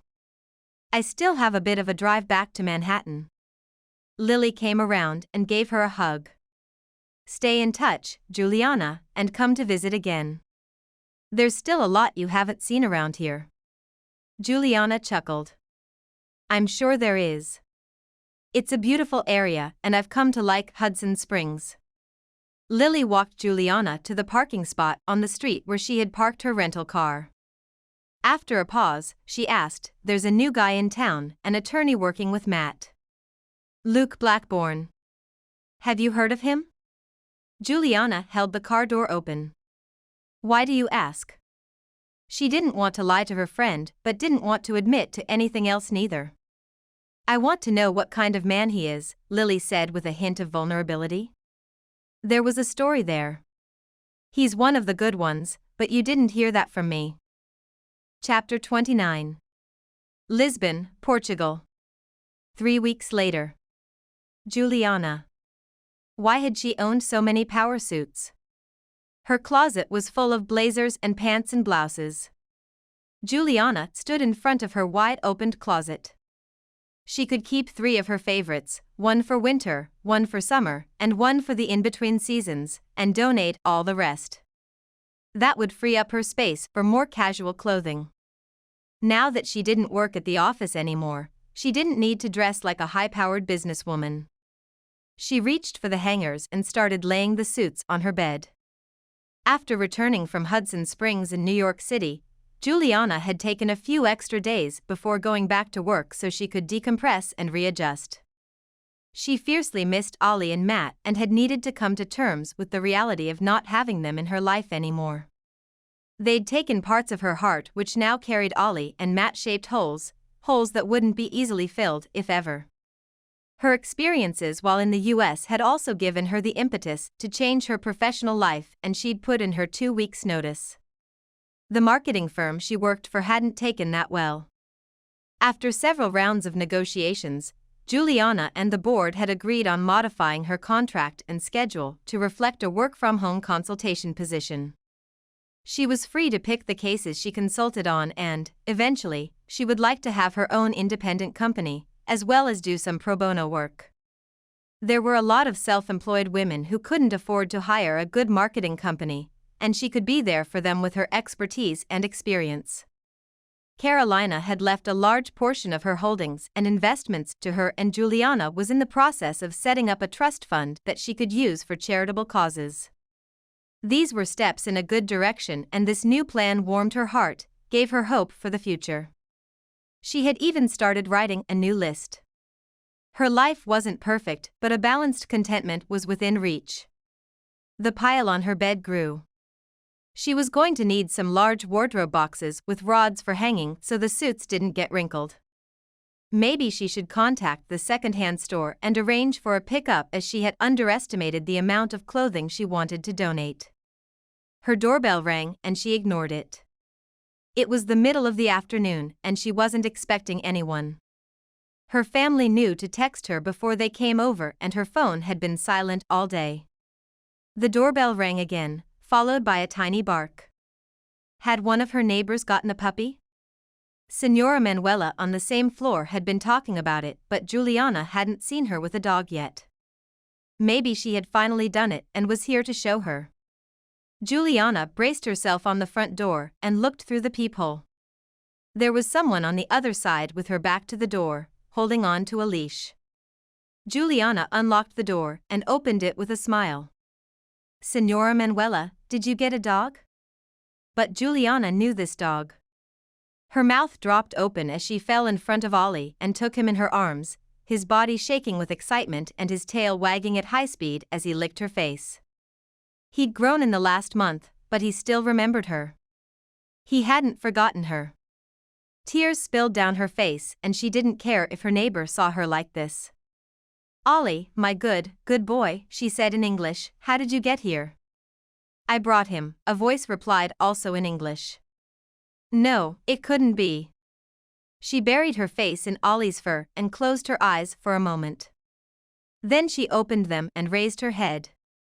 From her spot on the floor, Juliana looked up at Matt. Matt Garrison stood in front of her door, and he had brought Ollie with him. Matt. Matt sat on Juliana's sofa in Juliana's apartment. After her tearful reunion with Ollie, she had let them in, had showed them to the living room, and had then excused herself to the bathroom down the hallway with only a few words. Had he made a mistake in coming? Not Ollie. She was obviously happy to see the dog, but Matt wasn't sure how she felt about his presence. She returned a minute later, composed and no longer crying, but her eyes were still red.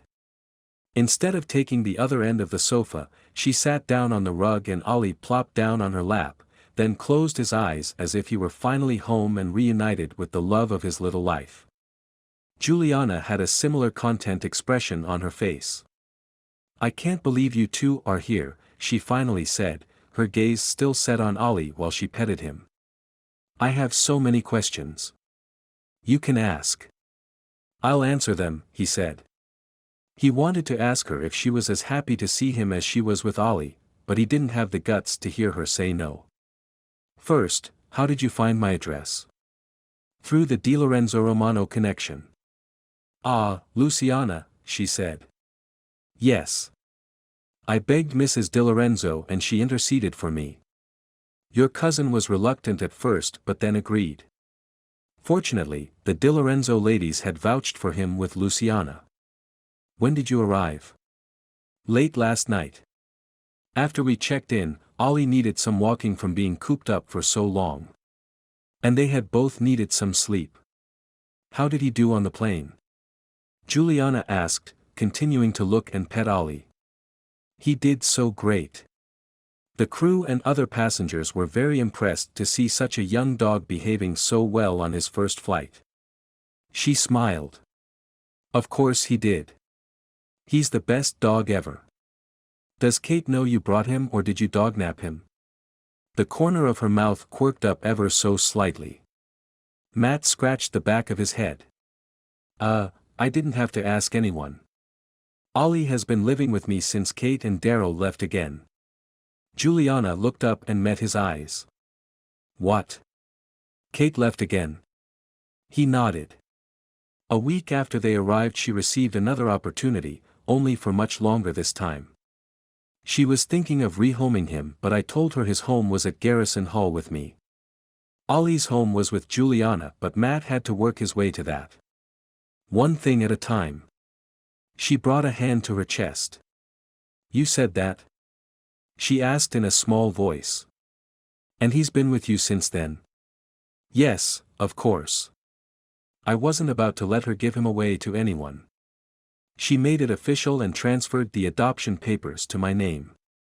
It's been a smooth transition since he already knew me and the house is the same.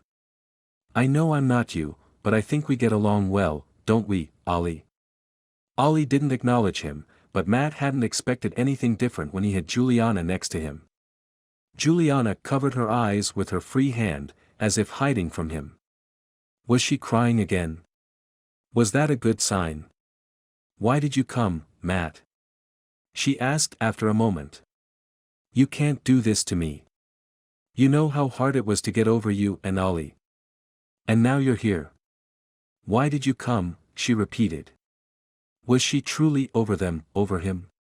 He couldn't count himself in the same boat as Ollie, as her love for the dog was clear and unconditional. But how did she feel about him? Matt moved to the rug and sat in front of her. I needed to apologize to you in person. I still do. Please. She nodded, then removed her hand from her face and faced him again, her eyes still brimming with unshed tears. This was it. I'm sorry, Juliana, for the way I treated you. I was a jerk and a fool, and I had no excuse to say what I did to you. She extended her hand and he took it in both of his, giving him the courage to continue. It didn't matter that I'd lost the grant, that the house wasn't worth what I wanted. I made myself sick with stress and then I took it out on you. Please forgive me. For a moment, she didn't say anything, then took a deep breath. My goodness, Matt Garrison, as if I could say no to you after you adopted Ollie and brought him to me for a visit. He brought her hand to his lips and kissed the back of it. Thank you. How long are you staying? She asked. Until you get tired of me. I know you won't get tired of Ollie, so I'm taking advantage of that. That got a little laugh out of her. I don't know what your schedule is like during the day, but I was hoping you can show us around Lisbon. Yes, I have time to show you around in Lisbon. She tilted her head. Is that all you want to do in Portugal, to sightsee? He squeezed her hands. I have so much to tell you, so much has happened since you left. Curiosity lit up her eyes. What's happened? An attorney came to see me a few days after you left. Luke Blackburn. He told me he represented a client who wanted to donate to the museum, and I could hardly believe it. He's also been working with me to file for nonprofit status to facilitate future grants. That sounds amazing, Matt, she said. He nodded. I meant to send a thank you letter to the anonymous donor but never got to it. This is the kind of thank you that should be given in person, anyway. He paused for a moment before continuing. I wouldn't have been ready to know who the donor was when Luke first came, and I'm glad for it. It gave me the time to think through and realize how wrong I'd been until I was ready to find out more, until I discovered Luke works for Damien Vaughn with Vaughn Enterprises, whose wife's name is Gabriella." She glanced away and let out a long sigh, as if she didn't know what to expect. "Don't worry, Luke didn't tell me. I did some old-fashioned snooping, and by then I was ready to see what I'd been so blind to before. So blind to recognize the amazing woman you are. A simple thank you will never be enough." She shook her head, still not meeting his eyes. "No, Matt, there's no need for thanks of any kind. That was why I asked Luke for the anonymity. I didn't want you to feel beholden to me. No ribbons attached, absolutely no ribbons attached." He smiled at her mixed-up expression and brought a hand to the side of her face. "What if I want to attach my ribbons to yours?" She looked back at him. "What?" "To answer your earlier question, what I really came for was to ask you for a chance." "What kind of chance?" "A chance to see if there could be an us, you and me." It was a day for confessions. I was a coward with my feelings for you, and I'm ashamed to say that I was even jealous of your friend. I know you still love him, but do you think there might be room for me one day? Do you think there might be a chance?" Juliana's eyes widened. "Jealous of what friend?" "Your friend from work, the one who died." "My friend from work who died was Carolina." "Carolina Moreno." "She was not a man." It was his turn to stare with wide eyes. "Your friend was a woman." "You never said she." "I must have said she. I was always thinking she, my friend Carolina." "She." He wanted to laugh, as a wave of relief coursed through him. "English words are neutral, Juliana. They don't indicate gender. Friend can be a he or a she." "Well, words are not neutral in Portuguese. Every word has a gender, and of course I was thinking in my language, not in yours." "So, you were not in love with your friend," he said, as the truth sank in. Juliana shook her head. "My best friend Carolina, I loved her like a sister, but I was not in love with her, no." She lifted her hand from Ollie's back and laced it with one of his. "Ask me again. Ask me again for a chance. Is there a chance at us, Juliana? Will you give me a chance?" "As if I could say no to you," she replied softly. "Yes, I want a chance with you."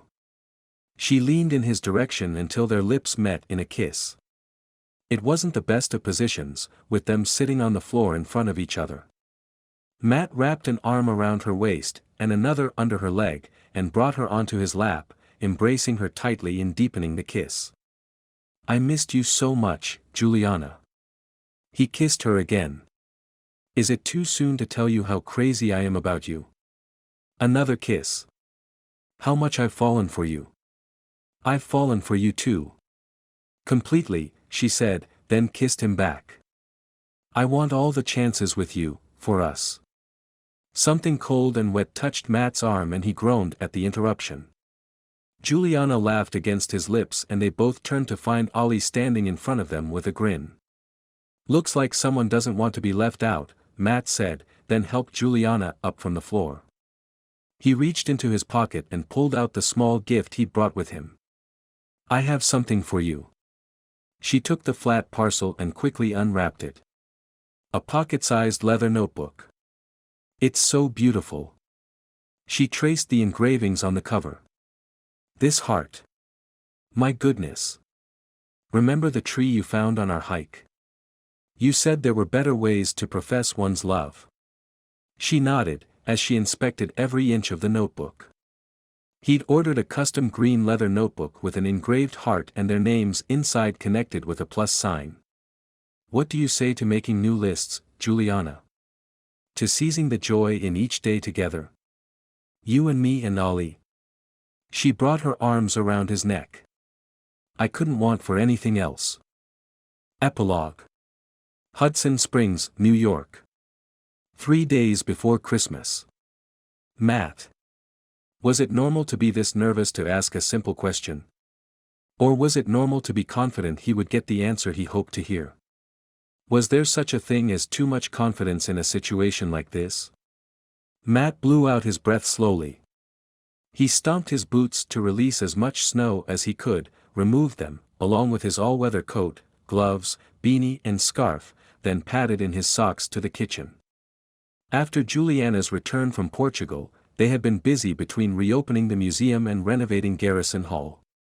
For a few months, controlled chaos had taken over their lives and, at one point, Matt had briefly doubted their sanity for taking on both projects at the same time.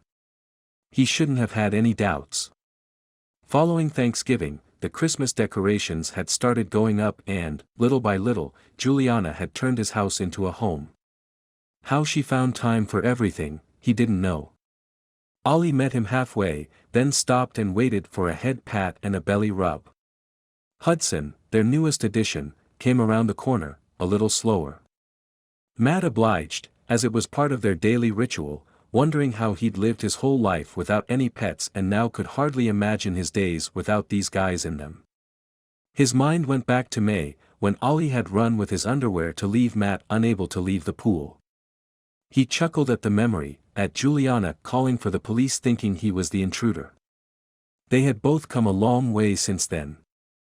And then in September, when Dr. Noah had asked Juliana to foster Hudson, an unwanted senior dog.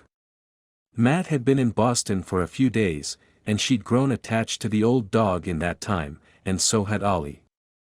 She'd been nervous about telling Matt when he returned, but how could he have said no to Hudson? Especially with a name like that. The two dogs had become the best of friends. Hudson was a calming influence on Ollie and Ollie kept Hudson active. It had all worked out in the end. The dogs followed behind him. Juliana stood at the counter, where she had been the last few days, preparing, cooking, and freezing enough food to feed a small army. They were hosting Christmas at Garrison Hall this year and would have a full house in just 2 days. Gabriella and Damien, with Claire, were driving up from Manhattan tomorrow and picking up Juliana's parents and her younger brother Alexander from the airport on the way. Luciana and Jack were in town and coming with Jack's mother and grandmother for a traditional Portuguese Christmas Eve dinner. For Christmas Day, Juliana had more plans and Matt was probably forgetting who else was coming. So many people. But he no longer dreaded a house full of people. These people were family and family was love. Well, they were technically not family yet, but would soon be, if everything went well. Another deep breath. Juliana raised her eyes to meet his and smiled, not stopping what she was doing. There you are. Here I am. He approached her and slipped his arms around her, resting his chin on her shoulder. They fit each other so well, in all the ways that mattered. She wiped her hands and turned around to bring her arms to his neck, then pulled him down for a kiss. He was only too happy to return it. After a moment, they rested against each other, and he tightened his arms around her. Can you take a break? He asked. Juliana leaned back to look at him. I could take a short one. What's it for? I need to show you something. I was getting ready. For Christmas with the family. He tipped his head from side to side, hedging his reply. In a way. What is it? His mouth quirked in a smile. It's a surprise. Is that all you're saying about it? It won't be a surprise if I say more. What do you need to finish here? She looked behind her at the counter. Put the containers in the freezer and wipe the counter. How about you go get ready while I do that, he suggested. Get ready for what? Ready to spend a few minutes outside. She watched him with a playful expression in her eyes. If I didn't like surprises so much, you wouldn't be able to get me to drop everything with so little a clue. He chuckled. He did know that about her. Juliana took the back staircase. Dress warmly, he said after her. A few minutes later, all bundled up, Matt took Juliana's hand while they trekked through the snow in the backyard, Ollie bounding ahead and Hudson trudging behind. In the falling evening, the lights at the back of the house only reached so far ahead of them, but he'd planned for the darkness. With everybody coming to town for Christmas, this was the only day he had for this surprise. He'd been planning it for a while and now just wanted Juliana to see it. How much farther do we have to walk? She asked. Not too far. He stopped before the edge of the yard, before she could see ahead and glimpse what he had done. Turn to the house and wait here. Cover your eyes with your hands and no peeking, he said. This better be worth it, Matt Garrison, Juliana said, her tone tinged with a smile she couldn't hide from him. He waited until her back was turned to the spot he'd prepared and then sprang into action. A hexagon concrete pad had been poured at the end of summer in preparation for a gazebo they planned to build in the spring. Between the work at the museum and the house interior, they hadn't had any time for more, but that alone was enough for this surprise. Come spring, they could get it finished. In the previous days, when Juliana had been busy cleaning and readying the upstairs bedrooms, Matt had cleared the snow off the concrete and had erected forward poles into metal buckets with rocks and gravel. He had then strung twinkle lights and outdoor bubble lights between the poles and had brought a gas fire pit and 2 chairs to flank it. The fire quickly lit up with a lighter he'd tucked in his pocket, and the lights were plugged into a weatherproof electrical cord. With the light bouncing off the snow and with the trees as a backdrop, the effect was magical, even better than he'd envisioned. He couldn't help the smile. Matt placed his hands on Juliana's shoulders and turned her around. It's ready. She gasped as she took in the scene. Matt. He grinned. You like it then? This is amazing, she said.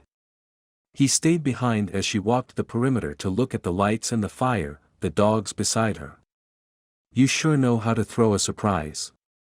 This is only part of it, he confessed. What else is there? He stopped in front of her and took her hands in his.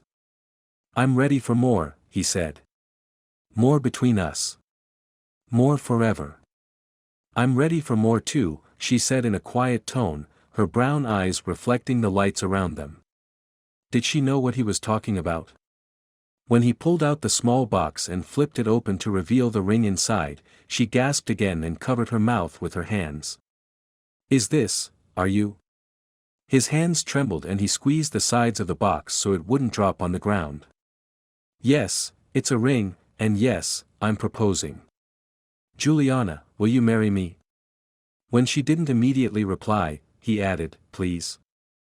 A large smile filled her expression even as she used her fingers to wipe the corners of her eyes. Yes. Of course, yes. Matt grinned back and took her hand, then slipped the ring onto her finger. It was a simple band with a recessed diamond, a flush mounting that could be worn every day, if she wished. Before he had the chance to say anything else, Juliana looped her arms around his neck and kissed him squarely on the mouth. After anchoring his balance, Matt reached his arms around her waist and gave himself into the kiss, to her. This was right. They were right. He'd known for a while that he and Juliana belonged together and nothing felt more right than sharing his life with this woman he loved more than he ever thought possible. I love you, he told her. I love you so much I don't want to spend a single day without you. I love you too, she said. I feel the same in every way. He lifted her off the ground in a tight embrace, both of them laughing. I can't believe you pulled this off so quietly, Juliana said when he put her back down. I had no clue you were planning this. I couldn't wait any longer, he admitted. She kissed him lightly. I'm glad you didn't. The next few days will be very busy, and I wanted us to have this moment together, just the two of us. It was perfect. Thank you. Juliana laid her face on his chest and shivered in his arms. Come on, let's go inside and warm up and celebrate. Matt moved an arm around her shoulders and pulled her close to his side as they started walking back to the house. Who are we going to tell first? I think I want to see who notices the ring first. Your sister, of course, he replied. Yes, Gabriella doesn't miss a thing. She'll want to know if we set a date, too. Matt kissed Juliana's forehead. Then we should definitely set a date for the wedding. How does spring sound? She asked, a smile evident in her voice. Not soon enough. Thank you for listening to Love Me Tender, Love Me True. Written by Lucinda Whitney. Text copyright 2023 by Lucinda Whitney. Production copyright 2023 by Lucinda Whitney. This is Lucinda Whitney. You have just listened to Love Me Tender, Love Me True. I hope you have enjoyed it. Please subscribe to my channel so I can keep bringing you more free audiobooks. Thank you.